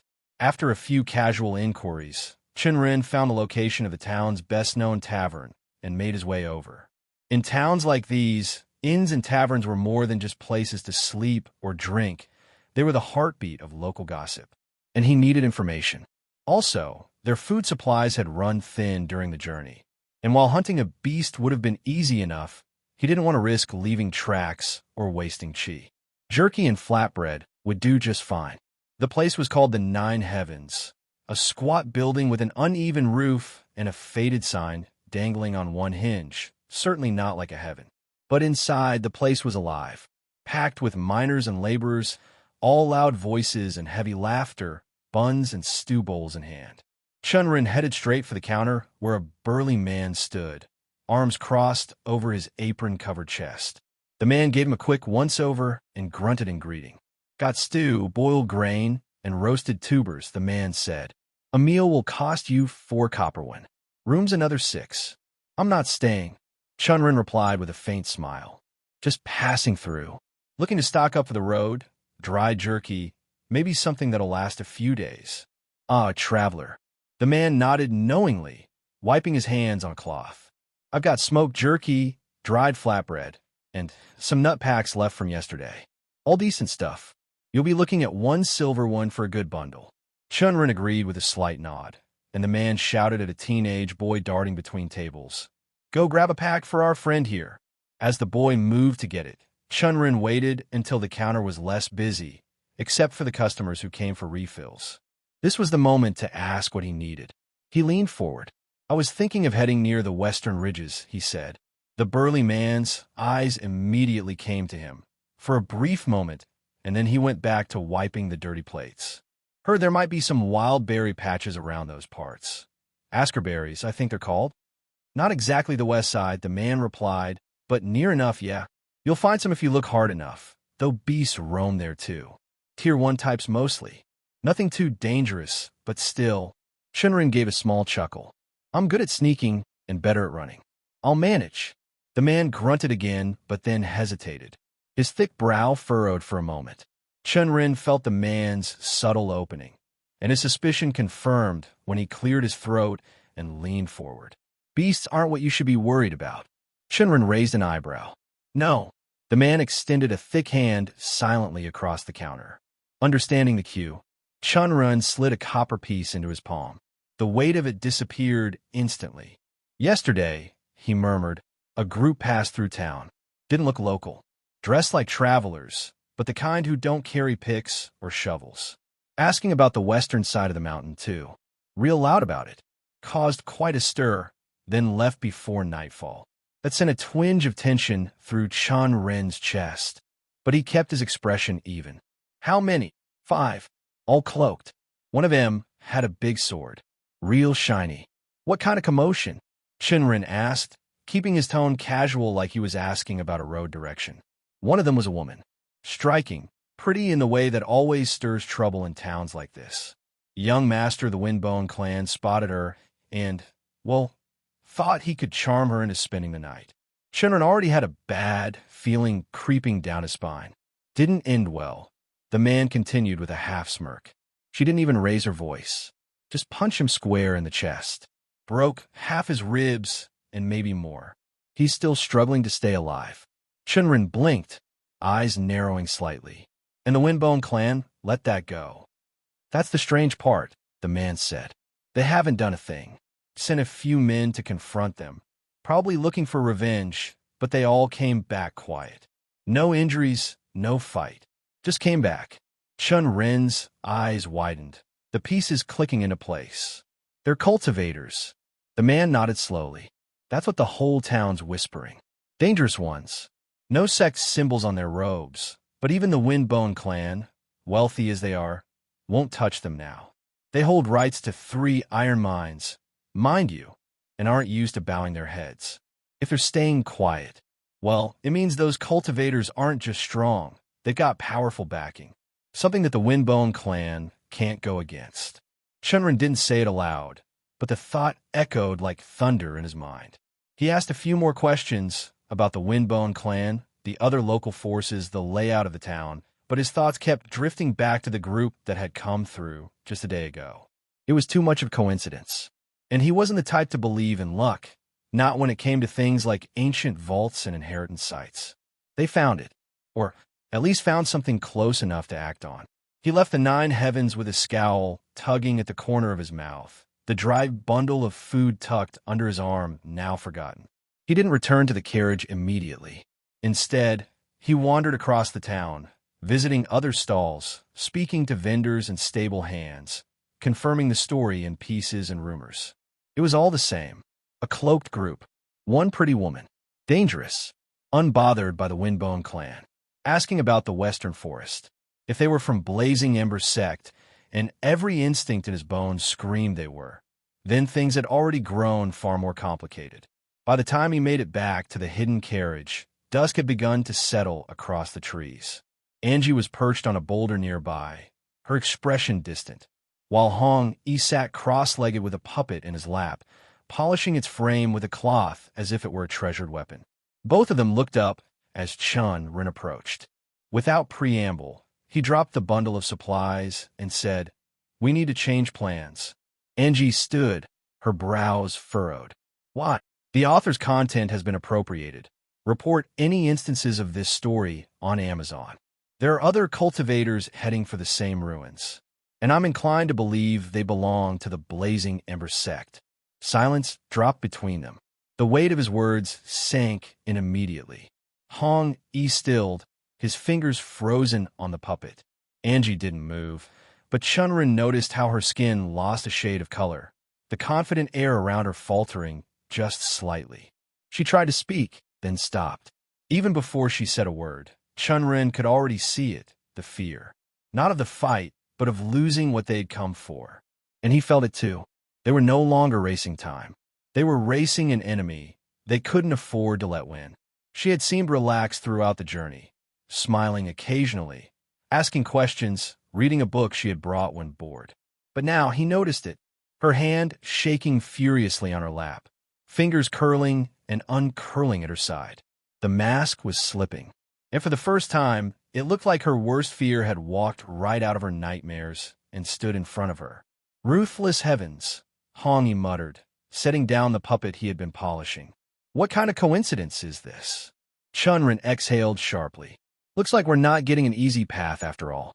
Angie pulled in a slow breath, visibly trying to steady herself before asking, "How strong are they?" "I don't know," Chen Ren said, shaking his head. "But if the inheritance really holds as much value as we think, then they won't send just anyone.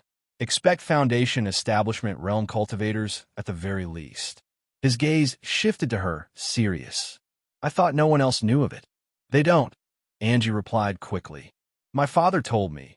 Information about the ruin is always passed down verbally. There's no written record. It shouldn't be possible for them to know. But they know the location," Chen Ren said flatly. That silenced her. The fire in her eyes dimmed, and for a brief moment, doubt crept in. He studied her carefully. If she was telling the truth, and he had no reason to believe she wasn't, then the other group must have found it by other means. A rumor, a slip of the tongue, or maybe just dumb luck. Either way, if they only knew where the vault was and not what lay inside, that gave Chen Ren's group a single, narrow edge, one they'd have to gamble everything on. "What are we going to do?" Hong Yi asked. "Return to the sect? Wait for another chance?" "No," Angie snapped, stepping forward. "We can't. If the inheritance falls into the hands of the Blazing Ember sect, it won't just be bad. It'll be a disaster." Hong Yi frowned. "It won't be good for you. Don't act like we all swore some loyalty oath to your sect's legacy. You're the one that dragged us here." And now you want us to throw our lives away just to protect a few old scrolls and some inheritance you haven't told us about? You're not doing me a favor, she snapped back. You're here for the manuals too, the treasures. Don't pretend you're just being charitable. Before the argument could spiral further, Chen Ren raised his voice. Enough. They both fell quiet, though their glares still lingered. Fighting solves nothing, he said. We talk, we plan, then we decide.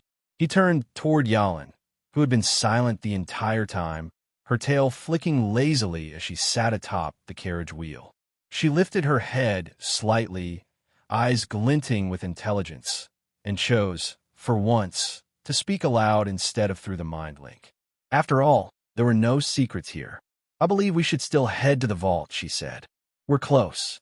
If those cultivators don't know what's inside, we may still beat them to it. I see no reason to turn back now. Angie let out a breath, some of the tension lifting from her face. A faint smile touched her lips, grateful.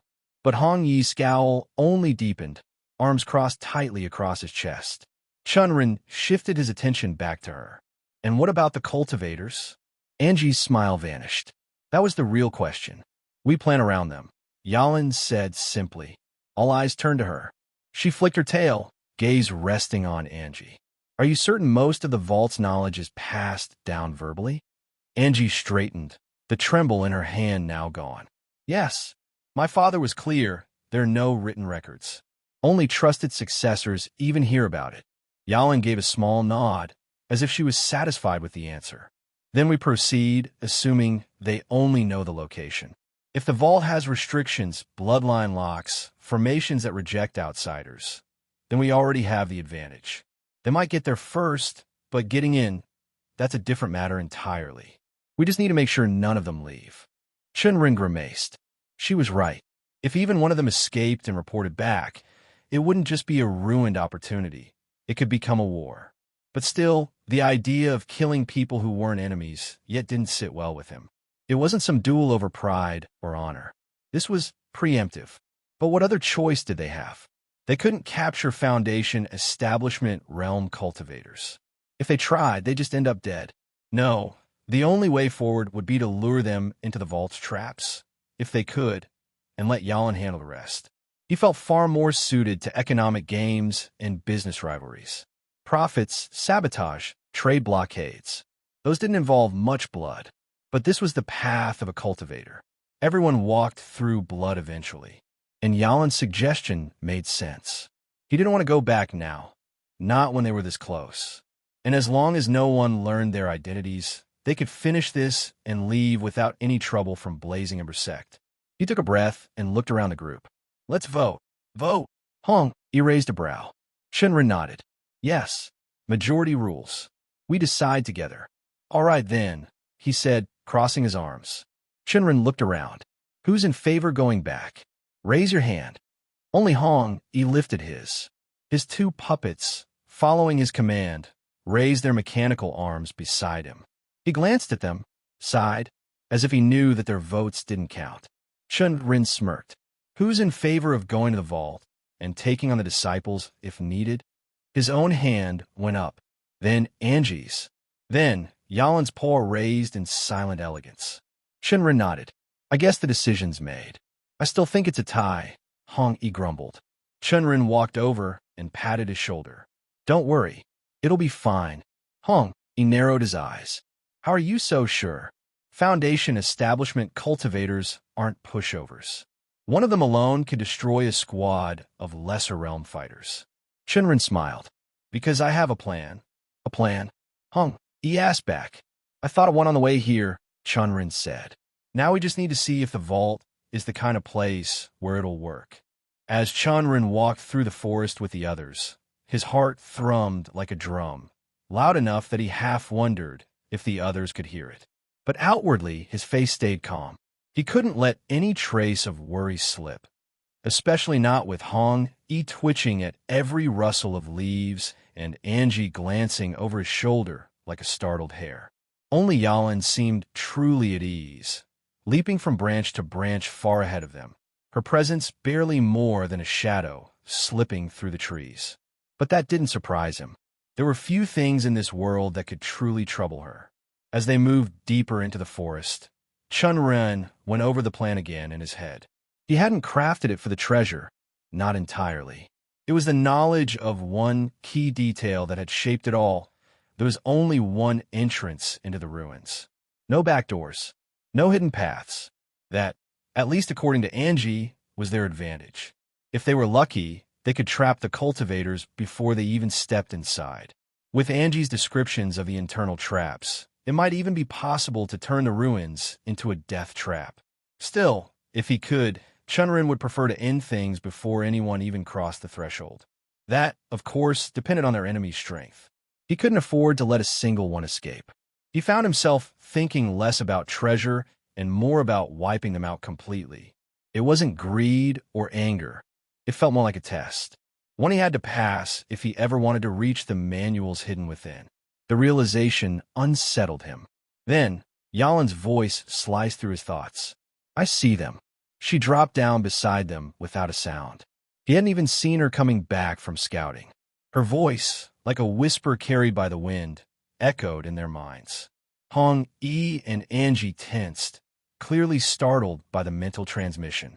Chen Ren, however, looked at Yalin for more information.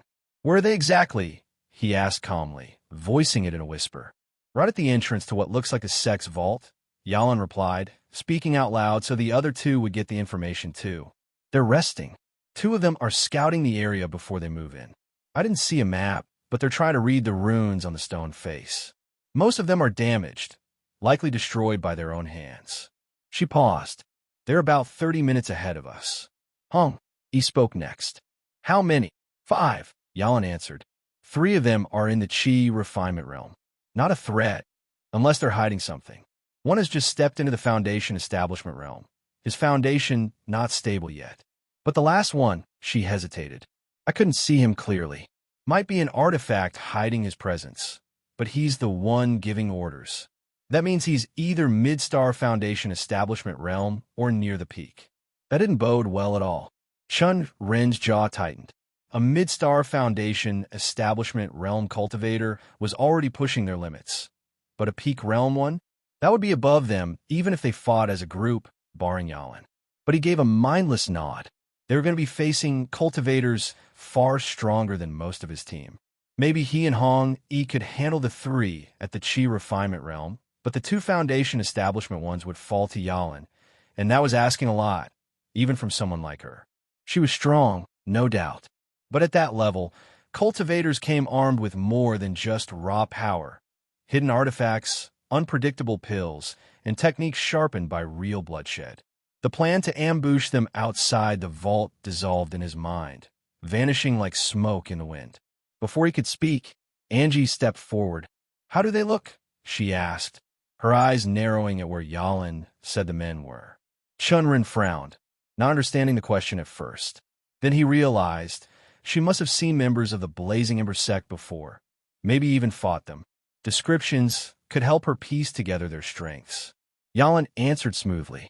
2 of the Qi refinement cultivators look like twins, male and female, both short, brown hair. The girl carries a short sword and a bow. I think her posture's offhand, like she's used to shooting from cover. The boy moves with daggers, quick feet, twitchy hands. Scouts, from the looks of it. She paused. The 3rd one's a man. Black hair, scar across his face. Looks more seasoned than the twins. Carries himself like he survived a few close calls. The leader has red hair, bushy eyebrows, wears too many rings, all artifacts. Sharp face, alert eyes. He talks, they listen. And the last one's bald. No facial hair. No eyebrows either. Stood like a statue, but his eyes never stopped moving. Angie's face drained of color. Then it flushed with something far darker. Rage. The leader, his name is Wang Fu. Chen Ren's eyes widened. The spy. Angie nodded stiffly. Yes, it's him. Yalin narrowed her gaze and flicked her tail. Tell me what you know. Angie's words came fast and bitter. He entered the Foundation establishment realm during the sect war. But with the loot from that conflict, I wouldn't be surprised if he climbed higher. He hoards poison and healing pills in his spatial rings. throws them mid-battle to confuse or trap enemies. He uses a spear, an artifact. Arnu. She inhaled sharply.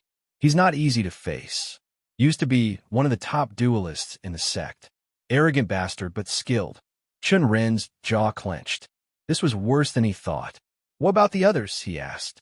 I only recognize the twins, Angie replied. The girl prefers range, but isn't bad at close combat. The boy uses blades and stealth techniques, mixed with the signature flames of his sect. They're scouts. If we split them from the group, they're manageable. Yala nodded. They were moving through the trees earlier, probably scouting the perimeter. Chen Ren glanced around. Both Hong Yi and Angie were watching him now, waiting, ready for his call. He paused, thinking it through again. There was no perfect move here, just the best gamble. We stick to the same plan, he said, attracting attention back to him. Wang Fu might recognize you, Angie, so we'll avoid a direct clash outside. We'll enter the vault once they're 10 minutes in.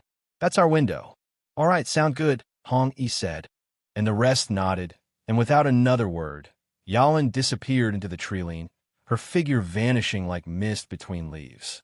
As they waited, Chen Ren unrolled the map Angie had sketched from memory. The layout of the ruins was a maze, twisting paths, dead ends, and trap-laden corridors leading toward the main vault chamber. Every route was dangerous, but one chamber in particular caught his attention.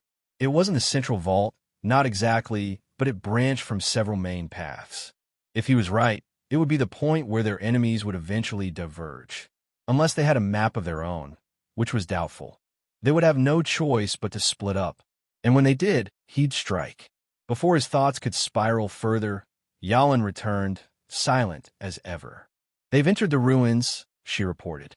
If we run now, we'll reach the entrance within 10 minutes if we are fast. Chen Ren gave a nod. Let's move. The group broke into a sprint, weaving through trees and ducking under branches. The forest blurred around them, the sharp scent of bark and moss rising with each breath. Along the way, they passed several beasts, felled and missing parts, their bodies still fresh. Signs of the Cultivator's passage. It meant fewer threats for them to face, but he didn't let his guard drop. Soon, the vault came into view. T was located within a mountain, hidden by a massive boulder that would have gone unnoticed if you weren't looking closely. As Chen Ren approached, he noticed the faint shimmer of runes carved along the rocky surface, redirection arrays. They must have redirected anyone who came too close, he murmured. Standard vault defense. The Blazing Ember sect must have come prepared. Most old sect vaults used either redirection or illusion formations. It wasn't hard to guess. They likely had mind-shielding artifacts to counter the effect. For a group like them, that kind of precaution was expected. He studied the entrance a moment longer before glancing at Hong Yi. Leave one of your puppets outside. If anyone follows us or the cultivators run out, I want to know. Hong Yi nodded and quickly commanded one of his smaller constructs, setting it just behind the boulder. Then Chen Ren turned to the others. Let's move. They stepped into the darkness. The corridor was cut straight into the mountain, stone walls stretching endlessly, cold air brushing past their skin. Hong Yi struck a match and lit a torch, the flickering flame casting long shadows across the walls. Their puppets walked in front, heavy steps echoing, ready to trigger any traps. But Chen Ren knew there wouldn't be any this close to the entrance. The genuine version of this novel can be found on another site. Support the author by reading it there. Still, he kept his eyes low, scanning the dust-filled stone beneath them. Footprints. He counted them as they walked. Some were deep and heavy. 2 of them were light and spaced far apart, scouts quick on their feet. Your Dantians, Chen Ren whispered as they moved, glancing at Hong Yi and Yalan. You've shrouded them, right? Hong Yi gave a tight nod. I have. Yalan scoffed. My Dantian is always shrouded. I'm not a rookie. Chen Ren allowed himself a small breath. One of the more valuable things he'd learned from Yalan recently, core shrouding. A vital technique for stealth. At higher realms, cultivators could sense one another from a distance, thanks to the chi that naturally leaked from their cores. So, shrouding was necessary. It was something Angie didn't need, being immortal, But for them, it could mean the difference between life and death in these narrow corridors. Even as he silently checked himself again, making sure no chi slipped past his control, Chen Ren kept his senses sharp. Every flicker of light, every shift in shadow along the corridor walls made his fingers twitch. He didn't want anything surprising jumping onto them. Even if their presence was cloaked from other cultivators, it didn't mean they were invisible to beasts. And according to Angie, the vault housed more than just traps. There were old nests, left behind as part of the ruins' natural defense. Beasts raised in the dark, meant to guard what lay buried. But 30 minutes into the walk, Chen Ren began to suspect that threat had passed, for now. The group halted momentarily as they came upon several carcasses scattered across the corridor floor. Large, leathery-winged creatures with bloated torsos and sunken eyes. Overgrown bat-like creatures he recognized as night feeders, known for sinking their hooked fangs into human prey and draining them dry. Even the sight of them was enough to make Hong grimace. As they knelt to inspect the bodies, Chen Ren narrowed his eyes. Charred. Some were burned clean through, ribs split open like dried husks. Others had been crushed outright, their blackened limbs embedded in the stone walls. Splatters of blood painted the rock in jagged arcs. One of them had hit hard. A brawler, most likely. Someone with strength-based techniques, or an artifact that amplified brute force. He filed the detail away for later. Until he knew which cultivator it was, it wouldn't help. At least we're on the right path, Hongi muttered, gazed still on the mangled corpses. But I guess there's only one path here, so it's natural. The deeper they went, the more the silence pressed on them. With every step, the corridors seemed to stretch endlessly, turning from passage to maze. And still, there was no sign of the enemy. Chen Ren's unease began to grow. How massive was this structure? He had known it was deep, but this felt like walking through a tomb built for a sect 10 times the size of theirs. It was horrifying to say the least. Still, he kept his calm, knowing that no matter how far the blazing ember cultivators had come, they weren't leaving with the inheritance. They couldn't. The final chamber, the true vault, was sealed, possibly accessible only by someone at the Meridian Expansion realm or above by force. It would take time, effort, and strength far beyond what this team carried. If anything, they were scouts, maybe sent to map it out before an elder or the sect leader came to claim the prize themselves. That would only happen if these 5 made it back alive. They shouldn't, he thought to himself. His eyes wandered around the path. More night feeder corpses littered the way ahead. Their burned and broken bodies forced the group to slow their pace, but they didn't stop. Eventually, the corridor widened and split. It was a fork, the one he had been waiting for. Chen Ren raised a hand, halting the group. He crouched near the stone and traced the dusty floor with his fingers, reading the path through faint tracks. 3 sets of footsteps went left. 2 went right. His brows furrowed. They split. The prints were clear, and among them, he could see lighter ones, quick, careful, likely the twins. One went left and one right. He turned to Angie. Thoughts? She studied the fork, then pointed left. This one leads to the main vault chamber. There are a few chambers before it, but they're guarded, traps and beast and puppet guardians. It won't be easy. Chen Ren tilted his head toward the right passage. And that one, she hesitated. Not sure, but my father once told me that before the guardians were brought in, some cultivators were stationed here to protect the vault. They had quarters carved into the mountain, so it's probably that. Why did they stop? One of them tried to steal the inheritance. After that, the elders decided beasts and mindless puppets were more trustworthy. Chen Ren let out a dry breath. Hard to argue with that. Yalin perched low, taking a proper look at the paths. So what are we doing? It's simple. We're not getting a better chance than this to thin their numbers. Taking all 5 head-on would stretch us too thin, but now, this is a golden opportunity. He pointed down the left corridor. I'll take Angie and one of Hong Yi's puppets. We'll follow the group that went left. That path should lead to the quarters, and hopefully to the 2 Chi refinement realm cultivators. Then he turned to the other. You and Hong Yi go right. If we're right, that path leads to the sect vault. And with you there, Hong, you won't have to worry as much. Will we be able to follow the tracks easily? Yalan asked, her whiskers twitching. Chen Ren nodded. They're not hiding their movements. Probably think they're alone down here, and I don't think they would shroud their cores. Hong, he frowned, glancing toward the left path. And what if one of them is a Foundation Establishment Realm Cultivator? Chen Ren offered a slight shrug. Then we pull back and regroup. Yalan can speak to me mentally. We'll stay in touch. But if it's the two scouts, I can handle them.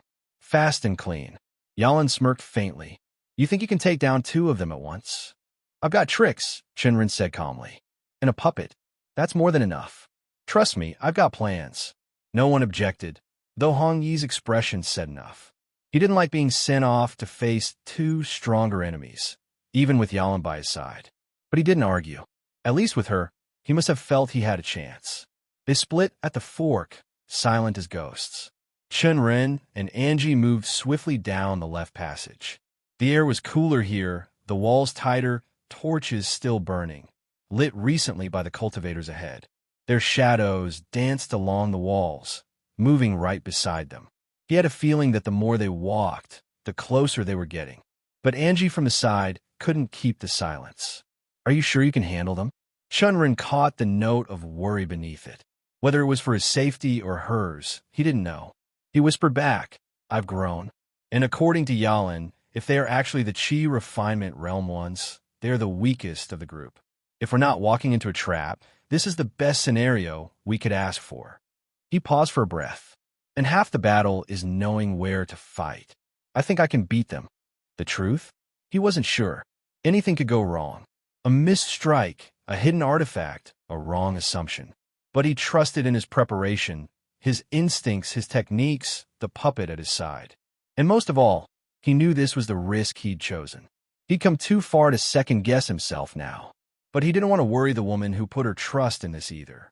If anything came, he would take on a head first. His thoughts paused when the corridor narrowed into a choke point, and when the walls gave way to a larger chamber ahead. Both their feet slowed down.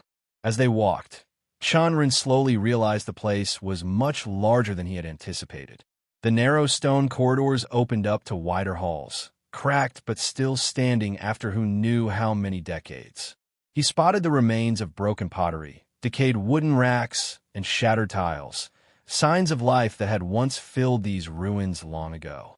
Unable to hide his curiosity any longer, he glanced sideways at Angie. This looks a lot bigger than just a simple sect vault. Angie nodded. She had no reason to hide the truth from him now. It was more than a vault. Like I said, cultivators used to live here. Back then, before the Kellyan Empire expanded this far, the Void Blade sect ruled these lands. Them, and a few others that didn't survive the passage of time. She paused, stepping carefully over a fallen beam. This was one of their outposts. A small one, but important enough to fortify. Library, training grounds, food storage, barracks, everything a cultivator force needed to sustain itself away from their main sect grounds. When the sect got assimilated in the Empire, it didn't destroy it. They turned it into a vault to protect what was left. Chen Ren nodded thoughtfully, his mind immediately drifting toward the one thing that mattered most. The library. Is it still intact? Angie smiled faintly. It should be. That's where you'll find the manuals. Once we secure the inheritance, I can help you locate it. It should be near the vault. Chen Ren's fingers unconsciously tightened into a fist before he relaxed them. Just the thought of it, the knowledge stored there, was enough to make his heart beat faster. That library alone could fulfill the vows he had made to his sect. The conversation drifted into silence after that, each of them focusing on the path ahead.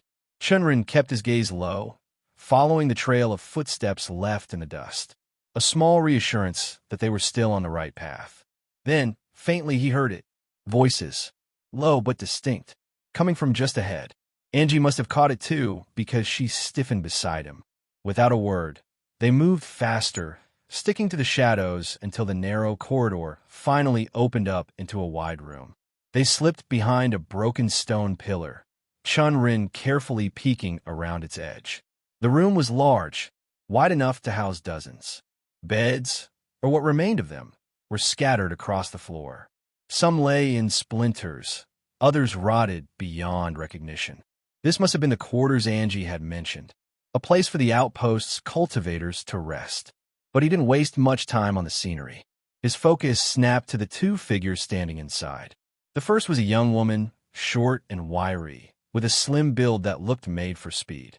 Her arms and legs were lean, packed with tight muscle. She wore light leather armor that clung close to her body, probably allowing easy movement. A short sword hung at her hip alongside a bow on her back, and her brown hair was tied back tightly, keeping it out of her sharp, narrow face.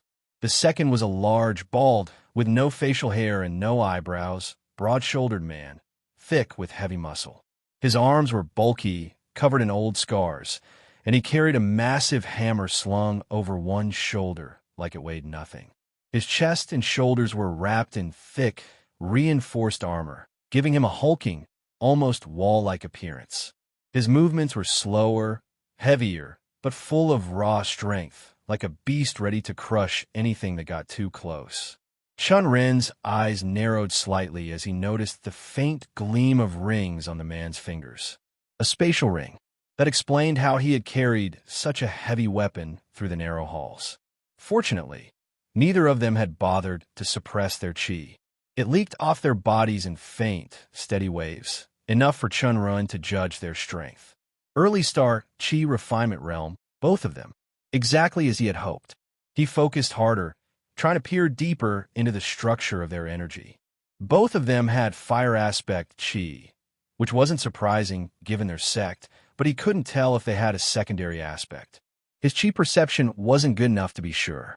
Still, it didn't matter. They were strong, but manageable.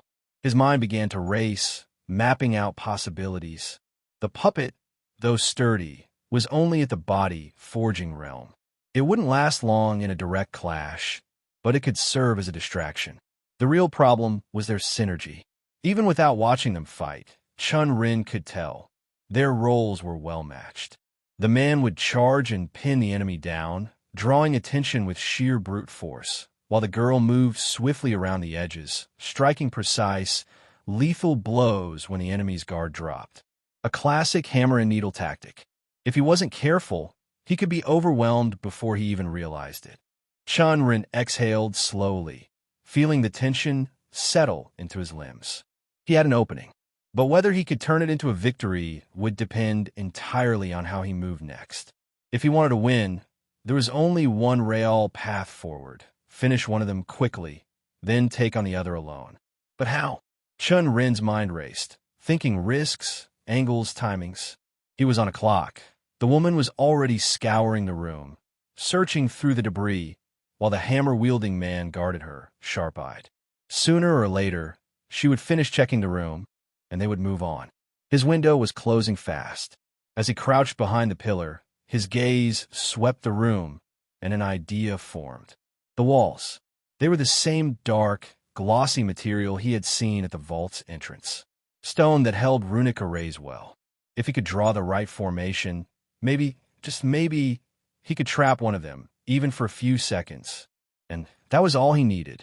Heart steadying, Chen Ren leaned toward Angie, whispering his plan into her ear. Her only question was simple, direct. Do you think it'll hold one of them? Chen Ren nodded. Long enough. A few seconds of confusion and panic. That's all I need to strike. Angie didn't argue. She nodded once, understanding the risk, but trusting him, and slid further back behind the pillar to stay out of sight. Chen Ren wasted no more time. Moving low and silent, he slipped toward the nearest wall. His fingers pulled out a small piece of chalk, worn down from past use. Quickly, efficiently, he began sketching the runes, the chalk scraping lightly against the dark stone. Fortunately, the array he was attempting wasn't unfamiliar. He had practiced it once, long ago, a simple but vicious snare formation designed for binding someone. He had memorized every rune, every intersection, precisely for the day he might need it. Circles and triangles, interwoven in patterns, began to take shape beneath his hands. He cast a glance over his shoulder every few strokes. The two cultivators hadn't noticed him yet. No torches had been lit here in this part, working in his favor. Silently, He took a few steps back and shifted to the opposite wall and began the second half of the formation. His hands were steady, but his heartbeat was a drumbeat in his ears. He finished the chalkwork within minutes, but he knew it wasn't enough. The runes needed to be properly etched into the stone to carry enough power to trigger. The hard part, drawing in a deep breath, Chen Ren pulled out a small chisel and a hammer from his belt. He set the chisel carefully against the chalked lines and began tapping, soft, deliberate taps that barely made a whisper. Every second he spent here, the danger grew. One wrong noise, one glance in his direction, and everything would fall apart. And he could hear his heart beat in his ears, but he couldn't let the anxiety roll. He focused, letting the rhythm of his work drown out the pounding in his chest. Fortunately, among the runes he had chosen for the formation, there were several that dampened sound during the engraving process, a precaution that now paid off immensely. Still, Chen Ren couldn't shake the paranoia curling at the back of his mind. Every few seconds, he glanced up, careful to ensure he hadn't been spotted. And minutes flew by. Thankfully, luck was with him. Both cultivators were distracted, flipping through a dusty old book they had pulled from a broken shelf, their attention absorbed by the faded pages. Slowly, painstakingly, Chen Ren finished carving the last lines of the array into the second wall. Once the final rune was set, he stepped back, running a practiced eye over the work. Solid. It would hold. He took a long, slow breath, letting the tension bleed from his shoulders, and turned toward Angie. Catching her eye, he made a quick hand signal. Ready. Angie nodded from behind her pillar, crouching lower into the shadows. Now comes the real gamble. Chen Ren drew back further, hiding himself behind the thick stone, but with a clear view into the open room. Quietly, he sent a mental command to the puppet hidden nearby. Hong Yi had reworked the programming of the puppets before they left, ensuring they could listen to Chen Ren's commands even without Hong Yi's direct control. The puppet that was stocky with a worn metal frame stirred to life. Its eyes glowed faintly as it turned its head toward the open chamber, and without hesitation, it lumbered forward. Heavy, echoing footsteps filled the chamber, drawing the attention of the two cultivators instantly. "What's that?" the burly man muttered, shifting his hammer into a ready grip as he narrowed his eyes at the approaching figure. The puppet came to a halt just inside the room, standing there in eerie stillness. The girl, still holding the book, frowned. "Is it one of the old guards that's supposed to protect this place?" "We've been here a while, and nothing's come out till now," the man said, his voice cautious but dismissive. "Probably faulty.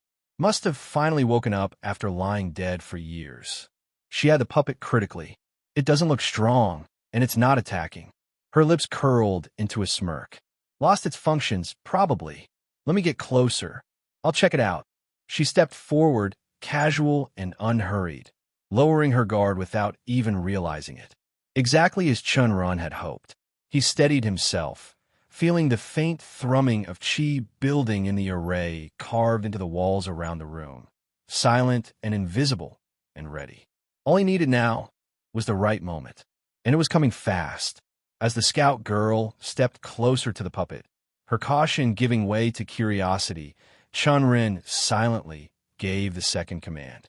The puppet jerked slightly, reaching behind its back. With one swift tug, it tore away the talisman affixed to its metal spine. Ensure your favorite authors get the support they deserve. Read this novel on the original website. The effect was immediate. A burst of crackling lightning exploded outward, engulfing the girl in a cage of blinding arcs. She barely had time to scream. Her body seized as the lightning wrapped around her like living chains, holding her trapped in mid-step, too close and too surprised to escape. The burly man's eyes widened in horror, and then filled with pure, burning rage. "Jean Shui," he bellowed, his voice echoing through the chamber. "No, I'll fucking kill you, bastard." With a savage bellow, he lifted his hammer and charged at the puppet, fury overriding any sense of caution. Chen Ren gave another silent command. The puppet turned and bolted, its heavy footsteps pounding against the stone as it fled, leading the man away from his fallen companion. The burly man roared after it. Don't run, you piece of shit. I'll smash you to pieces. He barreled forward, hammer raised high, blind, reckless. Perfect. The moment the puppet crossed the invisible boundary Chen Ren had marked, he unleashed his chi into the walls. The runes he had carefully carved earlier shimmered to life, burning with a deep blue glow as the Tier 2 binding web array activated. Threads of chi shot out from the walls, wrapping around the burly man before he could even realize what was happening. His body jerked to a halt, the hammer falling from his grip with a heavy thud. "What the?" he gasped, thrashing against the bindings, but the threads coiled tighter, locking him in place. Chen Ren didn't waste a second. Lightning surged from his core, crackling along his arms. He shaped it mid-flight, manipulating the energy with precise control. Thin, needle-like spears formed within the arcs, buzzing with lethal power. A new technique he had learnt from Chen Ren's memories of his clan lightning manuals. Needle flash technique. With a sharp thrust of his hands, he sent them flying. The lightning spears struck the man's body like a hailstorm, forcing him to his knees. His body convulsed under the barrage, the smell of scorched flesh filling the air. But Chen Ren wasn't done. Before the threads could lose their grip, he tore open more talismans tucked into his belt. With a sudden rush of energy, dozens of extremely sharp stones materialized in the air around him. Stone lance talismans, crafted for exactly this kind of assault. He pointed forward. The stones shot through the air like missiles, slamming into the burly man's exposed flesh. Blood splattered across the broken floor as the man howled in agony, pinned down by 100 tiny blades. His screams echoed through the chamber, but Chen Ren didn't flinch. He stepped forward, eyes cold, ready to end it. He watched the burly man bleed heavily, his body slumping, but he didn't relax. This wasn't over. Already, the cultivator was gritting his teeth, forcing his trembling hands to weave a gathering of chi. Wisps of flame began to snake around parts of his body, flickering with desperate life. Chen Ren narrowed his eyes. "No, you don't." His fingers brushed over the spatial ring hidden at his side. In a flash, a weapon materialized in his grip. A spear, the same one he had once seized from Yushu. Without hesitation, he spun and hurled it forward. The spear whistled through the air and plunged deep into the cultivator's chest, pinning him to the cracked stone floor. The man's hammer slipped from his grasp with a dull thud. Chen Ren didn't waste a second. He extended his arm and felt another lightning surge, weaving it into a concentrated bolt and driving it straight into the wound. The man jerked once, then slumped.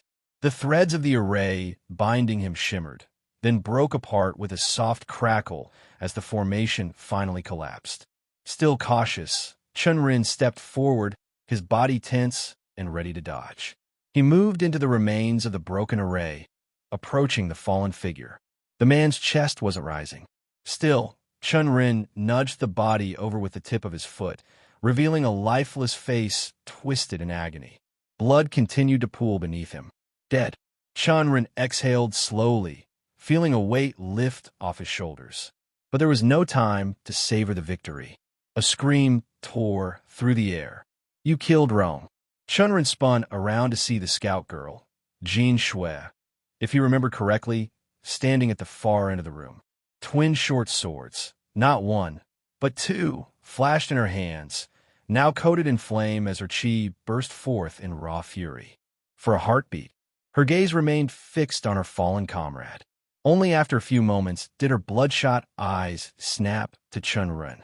There were no words, just rage. With a snarl, she lunged at him, her small frame moving faster than a striking viper, her blades trailing burning arcs through the air. Chen Ren had expected this. Already moving, he dodged her furious strikes with tight, controlled steps, channeling his starlight defense technique over his arms to absorb the heat of her attacks. The glowing shield of energy flickered under each glancing blow, but held firm. Chen Ren vaulted over her, rolling across the cracked floor and retreating further into the chamber, where he would have more space to maneuver. Jean Shui followed, her attacks wild, her flames cutting swaths through the air. She wasn't thinking, just striking slashing, trying to burn him to ash. And that was her mistake. No good fighter lets fury take over. Even after just a minute of exchanging blows, Chen Ren could tell this girl wasn't used to real battle. Her steps were heavy. Her strikes were predictable. And in her rage, she never noticed the thin layer of powder Chen Ren had spread across the stone floor when she wasn't looking. The moment she stepped into the trap, Chen Ren sent a flicker of chi outward. With a violent roar, flames erupted around her, engulfing her in an explosive wave. She screamed, staggered by the sudden onslaught. Being a fire aspect, Cultivator gave her some resistance. But talismanic flames weren't something normal resistance could simply shrug off. Her flesh burned, her clothes scorched, her movements faltered. Chen Ren didn't let up. He hurled more stone lance talismans, sharp rocks slamming in her battered form, puncturing her armor and sending her reeling. And then, with a final surge of his chi, he unleashed a lightning frenzy, a barrage of crackling, furious energy that struck her in a relentless rhythm. Flames, earth, and lightning. Three elements battering her at once. Jean Shue's body slammed into the far wall with a sickening crunch. She slid down, leaving a smear of blood behind, her body limp and unmoving. Chen Ren kept the lightning crackling around his hands, waiting, ready to strike again if she showed any sign of life. Seconds passed. A minute. 2 minutes. Still nothing. Finally, Chen Ren let the lightning fade, exhaustion hitting him like a crashing wave. He stumbled back, dropping to the ground, breathing hard. Across the room, Jean Shue's eyes, dull, unfocused, met his for the briefest moment before her head slumped forward, unconscious or dead. He couldn't yet tell. But the fight was over. For now, he waited for the guilt to come, the heavy, sinking feeling he thought any normal person from Earth would feel after taking a life. After all, this wasn't like killing a monster. These were people, cultivators, yes, and enemies standing in his way, but not murderers or demonic beasts. There was no personal hatred between them, no blood feud, only the unfortunate fact that they had been on opposite sides. He thought back to Gu Tian, the first person he had personally killed in this world. But Gu Tian had been different. A demonic cultivator, a serial killer, a man whose death felt more like cleaning filth from the world than anything else. When Gu Tian had fallen, Chen Ren hadn't felt guilt, only a grim satisfaction. And now, with Jean Shue and Roan lying still in front of him, he expected something. Regret, remorse, anything. But there was nothing. Nothing pressing down on his heart. No tremble in his fingers.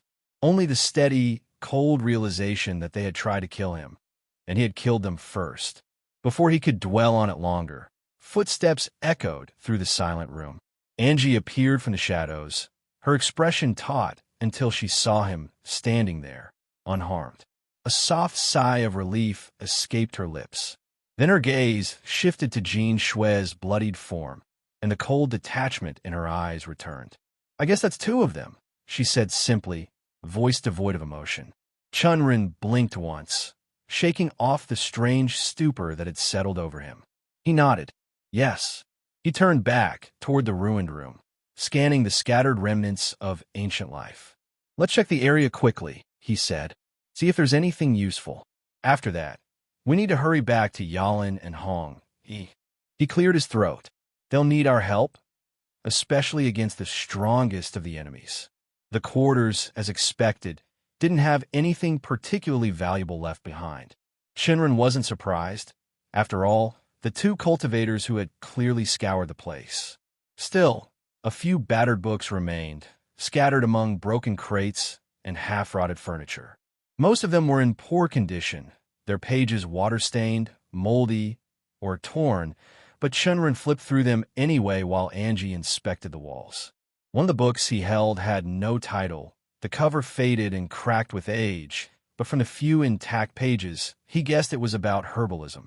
Meanwhile, Angie dragged one of the sturdier crates closer to the wall, balancing precariously as she pressed her hands against the stone surface, testing for any hidden mechanisms.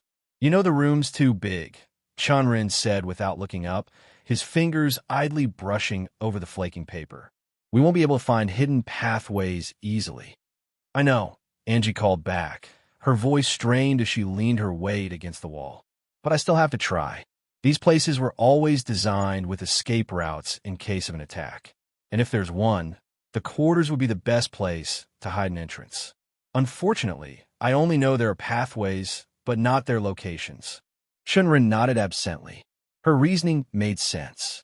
But he also knew that after so many years, even if there had once been hidden pathways, time could have easily destroyed them, or worse, sealed them completely. Still, he didn't stop her. Let her try. They had a few minutes before they had to regroup with Yalin and Hong Yi. He turned his attention back to the books. Most of them had nothing useful, basic herbal recipes, faded cultivation notes, a few random sketches that barely made sense. He went through 3 books like that, and they all wasted his precious time.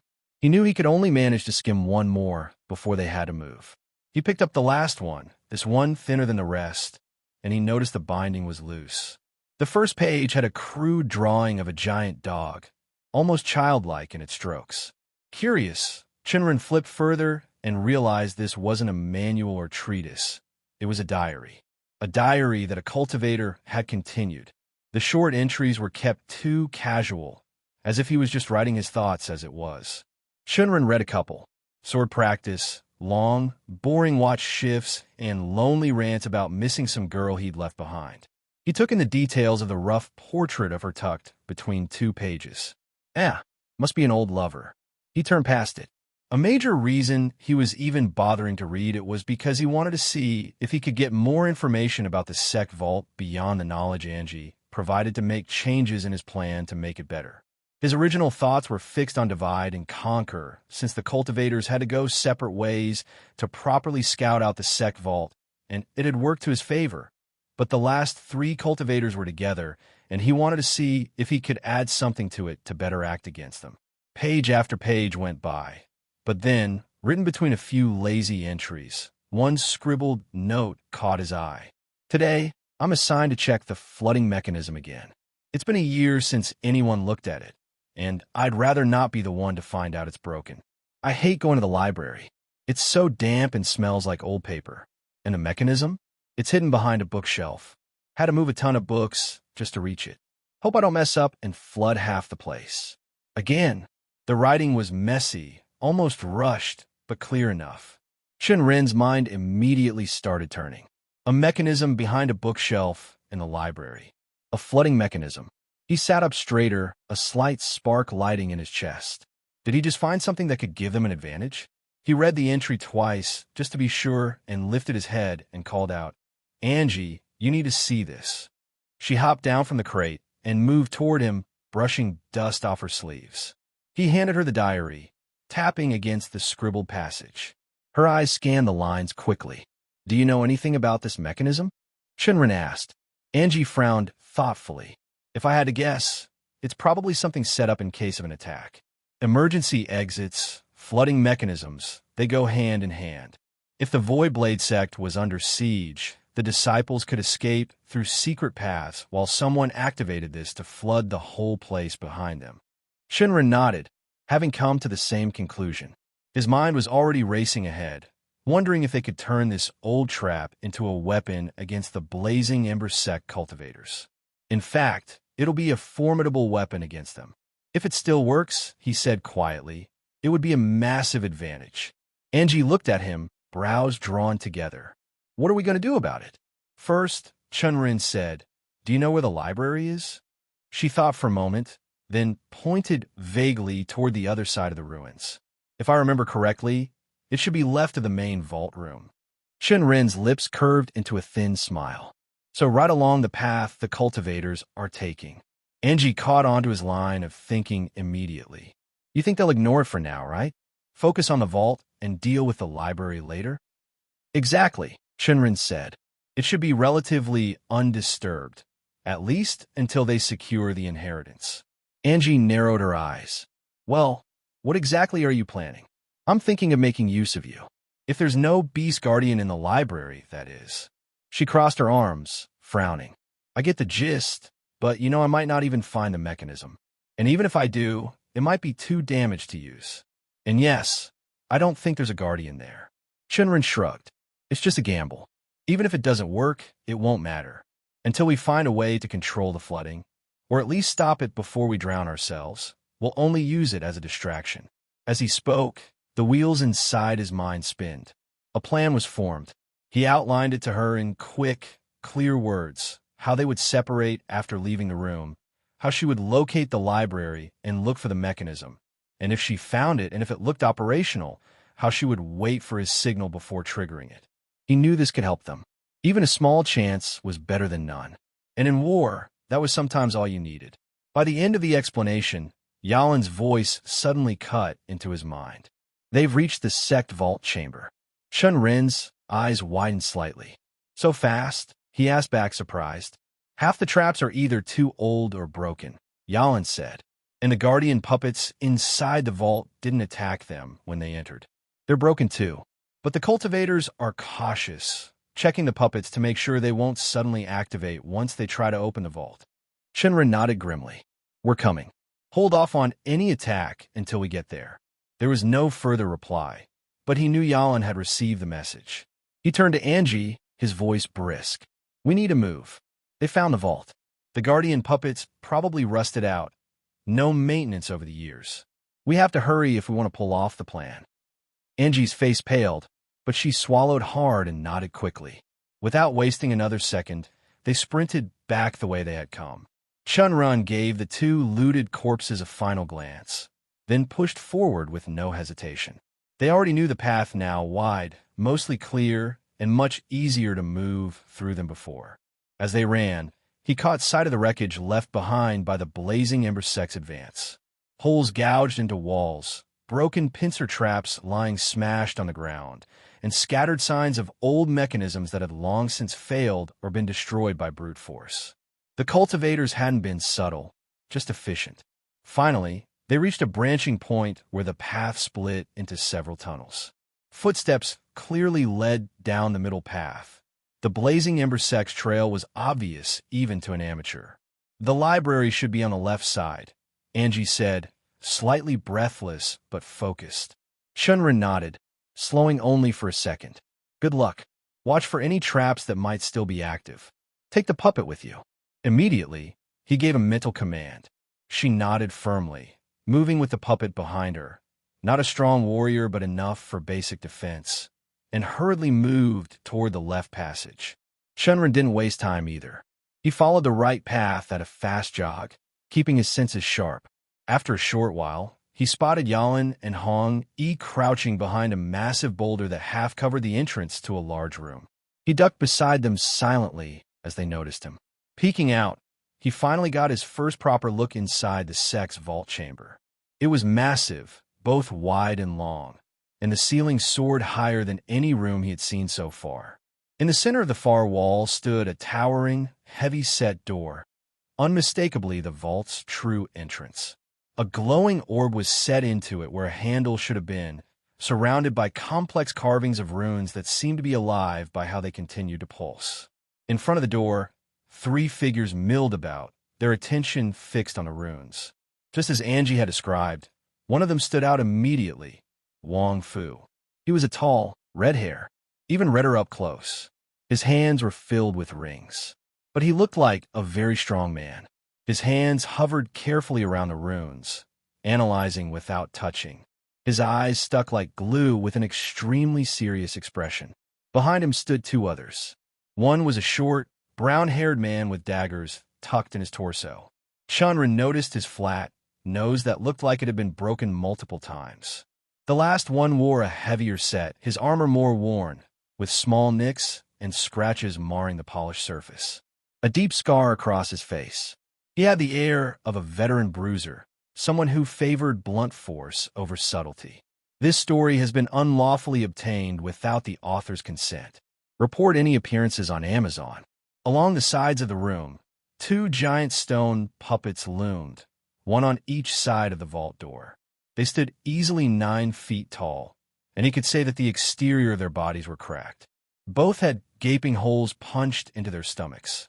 likely from the blazing ember sect cultivators trying to find and destroy the cores.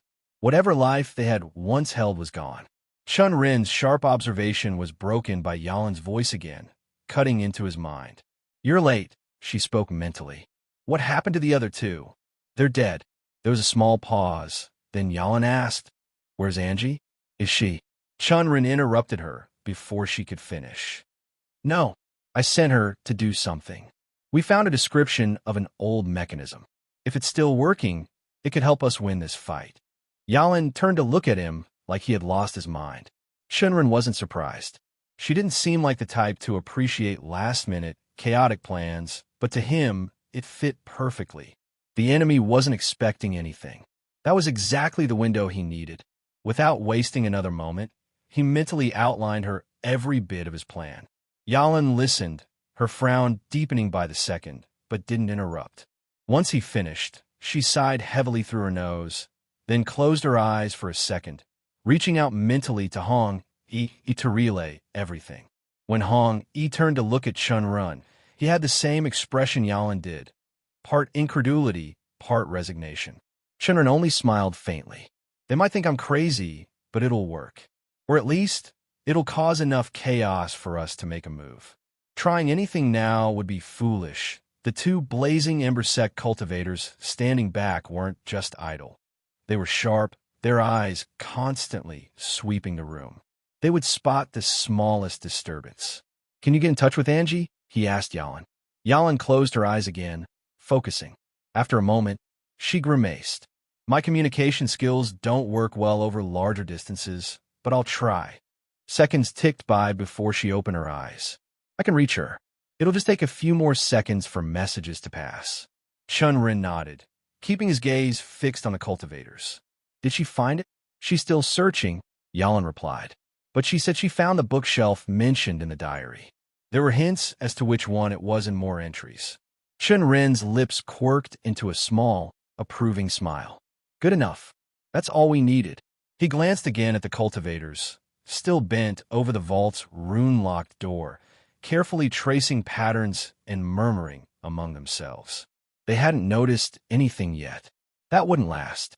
Yalin sighed under her breath, her expression tight. "All right, I hope this works." Chen Ren chuckled softly. "Even if it doesn't," he said, "I have my starlight defense technique. I can take one good hit at least, and if I'm right, the chaos will buy me enough time to dodge the rest." Yalin gave a short nod, then relayed the final details to Hong Yi, who responded with a single firm nod, nothing more. Everything was set. Chen Ren reached into his robe, pulling out the simple but precious object he had prepared, the mask.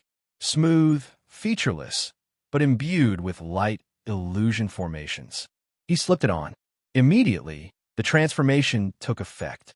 His young, clear features melted away, replaced by the wrinkled, sagging skin of an old man, almost grotesque with how the flesh seemed half-melted under invisible years of decay. He carefully adjusted his sleeves, hiding the smoothness of his arms inside the loose folds of his robe. An ancient cultivator, frail but cunning, now crouched where Chen Ren had been a moment ago. Chen Ren thought the disguise couldn't have been more perfect for this moment. Without wasting time, he bent down and scooped up Yalin, who had already shifted into her kitten form. She clambered onto his back, hiding herself under the folds of his robe where only a faint glint of amber eyes could be seen if one looked too close. He glanced once at Hong Yi, who gave him a sharp, determined nod, his face hardening into focus. And then, Chen Ren hunched his shoulders, composed his breathing into something rougher, shakier, and strode forward into the vault room. The instant his footsteps echoed against the stone floor, the blazing ember sect cultivators snapped to attention. 3 heads turned sharply toward him. Their eyes narrowed, and their vigilance shot up immediately. The scout in particular moved fast, 2 daggers flashing into his hand with a metallic hiss, and the heavier bruiser tensed like a coiled spring, ready to charge. Chen Ren's heart pounded once, but he stayed calm. A second later, Yalin's chi pulsed sharply from behind his back. It wasn't aggressive, but it was heavy, ancient, an overwhelming force that filled the room in an instant. The reaction was immediate. The daggers lowered a fraction. The brute shifted uncertainly. Even Wang Fu's sharp eyes flickered with caution. They froze, still working as well as ever. Chen Ren thought, hiding his inward grin. Seeing all eyes fixed on him, Chen Ren took the opening and opened his mouth, slipping fully into the roll. "It seems," he said, voice slow and rasped, dragging syllables like a true elder, "the sect grounds have finally found some visitors willing to give this old man some company." He took a few slow, shuffling steps forward, the illusion of frailty flawless. "Unfortunate," he continued, sighing with mock sadness, "that you chose to break everything I built, rather than simply come and talk to me. I had good tea once." He let the words hang in the air, doing his best old man impression, gravelly, wistful, even a little cracked with age. Inside, a tight coil of tension wound itself through him. Part of him truly expected them to attack at any second. These were fire aspect cultivators. After all, hot-blooded, short-tempered, used to solving problems with swords and flames. At least, that was the stereotype around them. But surprisingly, they didn't move. They listened.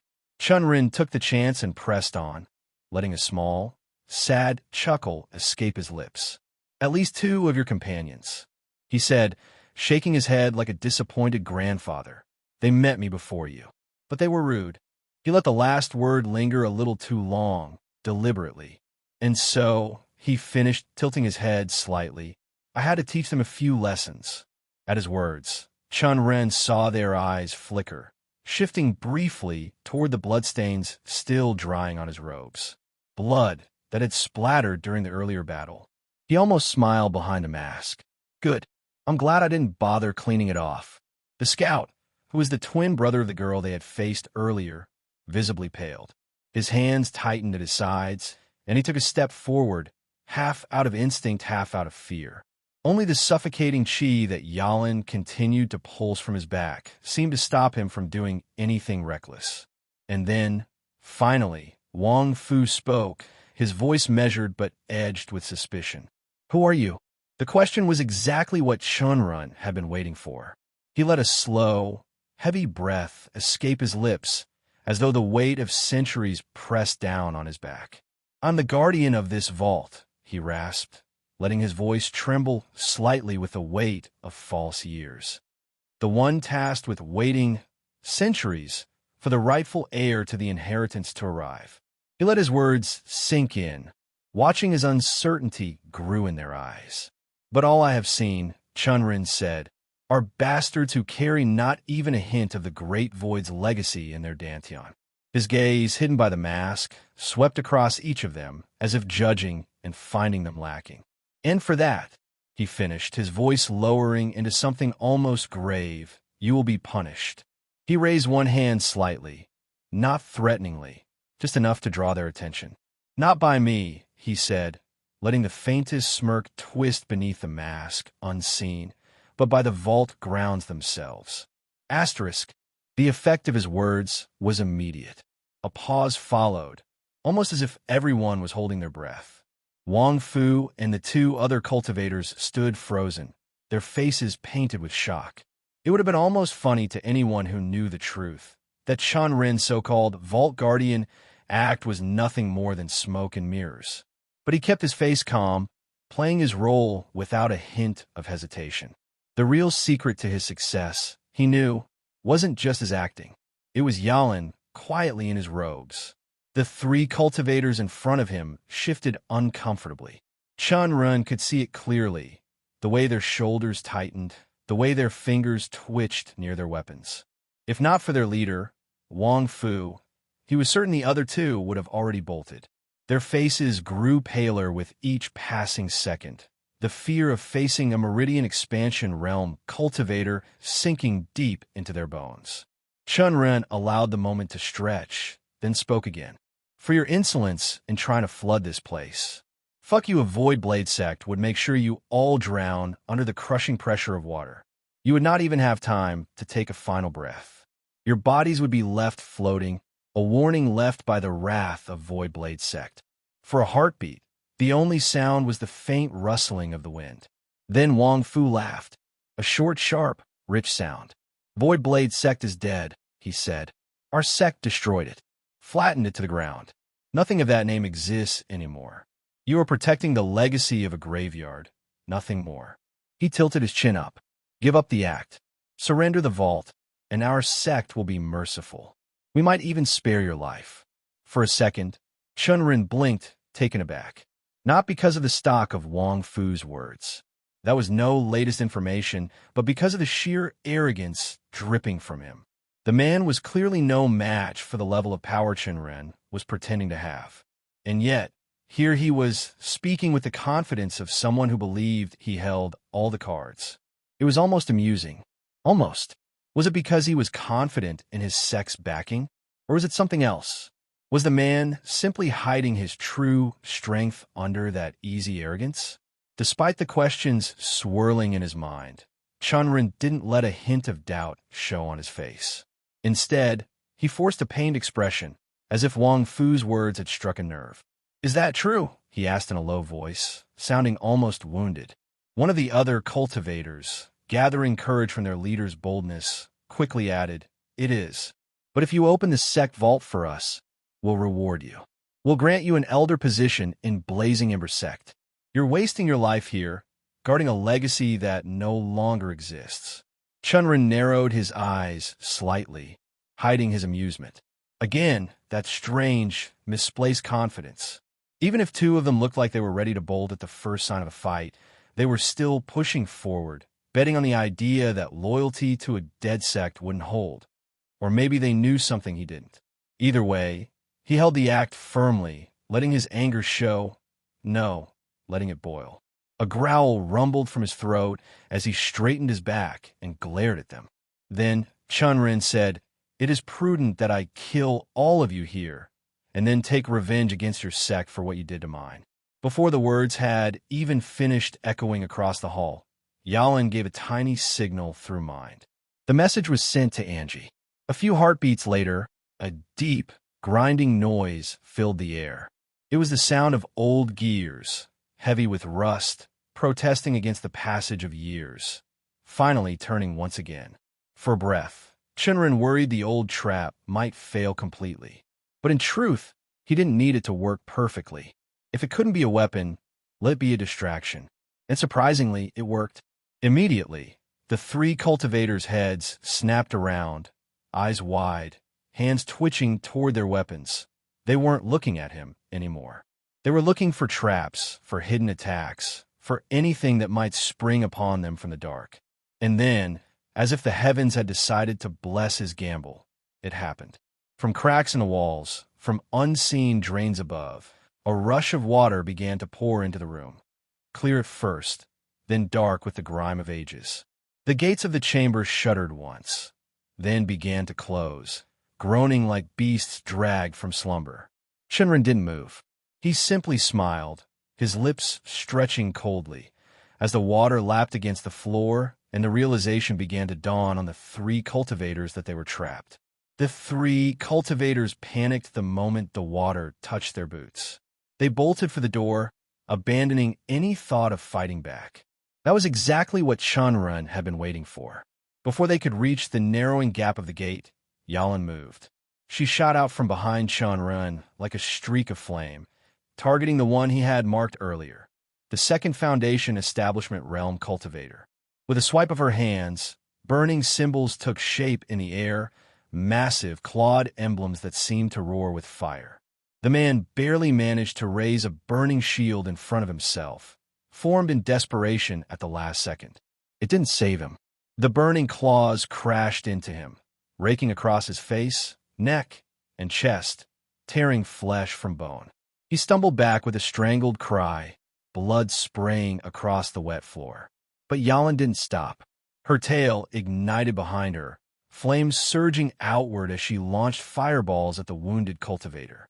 Despite the man's obvious fire resistance, the blazing attacks scorched through his defenses, blackening his skin and armor. Even wounded, the cultivator tried to fight back, chi surging around his body in wild, chaotic streams. But Yalan was already on him, a flash of burning claws slashing through the half-formed chi shield, ending his life before he could even stand properly. 2 more left. Chen Ren didn't have time to celebrate. He turned his gaze toward the entrance. There, Hong Yi and his puppets were holding the line, barely. One puppet was already a shattered heap on the ground, its broken arms twitching uselessly, probably destroyed by Wang Fu himself.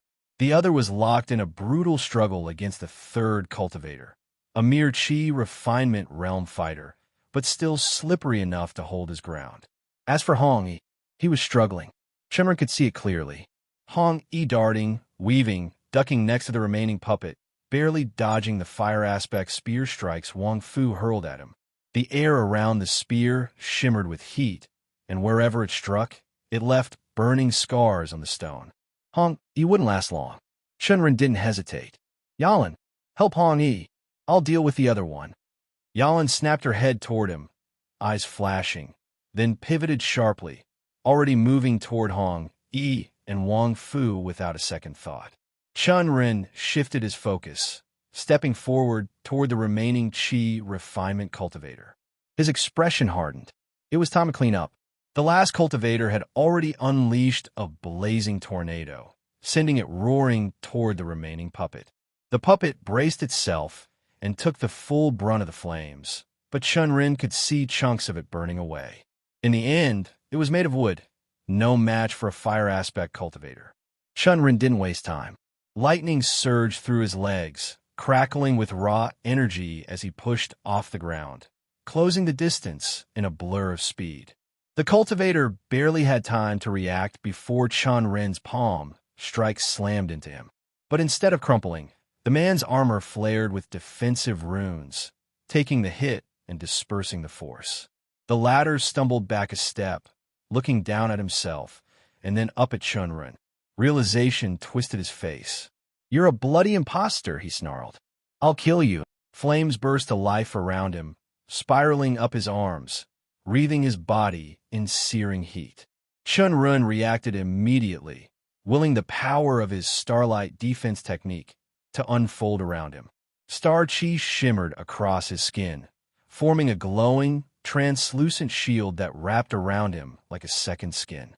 The heat of the man's flames washed over him, but the starlight armor held strong, the brilliance of countless stars scattering the fire harmlessly away. Chen Ren didn't slow. He let the lightning flood his core again, channeling it into his limbs, and unleashed a lightning frenzy. It was not an easy combination, maintaining both defense and offense at the same time. The drain on his reserves was heavy. The pressure to control both techniques and balance was immense. But it was a good thing that he had practice for this exact kind of battle. In the heat of combat, he could endure. He struck again, fists and palms moving with blinding speed, each blow crackling with electric fury. The cultivator's armor absorbed most of the strikes, but not without cost. And he saw it, how the cultivator's arms shook slightly each time lightning traveled through the armor, jolting his muscles. Tiny openings, mistakes waiting to happen. They moved across the flooded floor, sparks and fire flying between them. Chen Ren was faster, lighter on his feet, and then landing palm strikes and lightning-laced bursts of elemental energy. His opponent, now clearly a battle-hardened scout, wielded a pair of daggers short, brutal things meant for fast kills. He supplemented them with occasional ranged flame attacks, forcing Chen Ren to dodge and weave between strikes. The scout wasn't as fast as Chen Ren, but he made up for it with sheer toughness and sharp instincts born from countless battles. Each dagger thrust was annoyingly accurate, each counterattack efficient. But Chen Ren was no ordinary fighter. What he lacked in sheer battle experience, he more than made up for with his resourcefulness and his creative use of a cultivator's tools. As he twisted away from another dagger thrust, his hands flicked forward with practiced ease. Small pills, inconspicuous at a glance, flew toward the man. At this distance, the scout had no time to dodge. Instead, he instinctively countered with a surge of flames, trying to incinerate the strange objects before they could reach him. Exactly what Chen Ren had wanted. The moment the fire touched the pills, a chain reaction erupted. A deafening series of explosions tore through the air, rattling the very walls of the ancient vault. The shockwaves slammed into the scout, hurling him across the room like a broken doll. Thud! He crashed into the far wall with a sickening thud, leaving a bloody smear where he slid down. His armor was scorched, his skin burned raw, blood flowing freely from open wounds. Chen Ren stood still, breathing hard, his lightning arcing faintly around him as he watched. The man should have been dead. By all rights, he should have been nothing more than a charred corpse after a hit like that. But he wasn't. Love this novel? Read it on Royal Road to ensure the author gets credit. With a ragged breath, the scout staggered back onto his feet, swaying unsteadily. There was no strategy in his movements now, only raw, desperate instinct keeping him upright. Chen Ren narrowed his eyes, and then, just as he expected, the man disappeared. A blur of shadow in the corner of his vision, and then nothing. Gone. But Chen Ren didn't panic. Angie had warned him about this, about the scout's stealth techniques, about how he could vanish even in open battle. It had happened. So he stayed exactly where he was, muscles coiled tight, even his own breathing controlled. He was listening, trying to catch any hint of movement, even a shift of the air, but it was nearly impossible.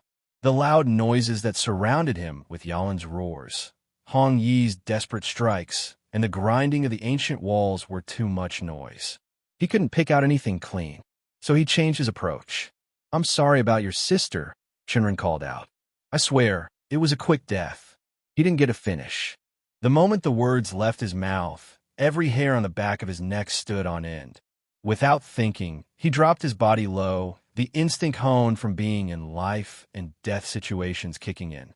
A blade whistled through the air where his head had been a split second earlier. Before the scout could recover, Chen Ren surged forward, slamming his shoulder into the wounded man's gut, driving him hard into the cracked stone wall. The scout coughed, blood spraying from his mouth, but his eyes burned with rage. Scorched, bleeding, half-crippled, and still he fought. Chen Ren grimaced. "I'll kill you," the scout spat, blood foaming at the corners of his mouth. "I'll fucking kill you for what you did to my sister, and then I'll find your family and raze them to the ground. You will not leave this room alive." Chen Ren gave him a blank look. "You talk too much." He punctuated the words with a brutal punch straight to the man's throat. The scout's mouth flew open in a gagging gasp, and Chen Ren didn't waste a chance. He shoved a small pill between the man's teeth and forced it down his throat, pressing hard until the scout reflexively swallowed. Immediately, the man tried to retaliate, flames gathering around his hands, but his daggers had been lost during the tackle, leaving him slower, sloppier. "Wrong move," Chen Ren said. His words came out sharper. Lightning crackled around him as he surged backward, putting distance between himself and the scout. The man staggered to his feet, coughing, confused until the realization hit him. His eyes widened in horror, but it was too late. With a sickening crack, part of his stomach erupted outward, blood and intestines splattering across the floor. Another explosion of flesh followed, tearing through his chest and arms. He didn't even have the chance to scream. His vital organs were shredded from the inside, and his body collapsed in a ruined heap, unmoving, blood pooling around him. Chen Ren stood there for a moment, breathing heavily, watching the body to make sure it didn't twitch again. Only when he was sure did he let out a small sigh of relief. He hadn't been sure if the fireburst pills, lethal concoctions designed to ignite qi inside the body, would work. A skilled cultivator, one more focused, might have forced the pill back out or sealed their qi to prevent the explosion. But rage had clouded the scout's mind. In his blind anger, he had instinctively used his qi to burn the pill and sealed his own fate. Chen Ren flexed his fingers once, letting the last traces of lightning fade from his limbs. Then he turned, already searching for the others. His eyes found Hong Yi slumped against a wall, one arm hanging uselessly at his side, blood staining his robes. Water still leaked steadily from the cracks around them, the floor slick and cold underfoot. Without hesitation, Chen Ren ran over. "Are you okay?" he called, already reaching for a healing pill from his pouch. Hong Yi grinned weakly at him, grimacing through the pain. "Do you think I look okay?" he said, half laughing, half wincing. "That bastard almost took my whole arm off. If it weren't for the healing pills already working, I'd be way worse." Chen Ren crouched beside him, pressing the pill into his hand. "Thank you," he said quietly. "You did more than I expected." Hong Yi chuckled dryly, swallowing one more pill. Yeah, I'm a good sect member, right, sect leader Chen?" He smirked through the blood on his face. "Just make sure I get my share of the loot once we find the good stuff in this place." Chen Ren smiled faintly, helping him steady himself. "But first, we wait for Yalan to finish her battle." As he spoke, his eyes shifted to the center of the chamber. There, atop the rising stone platform, Yalan and Wang Fu clashed like forces of nature. Wang Fu spun his spear with brutal efficiency, the blade gleaming with twin flames, one black as night, the other a deep, violent red. The swings carved lines of fire through the air, the stone underfoot scorched and cracked by the raw force of his strikes. Chen Ren's gaze sharpened. Wang Fu had a few cuts on his arms and legs, blood trailing down in thin rivers, but none of them seemed serious. Yalan, by contrast, looked untouched, her white fur gleaming, her movements sharp and fast. But Chen Ren knew better. The fact that Yalan hadn't already ended the fight spoke volumes. Wang Fu wasn't just strong, he was skilled, and likely sitting at the absolute peak of the Foundation establishment realm. Shit, this won't be easy. His eyes widened when Wang Fu hurled pill bombs at Yalan, explosions shaking the chamber as they went off around her. But Yalan's body twisted and weaved through the blasts, her burning tail sending out volleys of fireballs in return. Fireballs exploded against Wang Fu's defenses, forcing him to meet them head-on with his spear, a weapon that, from the pressure it gave off, was easily peak Earth grade. Chen Ren's fists tightened slightly. Should he jump in? Part of him itched to move, to help. But a quick surge of chi from their battlefield answered him brutally. The sheer strength behind every strike, every clash, was overwhelming. If he threw himself into that, he'd be crushed under their chi alone, let alone their attacks. Still, he couldn't shake a bad feeling gnawing at the edge of his mind. He forced himself to focus, watching carefully. Wang Fu's strikes were wild with rage, but there was a strange pattern to them, a rhythm just beneath the surface. And then Chen Ren saw it, just for a heartbeat. Wang Fu's eyes flashed, a deep, unnatural red. It was so quick he almost doubted himself. Wait, no way. But he knew what he had seen. He would never mistake that kind of eye again. Not after everything he had experienced. Yalan, caught in the heat of battle, probably missed it, but Chen Ren hadn't. A jolt of urgency ran through him. He turned sharply to Hong Yi, who was still resting against the wall, clutching his injured arm.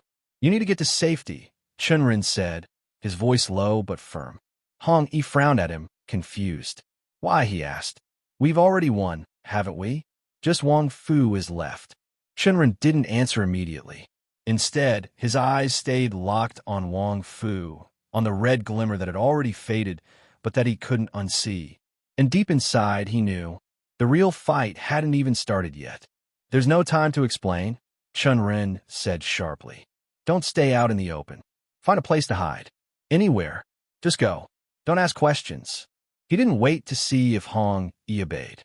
His attention snapped back to the battle at the center of the room. "Yalan!" he called out urgently, sending his voice reverberating through the room. "He's a demonic cultivator."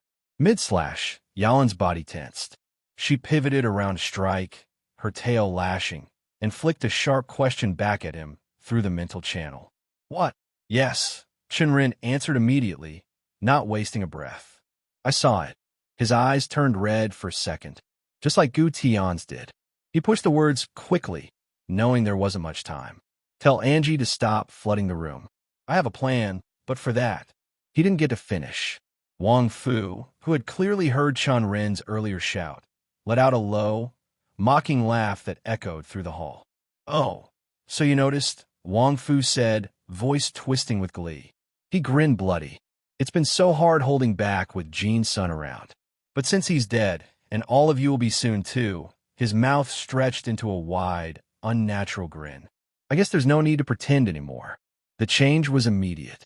A wave of pressure rippled through the room, thick and suffocating. Wang Fu's qi, once blazing and aggressive, twisted into something darker and heavier until it no longer felt like human qi at all. It was demonic, pure, corrupt, and violent. Chen Ren felt the temperature spike violently as Wang Fu's transformation began. But unlike Gu Tian, whose transformation had twisted his body and aura, Wang Fu's change was even more terrifying in one crucial way. His skin literally caught fire. Flames, dark red and black, ignited across his body, clinging to his flesh but not consuming it. His robes burned away, leaving only scorched remnants around his waist and legs, but the man himself stood unharmed within the blaze. When the transformation finished, Wang Fu stood taller, more monstrous. His eyes a crimson that looked straight out of a horror book. The spear in his hands glowed white-hot from the sheer heat pouring off him. And he grinned, a wide, savage grin that showed too many teeth. Everything stilled when Wang Fu transformed. There were moments in life when an entire plan unraveled without warning, and this was one of them. Chen Ren had prepared for many outcomes. He had studied, planned, made contingencies, but none of them accounted for this. For his enemy being a demonic cultivator. How could he have known? He doubted even Angie had knowledge of it. But if Wang Fu had been hiding this the whole time, then what did it say about the Blazing Ember sect? Did they know? No, they couldn't have. Or maybe they did. But he didn't have time to dwell on that. Before his eyes, Wang Fu's body twisted and cracked, the transformation grotesque, skin blackening and peeling, demonic qi bursting from him in thick, burning waves. Dark flames licked across his limbs. The smell of nasty, burnt flesh filled the room. He looked too much like him, Gu Tian, the man who had nearly killed Chen Ren before. But this one was worse. Even Yalan froze, stunned by what she was seeing. She only moved when a jet of black flame tore toward her. She leapt just in time. The wall behind her melted like wax. That one attack confirmed it. Wang Fu was strong. Too strong. The transformation had increased his strength a realm, and now he was strong against to stand against Yalan. Maybe even win. Chen Ren knew there would be repercussions of his strength, but he doubted it mattered to him until he won. Chen Ren's thoughts spiraled for a second. Should they run? Could they? No, it wouldn't matter. He had seen a demonic cultivator before. Once they turned, they lost control. There would be no escape, no place to hide. Wang Fu would chase them to the ends of the earth. And the worst part? There was no time to think. Wang Fu let out a guttural laugh, one that rumbled through Chen Ren's body. Before he could settle with the current situation, Wang Fu flung another wave of dark flames toward Yalan, each blast hotter and more violent than the last. The black fire twisted in ways that Chen Ren hadn't seen before, as if alive, chasing her across the cracked floor. She couldn't get close. She barely managed to dodge, slipping between columns and broken tiles. One of the flames turned midair and came straight for Chen Ren. He activated his movement technique in an instant, his body flickering to the side just as the fire struck where he had stood. He activated his starlight body, but even then, the heat licked at his skin, causing it to turn red. It was unbearable. He gritted his teeth, but at least he didn't see Hong Yi anywhere. That meant the man had listened. He had taken his warning and hidden. Wang Fu stood tall amidst the chaos, his fiery body radiating power as black smoke swirled around him. His grin widened, fangs showing. "You came here hoping to claim the inheritance?" he shouted. "Fools! It belongs to the Blazing Ember sect, to its rightful new owners." He raised his arms, flames swirling between his fingers. "You're all thieves. And before the Empire gets you, I will." Yalan didn't flinch. She darted to the side and released a burst of her own flames, bright gold, cutting through the darkness like sunlight. "The Empire will kill you first," she spat, "and burn your rotten sect to the ground for harboring demonic cultivators." Wang Fu laughed again, blocking the flames with his spear. "Try escaping first, "You silly little cat," he sneered. "Then talk." Their battle exploded once more. Flame met flame, gold and black clashing with violent bursts of heat and pressure. But then something began to change. Yalin was growing, not dramatically, but each time she moved, each time she struck, her form seemed to shift, muscle rippling, posture widening. Her claws grew longer, her strikes heavier. His eyes widened. Glowing runes shimmered to life across her back, curving and curling like living tattoos. Was this the true extent of her power? He hadn't seen this happen before, and he didn't exactly know how far her strength went. So he observed. She let out a feral cry and cloaked herself in a layer of gold fire. It clung to her body like armor, shielding her as she broke through the next wave of demonic flames and launched herself forward. Wang Fu raised a spear in defense just in time. Claws met steel. The impact sent a shock wave through the chamber. Stone cracked, air rippled, and sparks exploded from where they collided. Chen Ren barely escaped the next blast, only managing it because he stood near the edge of the room. Even then, the shockwave from the clash knocked him back a step, a blast of hot wind slamming into his chest. His ears rang. The very ground beneath his feet trembled. If the chamber hadn't been built with ancient stone that were meant to uphold extreme destruction, it might have already crumbled under the strain. But it wouldn't hold forever. That was when her voice came through the link. "Run." His eyes widened. "What?" he said aloud, heart pounding. "Run, Chen Ren." Yalin's voice was urgent now. "Wang Fu is stronger than I expected. I can hold him for now, but the longer this goes on, the more dangerous it becomes for you. You need to escape. Get out of here and inform the Empire. That's the only way we win." He stared at her figure clashing against Wang Fu. Flame against flame, steel against claw. His throat tightened. "You're saying that like you're not coming with me," he muttered. There was a pause, only for a second, but it felt like an eternity. "I don't know if I will." Her voice was quieter now. He could hear the strain beneath her calm. When two cultivators of equal strength fight, one usually dies. He's on my level, Chen Ren. Maybe even stronger, with that destruction-imbued demonic chi. I don't know how long I can keep this up, but he doesn't look like he's tiring anytime soon. Chen Ren clenched his fists, shaking his head. This felt wrong. Everything about it felt wrong. He wanted to scream at her, to tell her no, that they'd figure out another way. But the words wouldn't come, because deep down, he knew she was right. Without Yalin, he would have died long ago.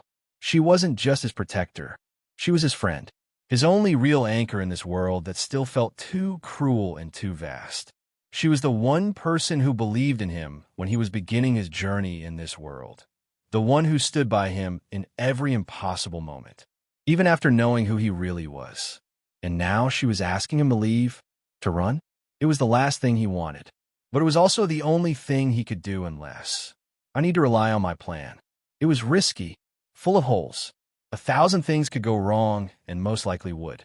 But right now, it was the only shot they had. Because no matter how much he hated to admit it, he wasn't strong enough to face Wang Fu head-on. Not yet, but maybe he didn't have to be. Would anything else work? Chen Ren didn't know. Maybe his plan had no merit at all. But there was no time left to doubt, and thinking too long had already killed better men. He pushed everything through their link, the full idea, hastily pieced together as it was, and trusted her to understand. Yalin was in the middle of dodging another volley of black flaming spears, her ethereal claws slashing through them with explosive bursts of force. But even in that chaos, she heard him. "No," she called out between blows. "That's too risky." Chen Ren didn't flinch. "It's the only way. You don't really want to die here, do you? I know you have a sense of self-preservation." She growled, spinning midair to parry Wang Fu's thrusting spear. "Your life is more important." He exhaled, stepping into the shadows of a shattered pillar. "And I'm barely part of this plan. I don't even have to do anything other than the initial array. That's all." There was no reply. Not right away. She kept fighting, dodging, striking, leaping back, but Chen Ren knew her well enough by now to know that she was processing. In the meantime, he saw how the walls kept getting hit with blackened flames one after another. Every time Yalin dodged, massive holes erupted. And then, after what felt like forever, her voice returned through their bond. I gave Angie the command. Good, he whispered, casting a glance toward the massive stone door at the far end of the room. It remained shut, for now, and the water still rushed through the channels in the walls. He moved behind a collapsed chunk of debris, the remnants of a broken statue's shoulder, and crouched low. Power surged into his legs, his breathing steadying as he prepared to launch himself at a moment's notice. Then happened. With a sudden click, the door began to rumble. The water channels ceased their endless flow. Angie had done it. The shift in atmosphere said everything that he needed to. Wang Fu noticed too. He turned his head toward the now opening entrance, amusement dancing in his molten eyes. So, you stopped trying to drown me. Accepted defeat already. He grinned. You figured it out, didn't you? All that water would have turned to steam anyway. Yalan didn't reply. She didn't have to, because just then, a roar tore through the corridor. It echoed like a beast from nightmares, shaking dust loose from the ceiling. Wang Fu's grin vanished. He turned fully toward the entrance as the ground beneath them trembled. Out from the opening thundered a metal-bodied puppet, its limbs clanging against the stone, moving far faster than it had any right to. But it wasn't alone. Behind it came a monster easily twice the size of a man. Its fur was pitch black, slick like oil, and steam hissed from between its jaws. It had two heads, both canted. Each one had white teeth glowing with inner heat. Fire flickered in its throats as it growled, saliva dripping and sizzling where it hit the floor. Chen Ren could only gape as the two-headed hound burst through the doorway. Peak Tier 3. A Foundation Establishment Beast. Exactly what they needed. If you discover this narrative on Amazon, be aware that it has been stolen. Please report the violation. A Beast Guardian. One of the many horrors sealed within the sect vault chambers. Now awakened from its hibernation, just as planned. The hound didn't waste a second. Its dual head snarled and snapped as it chased after the puppet, which sprinted across the floor in erratic zigzags, drawing attention like bait. It worked.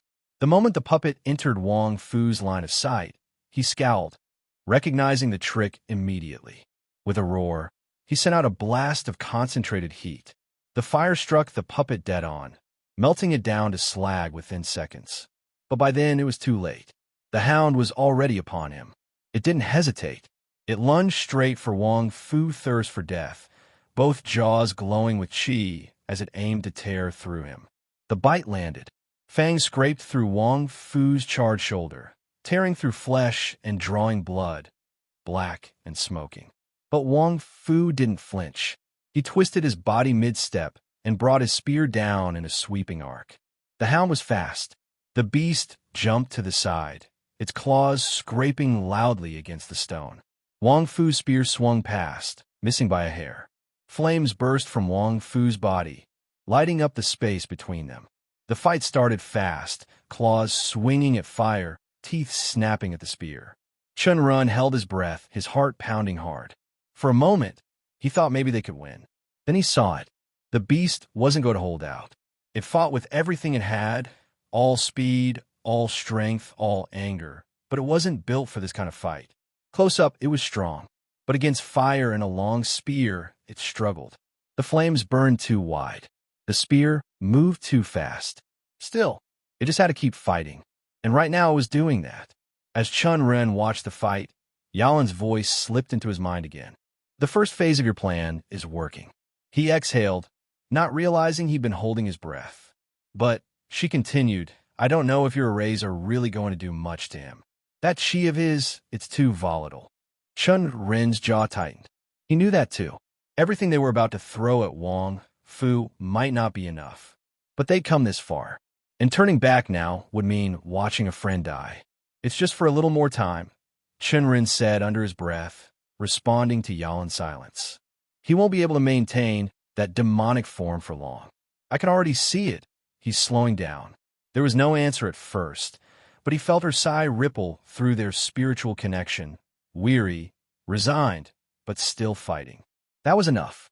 He didn't wait. There was no more time to argue.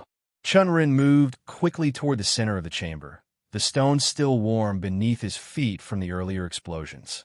His fingers trembled slightly, not from fear, but from the sheer pressure of what he was about to attempt.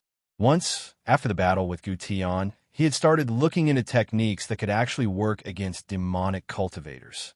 He had hoped for a pill, something lethal, something efficient. But he found nothing, or at least nothing he could afford. Anti-demonic pills were rare, complex, and expensive far beyond his current capabilities. But arrays? Arrays he could learn. Arrays he could build, even if it was desperate, even if it was dangerous. And now, as Yalan and the two-headed hound fought to keep Wang Fu occupied, Chen Ren dropped to one knee and began carving. The first stroke cut into the stone, then another, then another. A dozen curved lines, each precise, each needed. He was building the strongest array he had ever attempted, a containment suppression hybrid designed to destabilize corrupted qi for even a few seconds. That was all they needed. All around him, the battle raged on. It was so intense that his presence was completely concealed.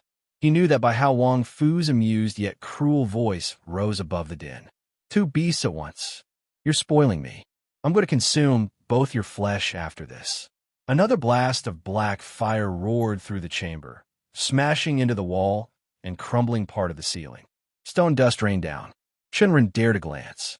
The hound was still attacking, its claws slashing across Wang Fu's body, but it was bleeding now, deep wounds along its flanks. The beast wasn't healing fast enough. Yalan struck from the back, sending arcs of golden fire that shattered the ground and burst in wide, radiant explosions. She wasn't holding back anymore, but neither was Wang Fu. Chen Ren turned back to the array. He couldn't waste another second. His focus sharpened. His breath slowed. The runes were complex, 10-layered glyph lines twisting and overlapping, branching out like veins. If not for his memory, drilled into shape by hours of reading and repetition, he wouldn't have been able to recall the sequence. But fortunately, he was smarter than that. He knew the power of knowledge and had experienced the results of taking things for granted, which was why he'd never missed important information like this. Every 10 seconds, new lines of runes took shape beneath Chen Ren's hands. He worked fast, chalking out each one before chiseling them into the stone floor. It was rushed, imprecise in places, but the lines still glowed faintly with qi as he pressed powder into each curve. It had to work. It had to fucking work. He hadn't meant to use this array so soon and had only tested it once in the safety of the forest near Meadow. Back then, it had been a backup. Preparation for an opponent like this. But life had a way to force him to use everything in his arsenal. Fuck. A sudden explosion from the side took him by surprise. He gathered himself again and moved faster. He shifted his body to reach the far sides, crawling, kneeling, pressing hard into the floor as sweat dripped from his chin. Just a little more, please, just hold. A stray thought crept into his mind, one he didn't like. What if I just let Wang Fu kill me? Would that be enough to wake the dragon inside me? He dismissed it with a bitter grunt. The beast inside him was still dormant. Gambling his life, to wake it was the same as throwing it away. He couldn't afford that. Not now. Half the array was done. Then 3/4. Every second felt like a battle. Then Yalan's voice echoed in his mind, sending a sharp shiver down his spine. The hound is dead. He froze for a split second, glancing up. I can't distract him much longer. The explosions and steam are covering you for now, but not for long. How much more? Chen Ren grit his teeth. One more minute. He didn't wait for a reply. He threw himself back into the work, fingers burning as he poured his qi into each final line. The chalk dust smeared his robes, and his breathing grew heavier with every stroke. Every carved line pulsed with unstable energy, like a living net tightening. The last symbol was the hardest, a 12-line binding rune, spiraled inward and locked with an anchor glyph. He thought it would take longer than that to finish, but he did it. He finished it. He staggered back and gave a mental command. It's done. Yalan responded instantly. Good. He's getting agitated anyway. Chen Ren slipped outside the array's boundary, heart pounding. He turned and saw him. Wang Fu stood at the heart of the ruined chamber, demonic flames swirling wildly around him. His body radiated heat, steam hissing from his skin. His eyes were no longer fully human, pits of burning rage twisted with madness. The corpse of the hound lay at his feet, split in half. Black blood oozed out and pooled into the shallow water on the floor, mixing with the dust and debris. "I killed one beast," Wang Fu roared, eyes blazing. "I'll kill you too." He charged forward, fury boiling off him in waves. Each step scorched the ground, steam erupting from every footprint. His demonic flames lashed out with every movement, wild, uncontrolled, unstoppable. But Yalan didn't meet him head-on. Instead, she darted upward, a blur of fire and fur, leaping high toward the far side of the chamber. Wang Fu barked a laugh, twisted and cruel. "Running away? So you finally understand. There's no escape. This ends with your corpse on the floor." Chen Ren crouched low behind a shattered boulder, breath shallow, heart pounding against his ribs like a drum of war. His hands trembled slightly as he steadied his stance. His eyes flicked between the array and Wang Fu. Was this going to work? Would they survive? He didn't know, but for what it was worth, he would try. Yalan soared over the center of the chamber, clearing the array formation in one clean, burning arc. And Wang Fu, blinded by his own rage, followed her. He landed right in the middle of it. Chen Ren didn't hesitate. With a flick of his wrist, he channeled Qi into the final anchor point, the one hidden beneath the stone at the array's edge. The glyphs flared, the air split with a crack, and the world went white. A blinding burst of light erupted from the array, consuming the chamber in an instant. Winds howled, the walls shook. Even the lingering steam was burned away by the sheer intensity of the blast. For a moment, a single, breathless moment, everything went silent. Asterisk Chen Ren closed his eyes tightly, trying to avoid the light. He had warned Yalan it would happen, a flash triggered by the array. It was part of the plan, but he underestimated the scale of it. And when the light faded, his vision slowly returned. Wang Fu was on the ground, one hand over his eyes, groaning. The heat in his voice from before was gone. A pale, see-through barrier shimmered faintly around him, a last line of defense. But the array wasn't done. From above, bolts of lightning cracked through the barrier, crashing down on him. The chamber trembled. Sparks flew. Stone cracked. Chen Ren stayed behind cover, watching. That lightning would have killed any normal cultivator in the Qi refinement realm, and even injure Foundation establishment realm ones easily. But not Wang Fu. He was tough. The bolts slammed him across the floor, smoke rising from his clothes, but he was still breathing. And that's when Yalan moved. She didn't shout. She didn't rush in. Her lips moved in a quiet chant, and the air around her began to ripple. Flaming weapons burst into view, spears, swords, even a massive hammer. They spun around her like a storm held in place, waiting to be let loose. Chen Ren had told her to strike when the enemy was down, to use her strongest move. But this wasn't something he had seen before. Wang Fu stirred, still tried to rise through the lightning strikes that had started to slow. Just as he lifted his head, Yalan's weapon shot forward. A spear struck first. Wang Fu caught it with one hand, barely, before a hammer slammed into his chest, flattening him to the floor. Another blade pierced his shoulder, then another, then more. It looked endless. And that was the best part. All those weapons against Wang Fu. Chen Ren didn't waste the moment. He pulled out a small glass vial with thick, green liquid swirling inside and moved towards the array. He had given it to him right before he left, just in case he faced puppet constructs, knowing that the potion burnt through almost anything, even human flesh. And now was the best time to use it. He threw the vial.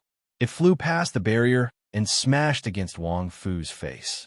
Acid sprayed across his skin, and Wang Fu screamed, high raw, full of pain.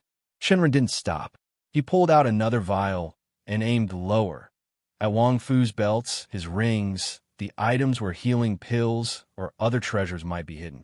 The second vial shattered, spilling its contents across cloth and skin. The acid hissed as it ate through everything. flesh, metal robes. Black smoke curled into the air. Wang Fu's skin peeled away, and his rings melted on his fingers. Demonic chi surged to heal him, but it was too late. His knees buckled. He collapsed fully, arms shaking, blood dripping onto the stone. But his eyes still burned with hatred. Through the pain, through the damage, he lifted his head and locked his gaze on Chen Ren, not Yalan. You, Wang Fu rasped, voice hoarse. Then louder, like a curse spat from deep inside. I'll kill you. I'll fucking kill you, bastard. Wang Fu groaned and pushed himself forward, dragging his body across the ground. Blood smeared beneath him, and one of his fists slammed into the glowing barrier. Again and again. He didn't use any techniques. His chi was busy holding his body together, trying to stop the bleeding, to repair what it could. But still he crawled, fists cracking against the shield with brute strength alone. Chen Ren watched, tense. How is he still alive? Lightning, conjured weapons, acid. Any normal cultivator would have died 5 times over. But Wang Fu was a demonic cultivator. Their bodies were built to endure. For all he knew, the man had some secret body cultivation technique or ancient defense art. And worst of all, his punches were working. Thin cracks spread across the edge of the barrier, spider webbing out beneath Wang Fu's fists. Chen Ren's breath caught. If the man got through, the fight must just end in his favor. He was weakened, yes. Bleeding, yes. But was far more dangerous than anyone else. Chen Ren steeled himself. He could take one hit, maybe, and try to kill him. But he didn't get the chance. A blur dropped from above. Yalan. She slammed into the barrier, her claws glowing bright as they sliced clean through the cracks. The shield shattered with a sharp crack, and before Wang Fu could even look up, her claws carved into his neck. Wang Fu jerked, one arm swiping wildly to shove her off, but more blood sprayed out. Her claws dug deeper, burning with power. With a final, heavy slash, his head came loose, rolling once across the stone before stopping near Chen Ren's feet. Silence stretched in the chamber. Yalan stood there, chest rising and falling fast, blood dripping from her claws. Then she turned toward him and said between breaths, "The head. Always go for the head." Her voice was quiet but firm. Demonic cultivators can heal from anything, but not that. Then her legs gave out. Chen Ren rushed forward and caught her before she hit the floor. She was heavier than she looked, her furry body limp in his arms. He lowered her carefully into his lap, panic rising as he noticed cuts and burns along her side, wounds he hadn't seen in the heat of the battle. He reached for a healing pill at once, but her voice stopped him. "I'm okay," she whispered. "It'll heal, just need a rest." That last attack and the weapon storm drained everything. Chen Ren let out a slow breath. Relief washed over him. "You've done enough," he said gently. "We've dealt with everything. You can rest now." "I'm going to," she muttered, already closing her eyes. Then, almost as an afterthought, "Protect me well, okay? I gave everything to protect you." Chen Ren smiled faintly at that. "I will," he said, pulling her closer. Unsaid feelings rushed to him in waves, catching him off guard. He was glad she made it. He was glad she was powerful, and he was glad that she was alive. He wiped his eye from the free hand. He finally let his hand stroke through her fur, rough from battle, warm from life. And to his surprise, Yalan let out a soft, contented purr. That was the first time he patted her. It didn't take long for Yalan to recover. Just like she had said, her body began healing within hours. Chen Ren sat by her side and watched as the wounds along her fur slowly closed on their own. The cuts stopped bleeding. The burns faded. She hadn't moved yet, but he could tell she'd be up soon. In the meantime, Chen Ren searched the chamber with Hong Yi. The man had only come out after everything was over, squeezing through a narrow crack in the stone. He hadn't seen a way out before, not while Wang Fu was still alive. Chen Ren didn't blame him for hiding. Hong, he had already done his part with the puppets. Hiding and staying alive was smart. They got to work checking the fallen bodies. The scout had a good pair of daggers and a pouch full of pills, mostly healing and cheer-restoring ones. The big brute, the one who died first, had a spatial ring on his finger. Chen Ren added it to the others he had taken from the earlier fight. His collection was growing quickly. Wang Fu, though, had nothing left. The acid had melted through most of his things. His robes were burned, and even his rings were damaged beyond use. Chen Ren stared at the remains for a moment before dragging his body over to the others. He'd burn all of them before they left this place. With the looting done, Chen Ren finally let himself rest. He sat on a flat piece of stone while Hong Yi crouched over the broken puppets nearby, eyes shining with excitement. He turned each piece over carefully, muttering to himself, picking apart wires and pieces of core mechanisms. Chen Ren watched him for a while and smiled. For Hong Yi, this trip might have been worth it just for the puppets alone. Earlier, he had been pale with fear, too shaken by Wang Fu's power to even move. Even after the battle ended, he had wanted to leave right away. But now, surrounded by scrap parts and broken joints, he had completely forgotten all of that. Chen Ren looked away, just in time to hear soft footsteps coming from the entrance. He tensed, hand moving toward his belt, but relaxed as he saw who it was. Angie. She looked just as tense as he had been. But the moment she spotted him and the bodies in the corner of the chamber, her whole body eased. She rushed over. "What happened?" she asked quickly. "I couldn't hear anything. When Yalan stopped sending messages, I thought something happened to all of you. I was scared." This text was taken from Royal Road. Help the author by reading the original version there. Chen Ren raised a hand to calm her. "I'm sorry," he said softly. "I should have come for you right after the fight. But I was exhausted. We had to loot the bodies, and then I had to sit down for a while." He looked over to where Yalan was still resting. "She passed out after killing Wang Fu," he said. "Used everything she had left." Angie's expression changed the moment she heard his words. Flickers of anger, relief, and joy all rushing across her face in the span of seconds. She gave a single glance to Yalan. "Is he really dead?" she asked, moving closer. Chen Ren nodded. "He's dead, but there are things you should know." He turned and gestured for her to follow. They walked slowly toward the far corner, where the bodies had been laid together. As they neared, Angie's eyes locked onto one of them, Wang Fu. Her steps slowed. Her gaze turned sharp, almost burning with hate. But then confusion crept in. She stepped closer, brows furrowing. What's wrong with his skin? Even in death, Wang Fu's body looked monstrous. His skin was ashen and cracked, with dark, pulsing veins crawling across his arms and neck. His features hadn't returned to normal. He still looked like something from the depths of hell. Chen Ren didn't answer at first. He just stared down at the corpse. "He was a demonic cultivator," he finally said. Angie froze. "What? You didn't know?" he asked, watching her reaction carefully. She shook her head, shocked. "No, never. He was cruel, yes. Arrogant. A bastard I dreamed of ripping apart. But he never showed even a sign of being a demonic cultivator. Not once, during his time in the Voidblade sect." Chen Ren frowned, his thoughts racing. That didn't make sense. He had assumed Wang Fu had been hiding it all along, maybe using a special artifact to cover his dantian. But then he remembered. Angie's father had interrogated Wang Fu himself, a Meridian expansion realm expert. No way he'd let someone wear a cover like that during questioning. So, if he hadn't been a demonic cultivator then, he must have changed after the sect war. His teammates hadn't known. That much was clear by their behavior. Why would a man like him willingly become a demonic cultivator? Chen Ren's jaw tightened. Something about this didn't add up. It wasn't a personal decision. It couldn't be.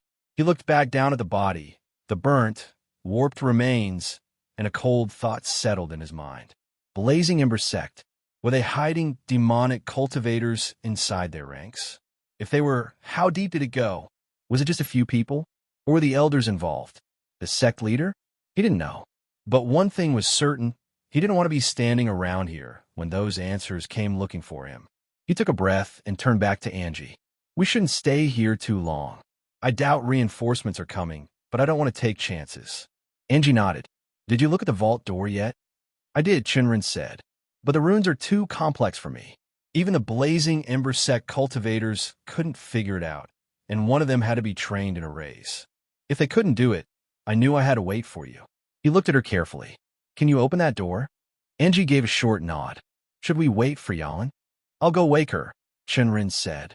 She can rest more in the carriage. Angie turned toward the vault door, while Chen Ren walked over to Yalan. She was still curled up, breathing slow and even. Her body had healed, and she looked peaceful now. Too peaceful for what they'd just been through. For a second, he hesitated. He didn't want to disturb her, but they didn't have time. He leaned down and gave her a gentle shake. Yalan, he said softly. Time to wake up. She stirred, ears twitching, then slowly blinked her eyes open. Alertness returned in an instant, her body tensing. What happened? She asked. Nothing, Chen Ren said, giving a small smile. We're just opening the vault. Thought I should wake you. I don't want to stay here much longer. Yalan stared at him for a moment, like she was trying to piece something together. Then it clicked. Her eyes moved past him to the massive door at the back of the chamber. She stood in one smooth motion, giving a quick look around. Let's go, she said. They walked over together. Hong, he was already standing beside Angie near the vault. When he saw them approach, he turned, looking eager. We need to dismantle the puppets, he said quickly, and any others we find. Chen Ren raised an eyebrow. Why? They're made of spirit wood. The inner circuits, too. All high-grade craftsmanship. I've never seen something like this up close before. I'm still studying it, Hongi said, eyes bright. We can use the materials. We just can't carry the whole body back without drawing attention. He held up a damaged part, wires exposed and shimmering faintly. I could try to make something similar, but we'll need the parts. Chen Ren considered it. They didn't have spatial rings big enough to carry those things out whole, and if the designs really were rare. All right, he said. We won't waste good materials. Just be quick. I'll check the library and the rest of the place while you do it. Hong, he nodded at once and ran off toward the nearest puppet remains. Yalan crossed her arms and looked at the vault. Then you should hurry up with the vault, she said. Chen Ren nodded and turned to Angie, who stood quietly in front of the massive vault door, her eyes fixed on the glowing orb etched at its center. He watched her for a moment, unsure. There was no keyhole, no slot, nothing that looked like it could open a door. Can she even open this thing? A small part of him whispered doubt that maybe pressing the wrong thing would trigger a trap or some self-destruct mechanism. But he pushed the thought aside. He had trusted her this far. He would keep trusting her now. Then, without a word, Angie pulled a small knife from her belt and sliced a shallow cut across her finger. Chen Ren immediately straightened. What are you doing? Angie didn't flinch. She held her bleeding finger over the orb. A single drop of blood fell and touched the surface. The orb pulsed, faint light running through its lines. The orb reacts to a special component, she said with a sigh. It's used as a key. The only way to activate it is to mix the component into your blood. It changes it slightly, making your body the key. No side effects, but it's permanent. She glanced at him briefly. My father gave me the component when he told me about this place. He made me drink it. Chen Ren wanted to ask more. What component? How did it work? But before he could open his mouth, the runes on the vault flared to life. A low hum echoed through the stone walls. Gears shifted deep within. Then the door began to open, stone grinding on stone. It grated. Chen Ren stepped back, watching it rise, the light from the orb reflecting off the chamber walls. He felt his heart tighten. His chest heaved up and down with expectation and hope. This was it. Whatever the Voidblade sect had left behind, this was their final treasure, their secret, their legacy. The door lifted fully with a final thunk, and the first thing he saw inside was a severed head. Chen Ren widened his eyes and heard Hong Yi's gasp from behind. Chen Ren had expected a lot of things to be in the vault. With everything he'd read and the boundless greed that pulsed in his soul, his Dao of money, his imagination had gone wild. He'd imagined and hoped for ancient manuals, floating swords forged in the era of celestial warlords, maybe even a blade once wielded by a nascent stage cultivator with a kill count high enough to earn a seat in hell. And maybe those things were here. At the back of the vault, among scattered piles of gold coins, there were weapons and scrolls, items that radiated a faint pressure even from a distance. But Chen Ren barely spared them a glance, because in the center of the vault, resting on a black stone pedestal, was a severed head. Its eyes were closed, Its hair was long and unmoving. It sat upright. Chen Ren stopped walking. His thoughts, his greed, his expectations, everything screeched to a halt as his eyes locked onto that single grotesque object. "What's a severed head doing here?" he asked aloud, reading the question everyone had on their faces and breaking the awkward silence. He turned toward Angie. "Is that the inheritance? I didn't know the Void Blade sect practiced necromancy, or whatever this is." Angie frowned. "No, my father never mentioned anything like this. If I knew, I would have warned you." She stared at the head and grimaced. "It's gross. At least it's not bleeding," Hong Yi offered dryly. "Could it be some sort of final guardian?" Yalan scoffed and flexed her paws. "I'd love to see a head try to fight me." Chen Ren stepped forward, keeping his eyes on the head. "Careful," Angie warned. "I'm being careful," Chen Ren replied. "But we need to figure out what this is." A severed head sitting in the middle of a treasure vault makes no sense unless there's a reason. "I don't think it's just a corpse." "You think it's alive?" Hong Yi asked and squinted his eyes, probably seeing if there was any sort of movement. "Well, I'm guessing, but it's either alive or an artifact. It looks too fresh to just be a decoration. And honestly, if it's an artifact that shoots energy beams at enemies, I won't complain. But for now, I'm tipping toward it being alive." He turned to Yalan. "Can you check if it has a soul?" Yalan nodded. "Sure, but I doubt a severed head can store." She stopped mid-sentence. Her eyes widened just slightly, lips parting, but no sound came out. That was enough of an answer. Chen Ren instinctively took a step back, a shiver crawling up his spine. First, a demonic cultivator. Now, a living severed head. It was like the heavens themselves were trying to mess with him. Yalan exhaled slowly. "It's alive." "I was afraid of that," Chen Ren muttered. "I don't know how," she continued.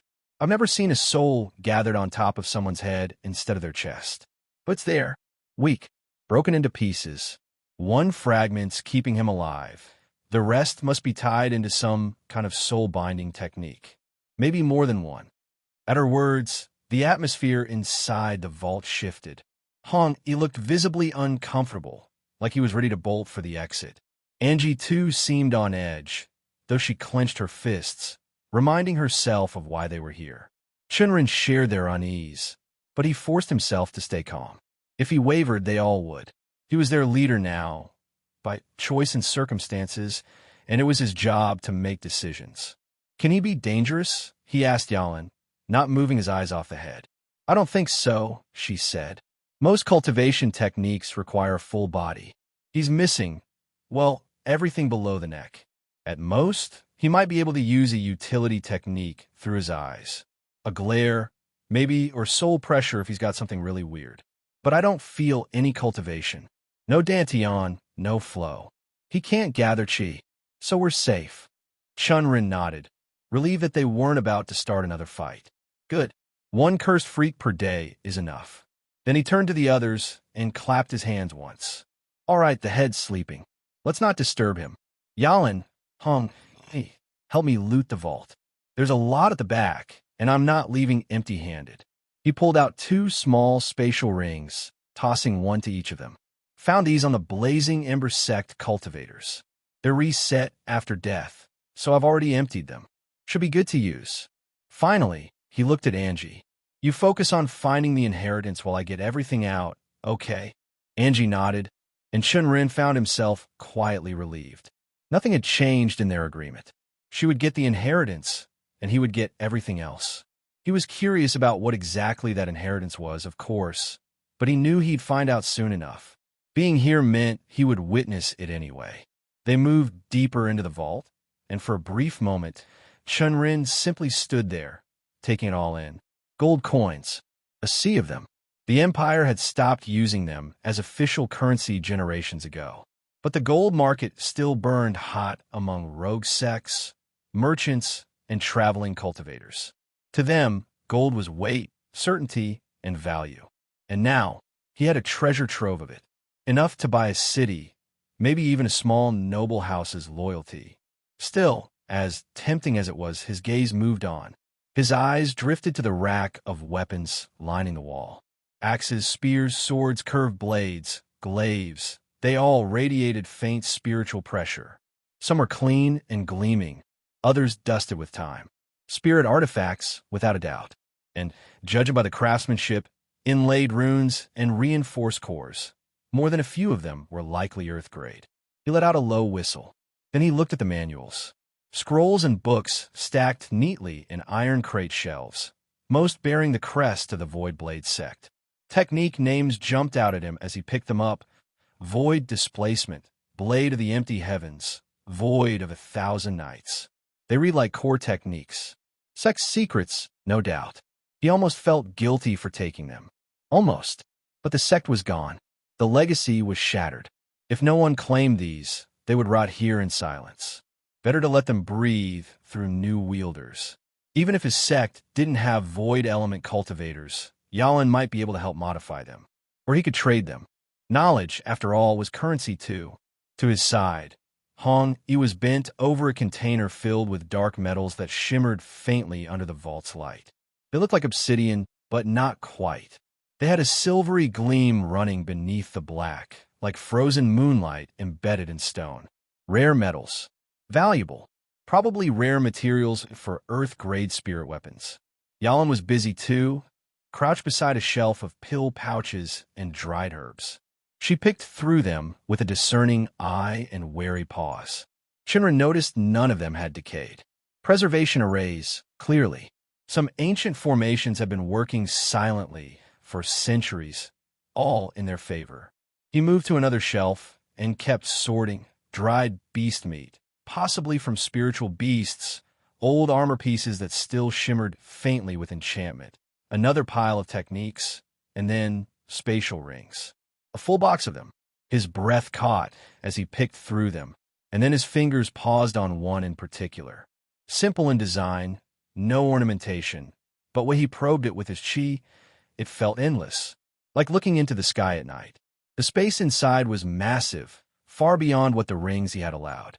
A sky-grade storage ring. Empty. Untouched. His hands trembled slightly as he slid it on. With care, he filled it with his chi to bind it, then began transferring nearby items into the ring one by one, testing to make sure it held. Hong Yi and Yalan noticed. They turned, watching him with raised brows, and Chen Ren smiled. He pulled out 2 more large rings and tossed them their way. Here, use these. They're bigger. Let's split the haul. Better than putting everything in one place. Hong Yi caught his ring and stared at it like it was a divine artifact. By the heavens, he murmured, eyes wide with childlike glee. This alone could make me a guest elder in half the empire. It's Earth-grade. Yalan gave hers a once-over and nodded approvingly. And for a moment, despite the eerie presence of the head behind them and the silence of a long-dead sect, the vault felt like a dream come true. Angie's voice broke the quiet hum of looting. Unauthorized usage. This tale is on Amazon without the author's consent. Report any sightings. I think I need some help. Chen Ren turned immediately, dusting his hands as he walked over to her. What happened? I thought you were looking for your inheritance. I am, she said, looking around with a furrowed brow. That's the thing. I've searched everywhere. It's not here. Chen Ren raised an eyebrow. What do you mean not here? That doesn't make any sense. I know, Angie replied, a hint of frustration creeping into her voice. But I've gone through every section, behind the weapon racks, near the pedestals, even under the coin piles. There's no sign of it.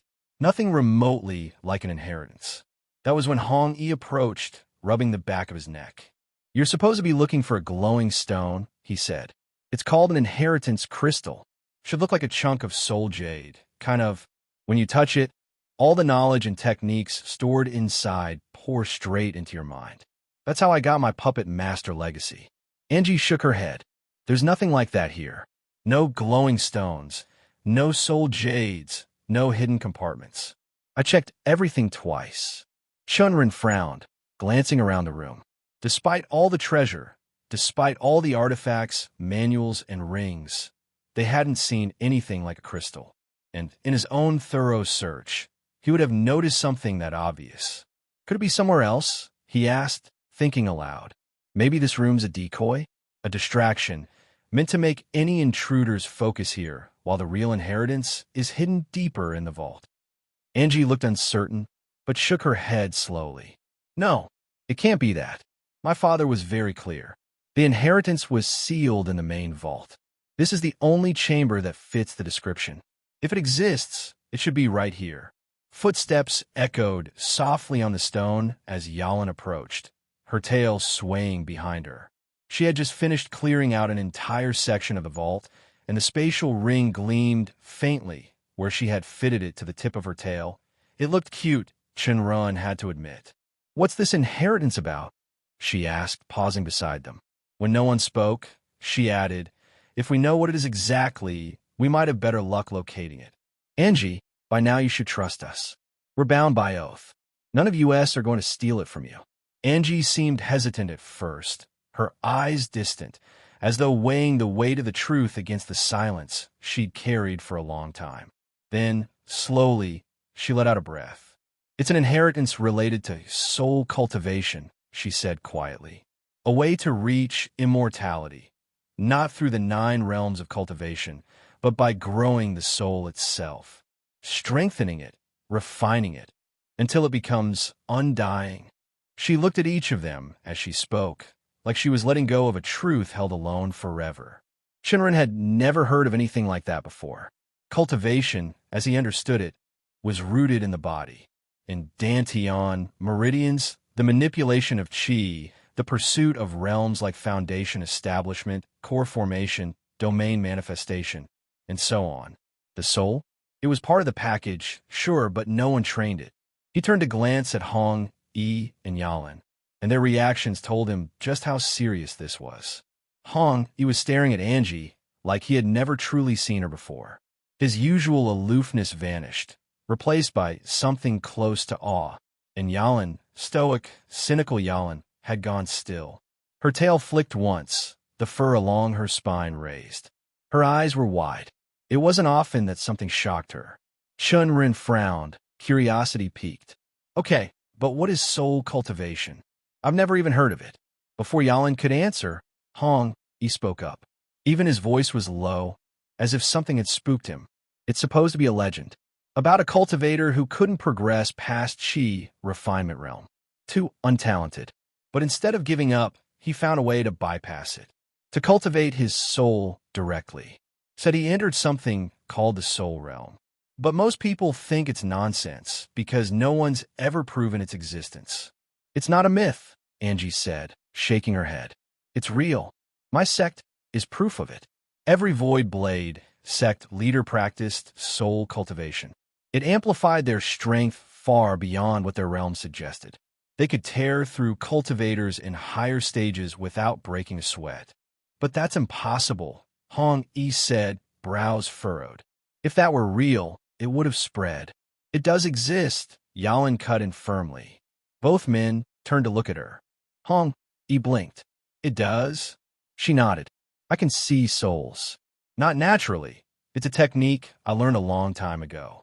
I won't go into how I got it, but the manual itself said the technique originated from a school of soul cultivation, one of the earliest ever recorded. She paused, something like regret passing across her face. Unfortunately, I was never able to find more on it. No follow-ups, no lineage, no other manuals. Until today. Everyone turned toward Angie again. She nodded slowly. The Voidblade sect was one of the first sects to research soul cultivation after it began spreading in whispers. It started with our founder centuries ago, but the truth of it, how to use it, what it really meant, was never shared widely. Only the sect leader was allowed to gain the knowledge of it. Even then, not every leader succeeded. Chen Ren tilted his head. Why? What makes it so hard to learn? Angie met his eyes. Because you need a very strong soul to cultivate it. If your soul isn't stable, if there are fractures or weaknesses, it'll collapse. You could end up crippled or worse. Cultivation realms doesn't matter. A core formation expert could fail just as easily as a foundation establishment one. She looked down briefly, her voice softening. Even my father, he only managed to learn 1 or 2 techniques. And he was the strongest man I've ever known. As Angie finished speaking, Something clicked in Chen Ren's mind.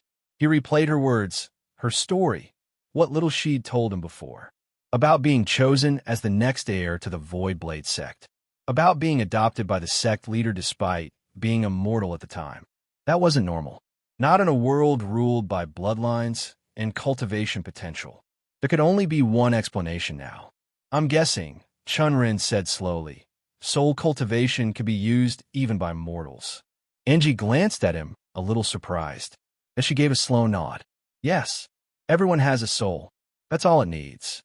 Having cultivation helps, mostly for perception and stability, but in the end, it's about the soul. Nothing else. Chen Ren hummed, thoughts racing. So that's why. Her father must have seen something. Her soul, it must be strong. Strong enough to risk giving her a legacy that they had hidden for so long. He looked at her with a new sense of respect.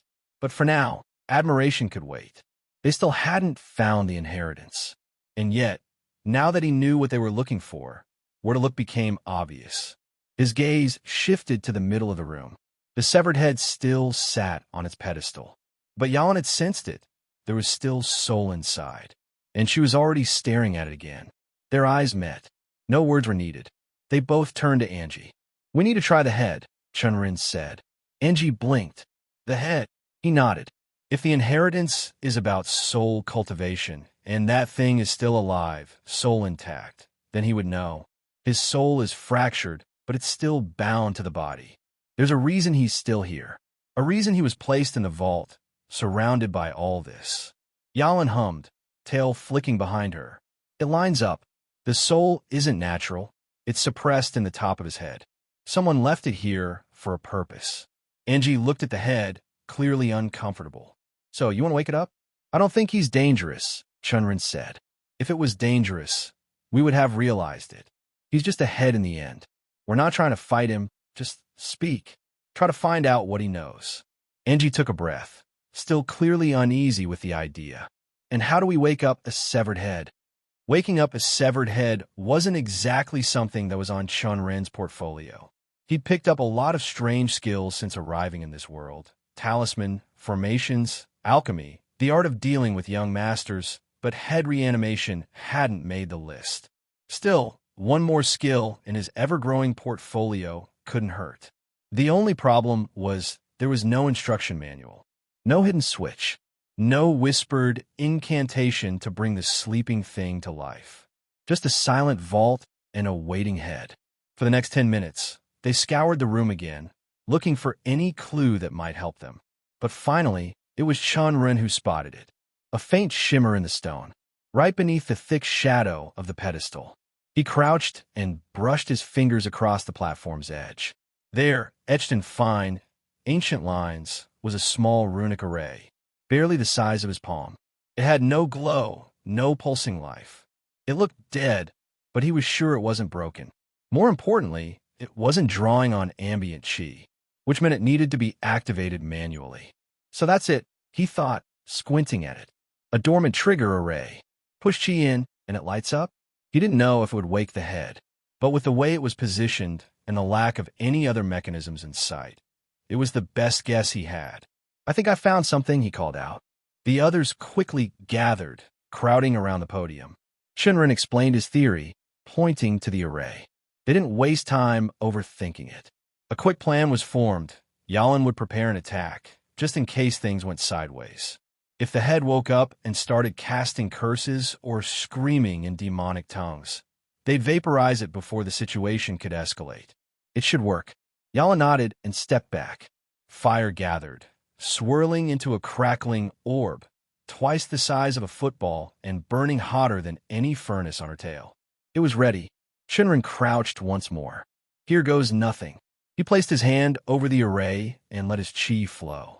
The rune lines responded slowly, sluggish, like someone waking from a 100-year nap. But they drank in his chi greedily, far more than he expected. He narrowed his eyes, adjusting the pressure, feeding more in with careful control. Behind him, he could feel the temperature rise. It was Yalan's tail and the flickering ball of fire pressed against the still air. Chen Ren ignored the searing heat and focused on pushing more chi. Should be a little more. He continued until there was a click in the air. It was so faint that he almost missed it, but he knew he activated the array.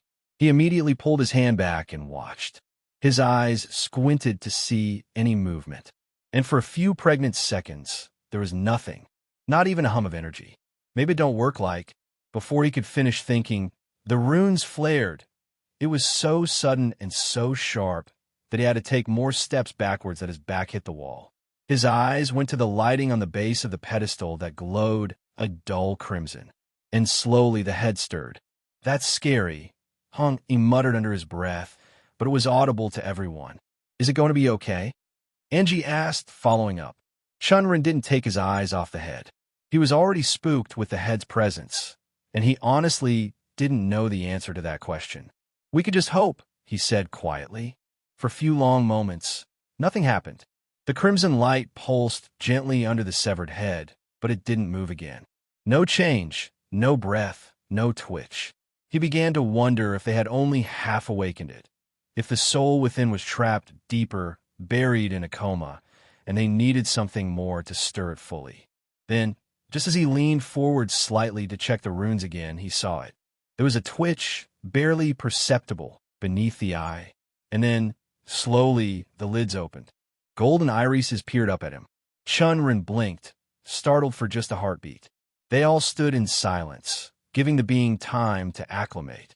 The head's eyes flicked about the vault, scanning the walls, the chamber behind the vault door, but always returned to their group, and specifically to the massive fireball swirling just above Yalan's tail. Chen Ren briefly debated whether to speak first, but before he could open his mouth, the head beat him to it. "What's going on here?" the man rasped, his voice cracked and old, like parchment catching flame. "And who are you, sorry lots?" Chen Ren straightened. "My name is Chen Ren." The head stared at him for a moment, then muttered, "Chun? I only knew one Chun in my life, and he sure as hell didn't belong to the glorious Void Blade sect." His gaze narrowed, scanning them more intently now. "None of you carry Void Aspect Dantian signatures either. Not a trace. Who are you really?" He sounded less curious than disturbed, unsettled by their presence. But to Chen Ren, those words revealed more than intended. He's related to Void Blade sect, Chen Ren realized, and he can sense our cores. That means he still has some cultivation. Even now, even like this. The head scowled. "You're all grave robbers, aren't you? Gonna take a look at my grave to see if there's any treasures here. Let me tell you, there's nothing you'll get out of this. Not a scrap. Not even a sliver of jade." Chen Ren tensed slightly, but held his ground. "And another thing, how the hell did you survive the pulverizing array? I set that thing to reduce any intruders to molten ash. Even that cat there." He jerked his gaze toward Yalan, who did not look amused. "Who might be somewhat decent compared to you. Sorry lots. 2 weak cultivators and a mortal slave? Really?" Angie's jaw clenched. Yalan's fireball burned just a shade hotter. "I'm no slave." Angie snapped. Her voice came out sharp. "And what grave are you even talking about?" The head blinked, then answered plainly, "My grave." His golden eyes swept the room again, slower this time, more searching. Then his brows furrowed. "Wait," he muttered. This isn't my grave. Where am I?" Chen Ren let out a breath through his nose. "Great. So much for thinking that it was a wise soul here to pass on knowledge. This was turning into something far messier." He took a step forward. "You're in the sect vault of the Void Blade sect. I'm Chen Ren, sect leader of the Divine Coin sect." He gestured behind him. "That's Hong Yi, Yalan. And this is Angie, daughter of the previous sect leader of Void Blade sect." The head's gaze snapped back to her. "That can't be. She's mortal. I was adopted," Angie said coolly, chin lifted. "That still doesn't make sense," the head muttered, but didn't argue further. His eyes narrowed instead. "You said sect vault? What vault? There was no sect vault when I went to sleep. What the fuck is going on here?" Chen Ren rubbed his temple, then gestured vaguely. "Hell if I know." The head grimaced, muttering something under his breath. Then his voice rose again. "Give me Wangda. He'll have answers. Tell him to come here immediately. I don't know what that fool's doing stepping down from the sect leader position." Angie blinked. That's not the name of my father." The head turned sharply to her. It's not. No, she said, slower now. That's the name of our founder. Wang established the Void Blade sect centuries ago. He perished 200 years back. There was a beat of silence. Then, at the exact same moment, perished, the head said. Another loud silence passed over them. The runes under the pedestal dimmed, but the tension between those present only thickened. And for a long moment that followed, the head didn't speak. His eyes no longer darted around. They were distant now. He looked deep in thought, the kind of stunned, hollow silence that only came from the slow collapse of everything you believed. Chen Ren turned his head slightly, looking at Yalan. She looked back at him, ears drawn slightly down, tail coiled low in uncertainty. For once, she had no answers either. What are we dealing with? Chen Ren murmured. Yalan didn't reply. Chen Ren rubbed a hand over his own forehead, a dull throb forming at his temples. This is a mess. Whatever this man had been, whatever he still was, they were never going to understand anything if they didn't even know who he was. And there was only one way to understand. He stepped closer. Can you introduce yourself to us? And, if you remember it, the year in which you put yourself in that grave. The head didn't reply immediately. It was almost as if he couldn't believe what he was hearing. You're standing before me, seeing my face, hearing my voice, and you don't know my name. He gave a dry laugh. That's all the confirmation I need that something terrible has gone wrong. He closed his eyes for a moment, then opened them again. Very well. I am Wang Jun, cultivator of the domain manifestation realm, one of the founding members of the Void Blade sect, keeper of the Void Marching Scroll, defender of the 13 Peaks, and bearer of the soul severance technique, Silent Crossing. He paused, then added, there are more titles, obviously, but I think that's enough for you to recognize me. Chen Ren didn't recognize any of them. Not one. He looked at others. Hong Yi's brow was furrowed deep. Yalan was still, her lips pressed into a thin line. And Angie, she looked pale. I made my grave in the year 772 of the new era, the head added. I went into dormancy voluntarily, with the sect's blessing. Chen Ren felt the confirmation hit like a stone. It was year 1978 of the new era right now. He's sentient. He was likely older than most cities still standing today. And domain manifestation? That was one step below the legends. One breath away from breaking into the mythic nascent soul realm. Something the world had not seen in centuries. And yet, no one here had ever heard of him. Before Chen Ren could speak, Hong Yi stepped forward. I've never heard of any of those titles. Or your name. Not in any scroll, sect record, or historical archive. Wang Jun blinked. What? Angie nodded slowly. Same for me. I've lived my whole life inside the Voidblade sect. I've studied our history, read every book I could find. We only have one founder.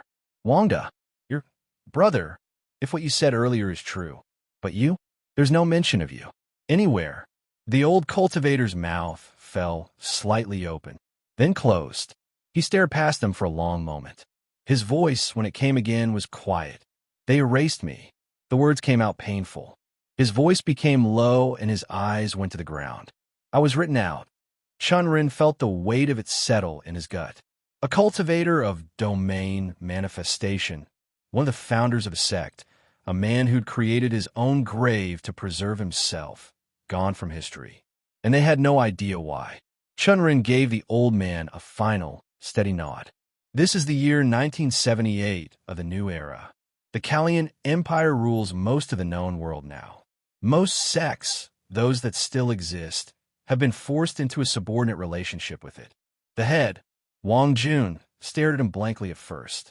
Then his brows creased. The author's tale has been misappropriated. Report any instances of this story on Amazon. Kalian Empire, he echoed softly. I've heard that name before. Back in my time, it was nothing more than a growing border city. Ambitious, sure, but small. It became an empire? Chen Ren nodded. The head didn't speak again.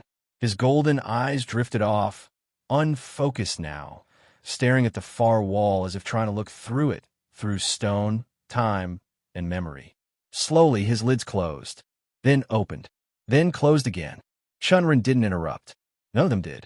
They all watched in silence as the ancient cultivator processed the truth. The passage of time had not only changed everything, it had erased everything. His titles, his deeds, his name. And still, none of them had the heart to tell him the Void Blade sect was gone. That was a truth for later. Chen Ren inhaled quietly, his thoughts drifting again, this time to something else entirely. How was this man still alive? He was literally speaking, thinking, and conscious. That shouldn't have been possible. From the way he spoke, it was clear he'd intentionally put himself into this state. A severed head resting on a podium in the middle of a vault. Was it a kind of preservation? A ritual? Or something tied to soul cultivation? But what was the plan? Would he regrow a body? Could he? Chen Ren frowned, imagining the man's flesh twisting and extending, bones snapping into place as a torso reformed from pure soul energy. The image was so grotesque he had to shake his head. And then his mind drifted elsewhere. The specter that followed Gu Tian. He still didn't know the full story, but he could guess. That specter hadn't been bound. It had chosen to follow Gu Tian. It had watched, taught, and protected. For what? Perhaps for a future promise. Maybe, Chen Ren thought, the specter had hoped Gu Tian would one day craft a body, restore it, give it flesh again. And maybe, he looked at Wang Jun, maybe the head was no different. If this was soul cultivation, then how powerful did your soul need to be to survive like this? It was obvious that Wang Jun had no qi, only sheer will, and some technique Chen Ren couldn't comprehend. And that was terrifying. Just as Chen Ren was lost in thought, half in theory, half in dread, the golden eyes of the severed head suddenly snapped open. That fucking snake-hearted piece of rotting dog shit. The vault echoed. Everyone jerked in surprise as Wang Jun exploded in a storm of curses. Spittle didn't fly. Chen Ren didn't know if the head produced saliva, but the force behind his words felt like spiritual pressure all on its own. Demon-spawned mole-eyed, jelly-spined lich.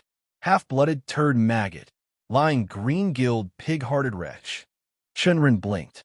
Half of those insults didn't even make sense, and he was fairly sure one of them might have been a spell incantation disguised as an insult. Yalan lowered her fireball slowly, brows furrowed. Is he okay? No idea, Chen Ren muttered. Let's give him a minute. And sure enough, after one final muttered, toad-eating, scroll-forging charlatan, the head finally said something coherent. That bastard Wangda. The name dropped like a stone. My brother, the head growled. He betrayed me. I knew he was jealous. Everyone was, but I never expected that short, gremlin-looking bastard to do this. He turned his eyes sharply to Angie. How'd he die? She blinked. What? My brother, the head snarled. How did that bastard die? Angie glanced nervously at the others, then answered. According to sect records, he died valiantly, fighting off dozens of demonic cultivators. He gave his life defending the sect. A silence stretched, and then Wang Jun laughed. It wasn't a happy laugh. It was dry, sharp and bitter, and loud. He scoffed in the end. Yeah, sure. The man who wouldn't even spar me properly without hiding behind his bodyguards took on a dozen demonic cultivators? What next? He flew into the heavens and became a star. He scoffed. I'm pretty sure one of his devoted lackeys wrote that tale after his death, probably to polish the turd and make him look like a legend. Angie scowled. That can't be true. Propaganda, the head said firmly. I'm sure you understand that word. Sect records aren't holy writ. They're political tools. No sect ever records its founder dying badly, even if they pissed themselves and ran straight into a pit. Chen Ren gave a thoughtful nod. That to sound like something a lot of sects would do, honestly. And now that the shock was wearing off, he could see the edges of truth in the head's words. If Wang Jun was right, if he had been erased from history, then maybe Wang hadn't died a hero. Maybe he just made sure no one would ever know there was someone greater. Chen Ren didn't blame the man for being furious. If someone had stolen his work, his achievements, his legacy, he'd be breathing fire too. But still, look, Chen Ren said, raising a hand calmly. I get that you're angry. Maybe you're right. Maybe you were betrayed, but I want to understand how. What exactly happened to you, and how are you even speaking right now? His eyes locked on the head. Did you choose this state? Are you alive because of soul cultivation?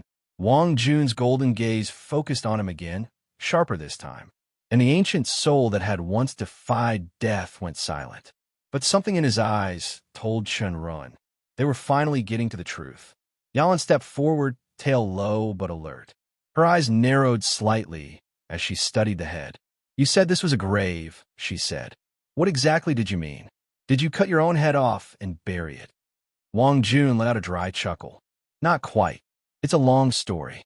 But I can see you're all curious, so I'll try to explain it briefly. He lifted his chin slightly, regal despite his disembodied state. I was the strongest cultivator of my time. Born to a middling clan, no legacy, no fortune. But I rose. Fast. Hit the domain manifestation realm at a record age, 169 years. He paused. They called me Heaven's Child. Hong, he made a sound between a cough and a groan. I don't think the question required bragging. I'm coming to it. Wang Jun snapped, annoyed. Then he continued, undeterred. The point is, I hit the bottleneck early. Too early. There was no path to the nascent soul realm. Not anymore. No manuals, no teachers. The old world was ash, and I was stuck. Worse, I had already mastered everything available to me. Techniques, arts, domains, nothing pushed me forward. He exhaled softly. So, I turned to soul cultivation. That caught everyone's attention again. In one of my expeditions, he said, I found fragments of a lost legacy. Manuals. Incomplete, scattered, but enough. I began studying them, practicing, and what I found, it changed everything. He paused. Soul cultivation didn't just work with my void affinity. It enhanced it, balanced it. I began to see things others couldn't, perceive more than spirit and flesh. He looked at each of them in turn. Years turned to decades, then centuries.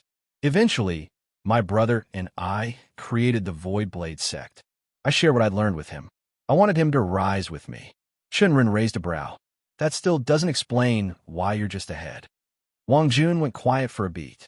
Because the world was too jealous of me. The bitterness in his voice was thick. I had both.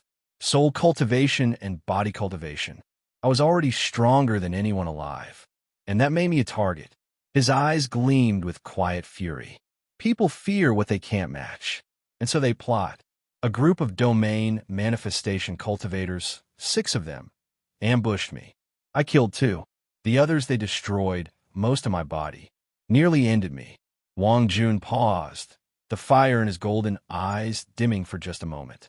When he spoke again, his voice was quieter, but no less intense. That day, I realized I wasn't immortal after all. He breathed out a soundless sigh. One of the cultivators had a poison aspect domain, a rare one. It didn't kill me immediately. It was worse. It rotted me. Day by day, my body began to disintegrate, my flesh, my bones falling away. So, you cut your head from your body? Angie asked, putting 2 and 2 together. Yes, he said simply. I poured as much of my soul into it as I could, and then let the rest of my body rot away. There's an ancient soul cultivation technique, long forbidden, of course, that preserves the soul within the last intact vessel of the body. His voice dropped. I used it. I lost everything tied to my physical cultivation, but I retained what I could of my soul strength. And I survived. He paused, and something softened in his eyes. My brother promised to look for flesh puppet techniques, a way to give me a new body. He said it might take decades, centuries. So I told him to seal me away, build me a resting place, a tomb.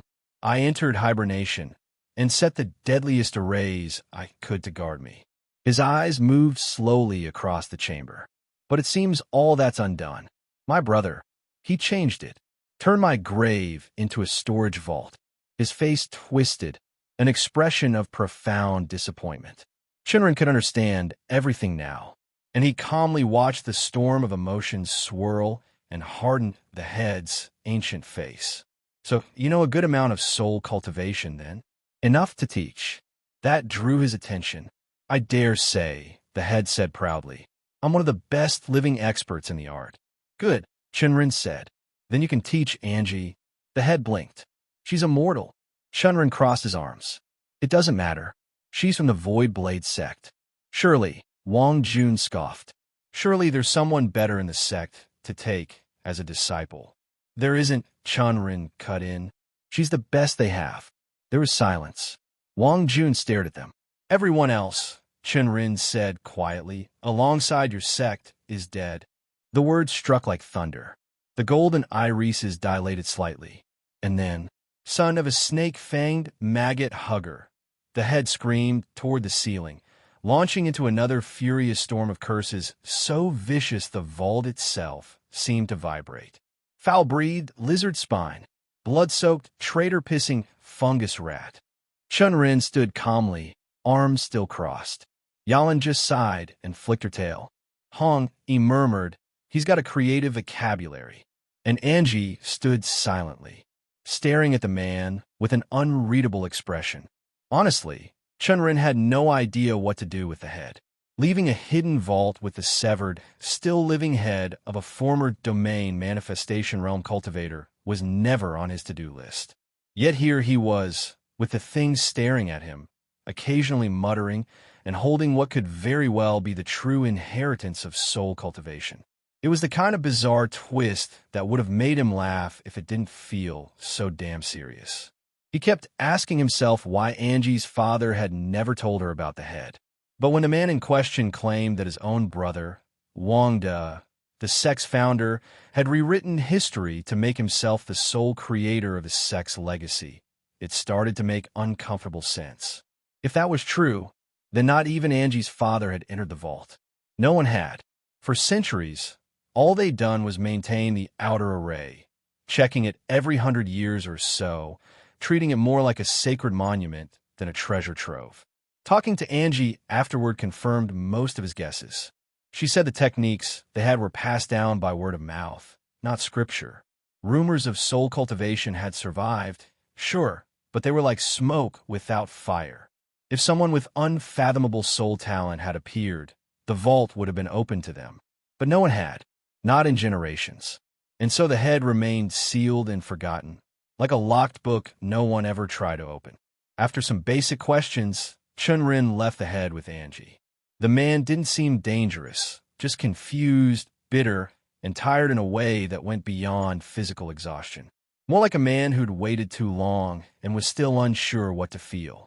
He didn't give off killing intent. That made him believe that Angie was safe. Besides, Chen Ren had other things to do. He didn't want to linger in the vault. The place smelled too much like secrets and dust.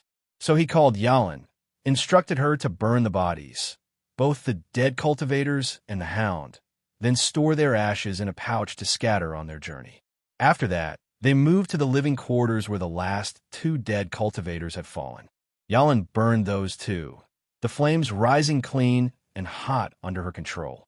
Only one task remained now, moving to visit the library. Chen Ren walked alone toward it, following Angie's directions. He felt a slight, giddy feeling in his chest at the fact that the library mattered. Maybe even more so than the treasures they had found in the vault. He just had hoped the books he needed had survived. Angie had warned him that some of the library's protective arrays had failed over time. Several bookshelves near the entrance had collapsed. The books upon them rotted beyond recognition. But a decent number still stood tall, untouched by decay, and Chen Ren hoped that they held the manuals he was looking for. On the way, he peeked into the other chambers lining the corridor. One looked like an old kitchen, complete with dusty jars and long dry storage pots. Another resembled a storeroom, shelves still stacked with dried herbs turned to powder. A few doors led to rooms so dark even his vision couldn't pierce them, but Yalan tensed near one and quietly whispered, "Beast guardians. They're asleep." Apparently, these slumbering beasts were only meant to awaken under 2 conditions.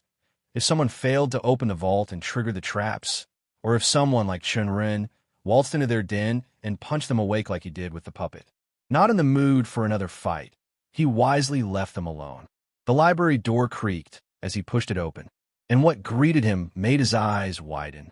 It was massive, not as vast as the main vault chamber, but easily half its size, with shelves towering around him.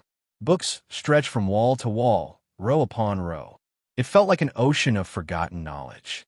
A few shelves at the front and back had collapsed, and the books there were too far gone, molded and blackened by time. But most stood intact, their spines still sharp, the array glyphs faintly humming. We start with Earth Aspect manuals and anything on beast mastery, Chen Ren said, his voice hushed by instinct. But we're taking everything. Yalan gave a small nod. I like to read some of these too. He raised a brow. I've never seen you read. She snorted. That's because this world's current knowledge bores me. But this, she gestured around. This is legacy. Established sects sometimes have tomes that can change the way you see cultivation itself. Chen Ren only nodded, quietly agreeing, and moved deeper into the library. In the center, he noticed a strange shelf, different from the others. It looked reinforced and held a strange mechanism embedded into its frame. A few books lay fallen before it, untouched by mold, but he ignored it for now. Instead, he started scanning each shelf, pulling out books to check their contents. They were well organized. One entire shelf was a bestiary, filled with sketches and descriptions of spirit beasts. He made a mental note to pass it to Z1. Another held volumes detailing the history of the Voidblade sect, which he now suspected was at least half false, crafted by the founder's brother to hide the truth. Further along, he found odd collections, manuals on herb gathering, ancient recipes written in archaic script, even an entire shelf dedicated to esoteric cultivation theories. One scroll, tucked between thicker books, claimed to teach a method to cultivate while sleeping. He chuckled at that and pocketed it for later reading. Finally, in a dusty corner of the library, he found what he had truly come for, manuals on elemental cultivation. The shelf was crammed with books bound in different colors, each marked by an element. Fire, water, metal, and then, there it was, an earth cultivation manual titled Earth Resonance. He didn't know its grade yet, but the moment he touched it, he knew Luo Feng would lose his mind when he saw it. There were others too, at least a dozen more on similar techniques. Without wasting time, he pulled out one of the empty spatial rings he'd found in the vault and swept every book from the shelf inside. He didn't just throw all the books into the spatial ring at once. Instead, he paused, letting his fingers brush across the spines, scanning for anything he might want to read during the long carriage ride back. It didn't take long to find something interesting. There was a worn manual discussing the many aspects of qi, not just elemental, but spiritual, conceptual, and emotional. It intrigued him. Then he found a slim, faded book on the nuances of tea-making and cultivation harmony. He tucked it aside, already knowing Qing he would appreciate it. But the one that truly caught his eye was a book with a dragon etched into the cover. Not gold like legends often described, but crimson coiled around the book like it was guarding the words inside. He picked it up without thinking. Just as he was preparing to store the rest into the ring, Yalin's voice cut through the silence. What are we going to do about the head? Chen Ren didn't answer right away. He glanced over at her, then let out a sigh. Honestly, he said, I wanted to just leave him somewhere. Somewhere no one would find him. Yalin tilted her head. Why? Because he's a variable, Chen Ren replied in a whisper. Old monsters, especially ones who lost everything, can't be trusted. He knows his sect is gone. We've already killed Blazing Ember sect cultivators, but he might want a whole crusade against them. If word spreads, I don't want more trouble. He might be weak now, just a head with no body and no power. But variables become problems when you stop watching them. He paused, rubbing the back of his neck. But thinking more about it, I don't think we can leave him here. Angie's inheritance lies with him. Whatever truth about soul cultivation is probably tied to that man. And I know you're curious too. Yalan exhaled. I am, but I don't want to risk anything. Neither do I, he said. But it's like a pet you can't abandon. Angie needs him, and I want to understand soul cultivation better. He might be the only source left. But the only question is, he trailed off, looking back toward the direction of the vault. Will he be an ally or an enemy? Silence fell between them, broken only by the soft rustling of pages as Chen Ren pulled more books into the spatial ring. For a while, Yalan said nothing. Then, finally, her voice came soft but certain. I believe he can be trusted. Chen Ren glanced at her, his brows raised just a bit. I don't know, she admitted, but I believe it. You'll make sure he won't become a threat. Chen Ren didn't reply, but the grip on the dragon-covered book in his hand tightened slightly.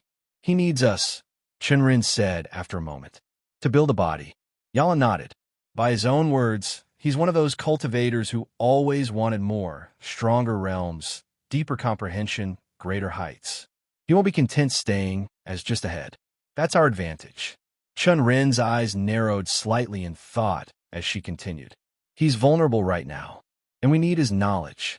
So if we give him what he wants, he'll give us what we need. Like answers, Chen Ren murmured.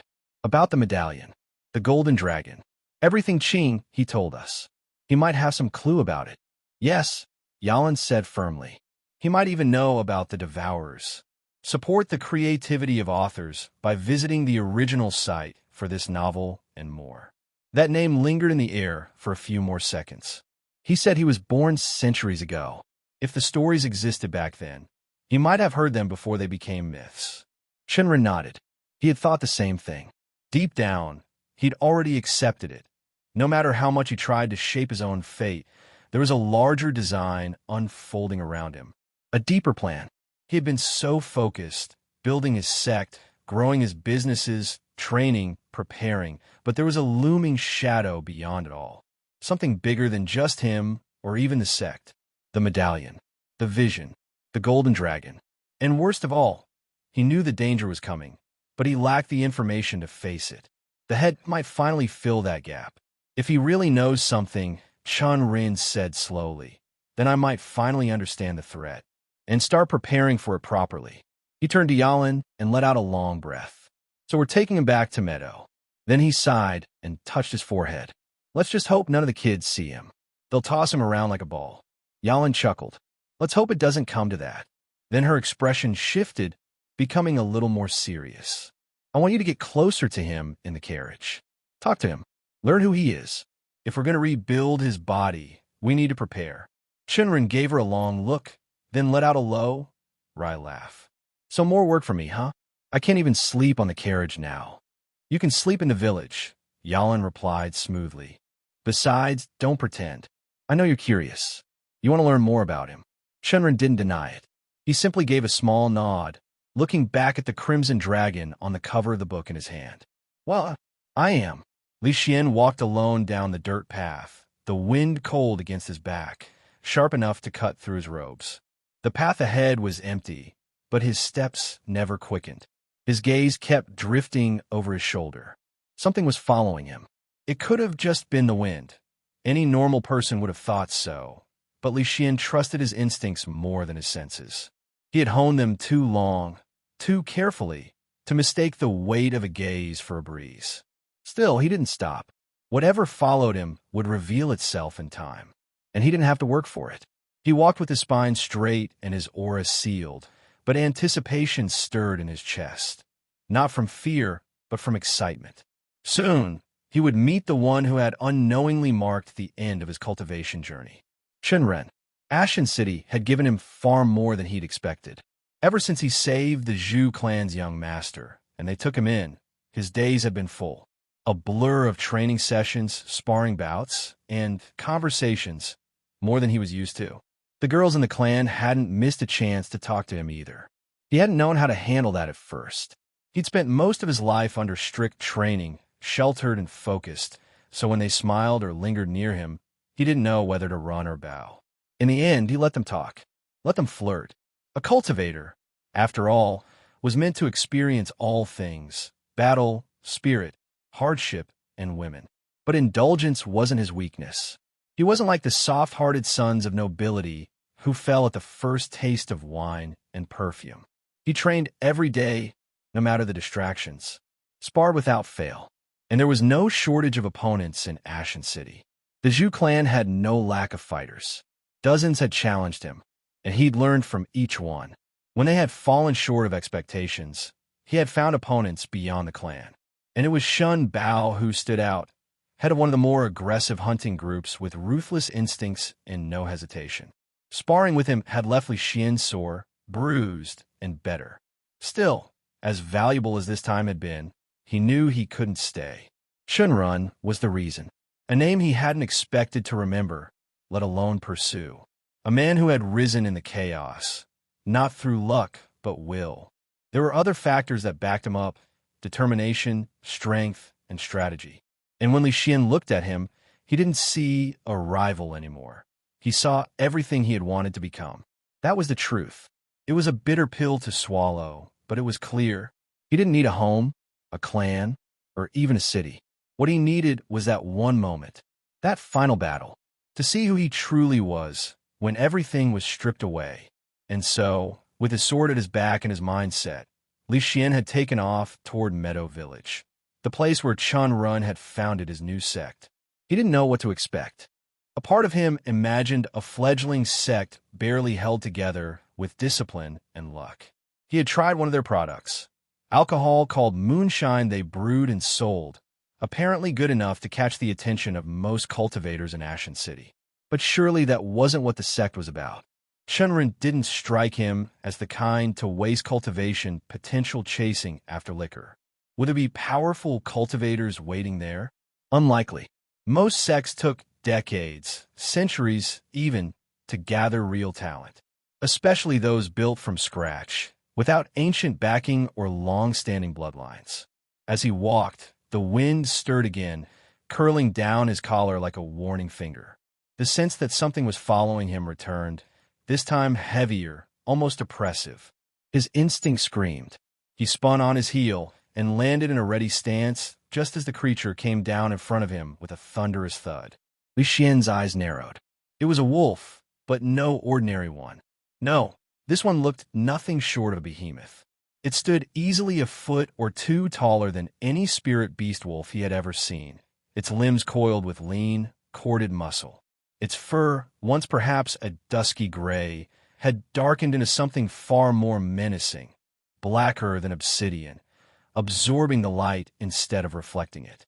It radiated an overwhelming pressure, and when it bared its fangs, Li Xian caught sight of teeth like daggers, far more than a wolf should have had. Every instinct told him to draw his blade, until his gaze rose just a little higher, and he froze. A man was sitting on the beast's back. Li Xian's sword slid half out of its sheath before he raised it and pointed directly at the rider. Judging by the relaxed posture, had no intention of hiding. The man tilted his head, expression unreadable beneath the shadow of his hood. "Who are you?" Li Xian's eyes narrowed. "Why should I tell you anything?" he replied coldly.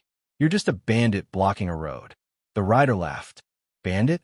Haven't been called that in a while." He leaned forward slightly, patting the beast's thick neck.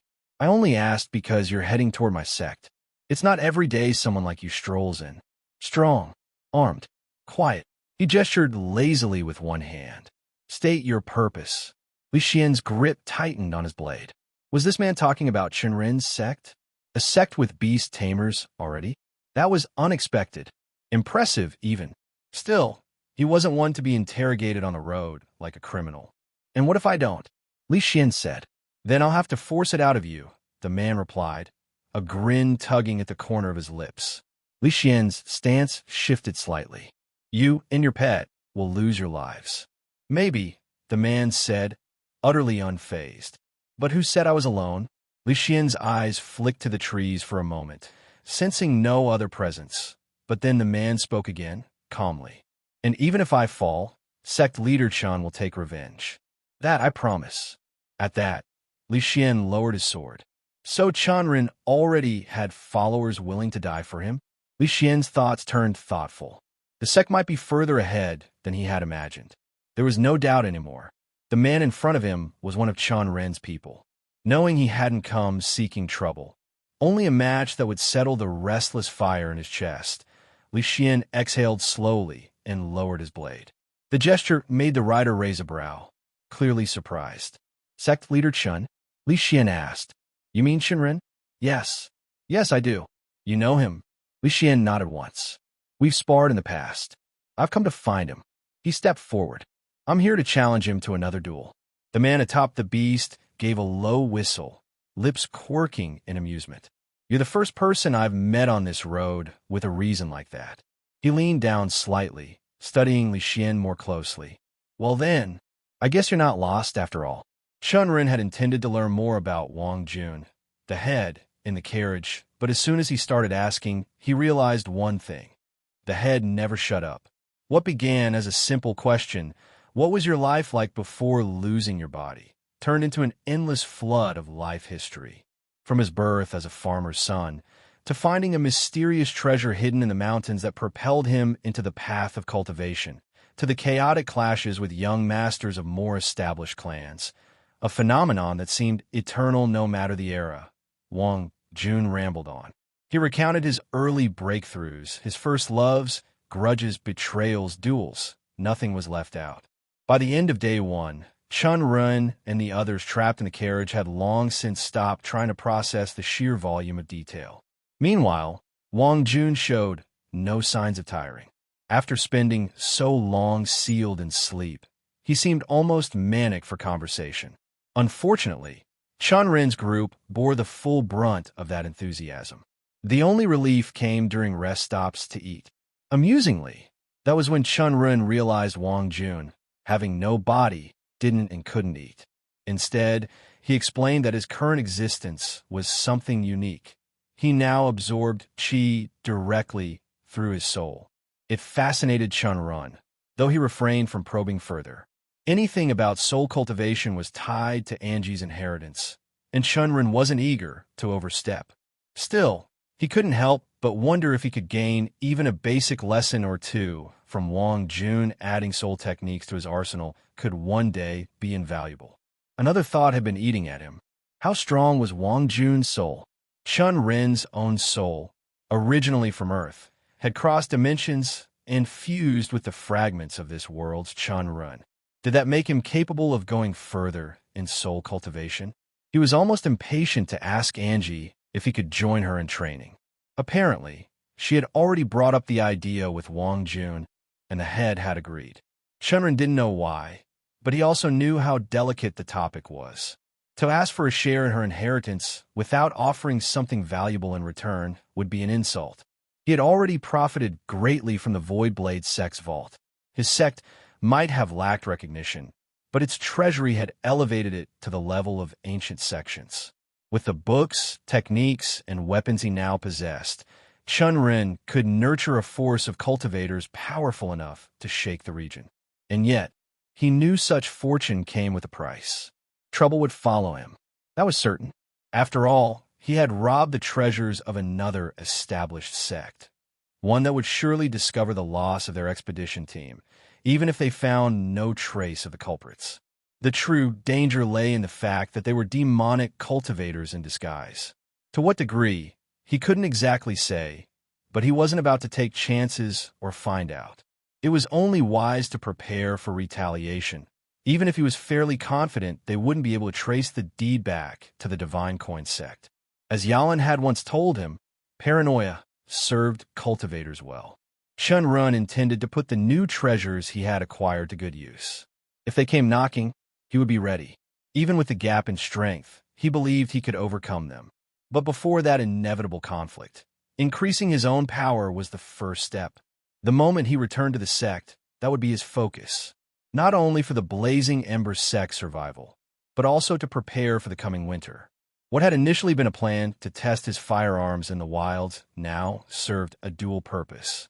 He would test himself as well, hunting beasts and gaining real combat experience.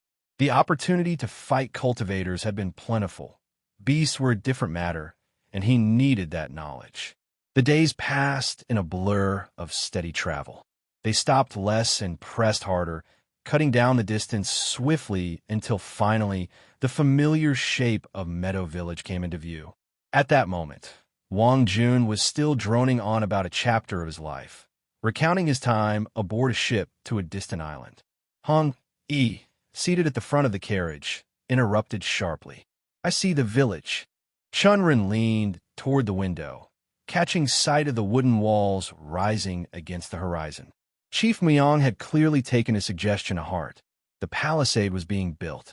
Parts were already standing, sturdy and well-crafted, while other sections remained under construction.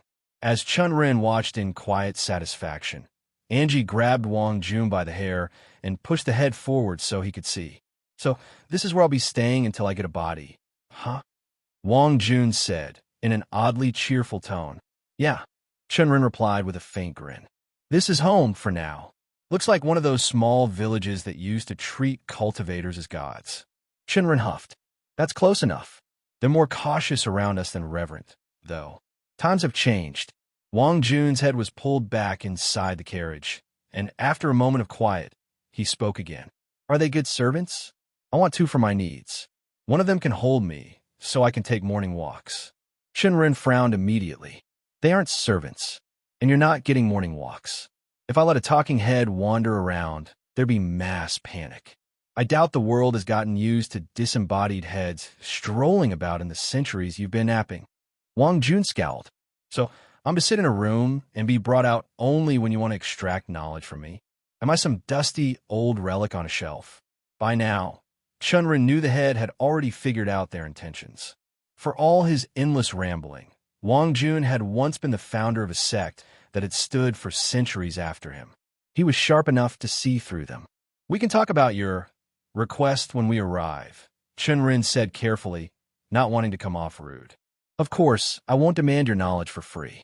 I'm not your disciple, nor will I act like one. Whatever knowledge I seek, I'll offer something in return. It'll be fair, a give and take." Wang Jun sniffed. "Even if you were my disciple, I wouldn't answer everything. My last disciple tried to steal my lover. They had an affair, then ran away together." "Did you kill them?" Chen Ren asked immediately. He couldn't have imagined anything else happening to the disciple at the cost of his actions. "No," Wang Jun replied, sounding almost insulted. "Those idiots hid inside a wyvern's nest and got eaten. I had to kill the wyvern and slice open its stomach just to confirm they were dead. The whole thing was complicated. I'll tell you the full story one day." Chen Ren simply nodded, still a bit stunned, as the carriage finally rolled past the gates and into the village. The crude but solid palisade surrounded them as the familiar buildings came into view. As they neared the sect's entrance, Chen Ren let out a long, quiet breath of relief. When Wang Fu had transformed, there had been a time he wondered if he would ever see this place again. But now, here it stood in front of him, solid and real. Home. There, at the entrance, Xiaolan stood waiting for him alongside a few mortal sect members. Chen Ren smiled faintly at the sight of her before leaning toward Angie. "Get the head out under a cloth once there are fewer eyes around," he whispered. "I'll go talk to Xiaolan." Angie nodded, and Chen Ren sighed inwardly. If only Wang Jun could be tossed into a spatial ring. Unfortunately, living beings, or in this case, something close enough, couldn't survive in dimensional space without catastrophic consequences. He wasn't eager to test that theory with a talking head. He climbed down from the carriage with Yalan following close behind. Xiaolan approached with a bright but tired smile. "You succeeded," she said, then glanced toward the carriage. "Are the items you found in there?" Chen Ren shook his head and raised his hand, flashing the spatial ring. "No, everything is safe inside here. I'll explain later. There are complications. We also brought someone back with us." Xiaolan's brows lifted. "Another disciple?" "No," Chen Ren said with a tired chuckle. "It's difficult to explain. You'll see soon enough. For now, I just want to sleep. A lot happened this week, and I need rest before we talk." Xiaolan nodded, but hesitated. Her eyes darted nervously toward the carriage and back. "Well, a case of content theft. This narrative is not rightfully on Amazon. If you spot it, report the violation." Chen Ren caught it instantly. "What is it?" "There's someone here for you." "Who?" "Li Xian." The name made Chen Ren sigh and rub at his temple. "Li Xian. He arrived yesterday, asking to spar with you. Ziwen found him walking near the village and brought him here. He was disappointed you weren't around, but he's been waiting for your return." Chen Ren groaned inwardly. The last time he'd seen Li Xian, the man had barely survived Gu Tian's assault and had been left paralyzed. They had only interacted once since Chen Ren had taken over this body. Though Li Xian had always struck him as one of those rigid cultivators who lived and breathed cultivation, he was neither reckless nor impulsive. Still, Chen Ren couldn't fathom why the man would now seek him out for a spar. Chen Ren considered refusing outright. He liked to think of himself as more of a strategist, a planner, not someone eager to fight duels. But letting an unknown variable roam his sect unchecked wasn't an option. "Take me to him," he said at last. "The next few weeks are going to be critical. I can't afford loose ends, especially not a variable like Li Xian." Xiaolan nodded and led the way. They wound through the sect buildings, heading toward the training grounds at the back. As they approached, Chen Ren spotted Zi, when in conversation with a tall figure clad in plain robes, Li Xian. At their feet, little Yuza lay sprawled comfortably on the ground, rolling lazily like a large pup under the afternoon sun. Chen Ren hadn't seen Li Xian in some time, but he noticed the change immediately. The man's aura had shifted. His long, flowing hair was now cut shorter, and there was a calmer, more disciplined air about him. The rigid arrogance Chen Ren remembered had been softened. A small, relaxed smile lingered on Li Xian's face as he conversed with Z1, the two standing under the gentle warmth of the afternoon sun. As soon as they heard footsteps, both men turned. Their focus pointed toward Chen Ren almost instantly. "Chen Ren," Li Xian called, stepping forward. "It's good to see you're already here. I was prepared to stay here for weeks, just to have the chance to challenge you to a spar." "Well, wouldn't that be convenient for you?" Chen Ren thought, noticing how the man looked simply happy seeing him here. He stopped a few steps away, hands loosely at his sides. "It's been a while, but I have some questions," he said, not wasting any time. "Did I offend you by winning the city tournament instead of you?" "No, you deserve that victory. After I lost consciousness, I was told everything. I heard how you defeated Gutian. I'll admit it, you were my better in that tournament. I fell for his underhanded methods. You prevailed." Chen Ren raised a brow. "Then why are you here now, asking me for a spar if you hold no grudge?" That was the only question he had in mind. He knew cultivators were egoistic men who'd do anything to get back on someone if they lost. But if that wasn't the case, why was he here? "Well," Li Xian straightened his shoulders, "to know if I'm better than you. I never imagined I'd say this, but I've come to see you as a wall I must overcome. You succeeded where I failed, and since that day, I've trained tirelessly to surpass you. I'm confident now. So, here I am. I want to climb over that wall." Chen Ren inwardly groaned. Wall? He had never seen himself as one. On raw cultivation strength, Li Xian almost certainly surpassed him now. The man's chi was denser and more stable than before, clear proof of his progress. The only reason Chen Ren had survived against Gutian was because a literal dragon had intervened. But knowing the Cultivation Society, spirit manifestations were just a part of a cultivator's strength. Li Xian's eyes gleamed with unspoken challenge, practically begging to fight here and now. Chen Ren hesitated. Should he just accept and lose? No, that might only insult and antagonize Li Xian further if he saw through the ploy. Could he refuse altogether? Testing the waters, he replied, "I don't want to fight you." Li Xian's brows furrowed. "Why not? I have no interest in sparring. I think you're stronger than me." Li Xian frowned deeply. "We won't know that until we spar. It doesn't have to be life or death. I know you have your sect to think about." Chen Ren sighed. The man was adamant. "Even so, I don't see any benefit. You see me as a wall, but I'm not even fond of fights, and this is one I can avoid. So my answer is no." Li Xian stared at him for a long moment, clearly weighing his next words. For a moment, he thought Li Xian would say okay, accept his no, and be on his way. But instead, he offered, "If you win, I'll teach you a sword technique that has been passed down through my family for generations. I believe that would make it interesting enough for you." Chen Ren might have been tempted under other circumstances. But after looting an entire sect library, he was certain he already possessed countless sword techniques. Even if Li Xian's style was superior, Chen Ren didn't use a sword to begin with. None of his disciples were sword cultivators either. "I don't use a sword," Chen Ren said flatly. Li Xian's brow creased, but he quickly recovered. "Then I can offer a spear technique, or a movement technique, or even a body refinement method." Each offer was met with the same quiet shake of Chen Ren's head. "No, no, no." With every rejection, Li Xian's expression darkened, frustration creeping steadily onto his face. He tugged his hair in the end.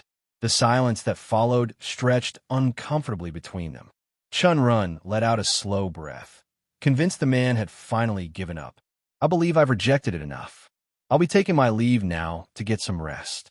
If you win, Li Xian interrupted, his voice suddenly sharp with purpose. I'll speak to my father to secure tax concessions for your business in Cloud Mist City.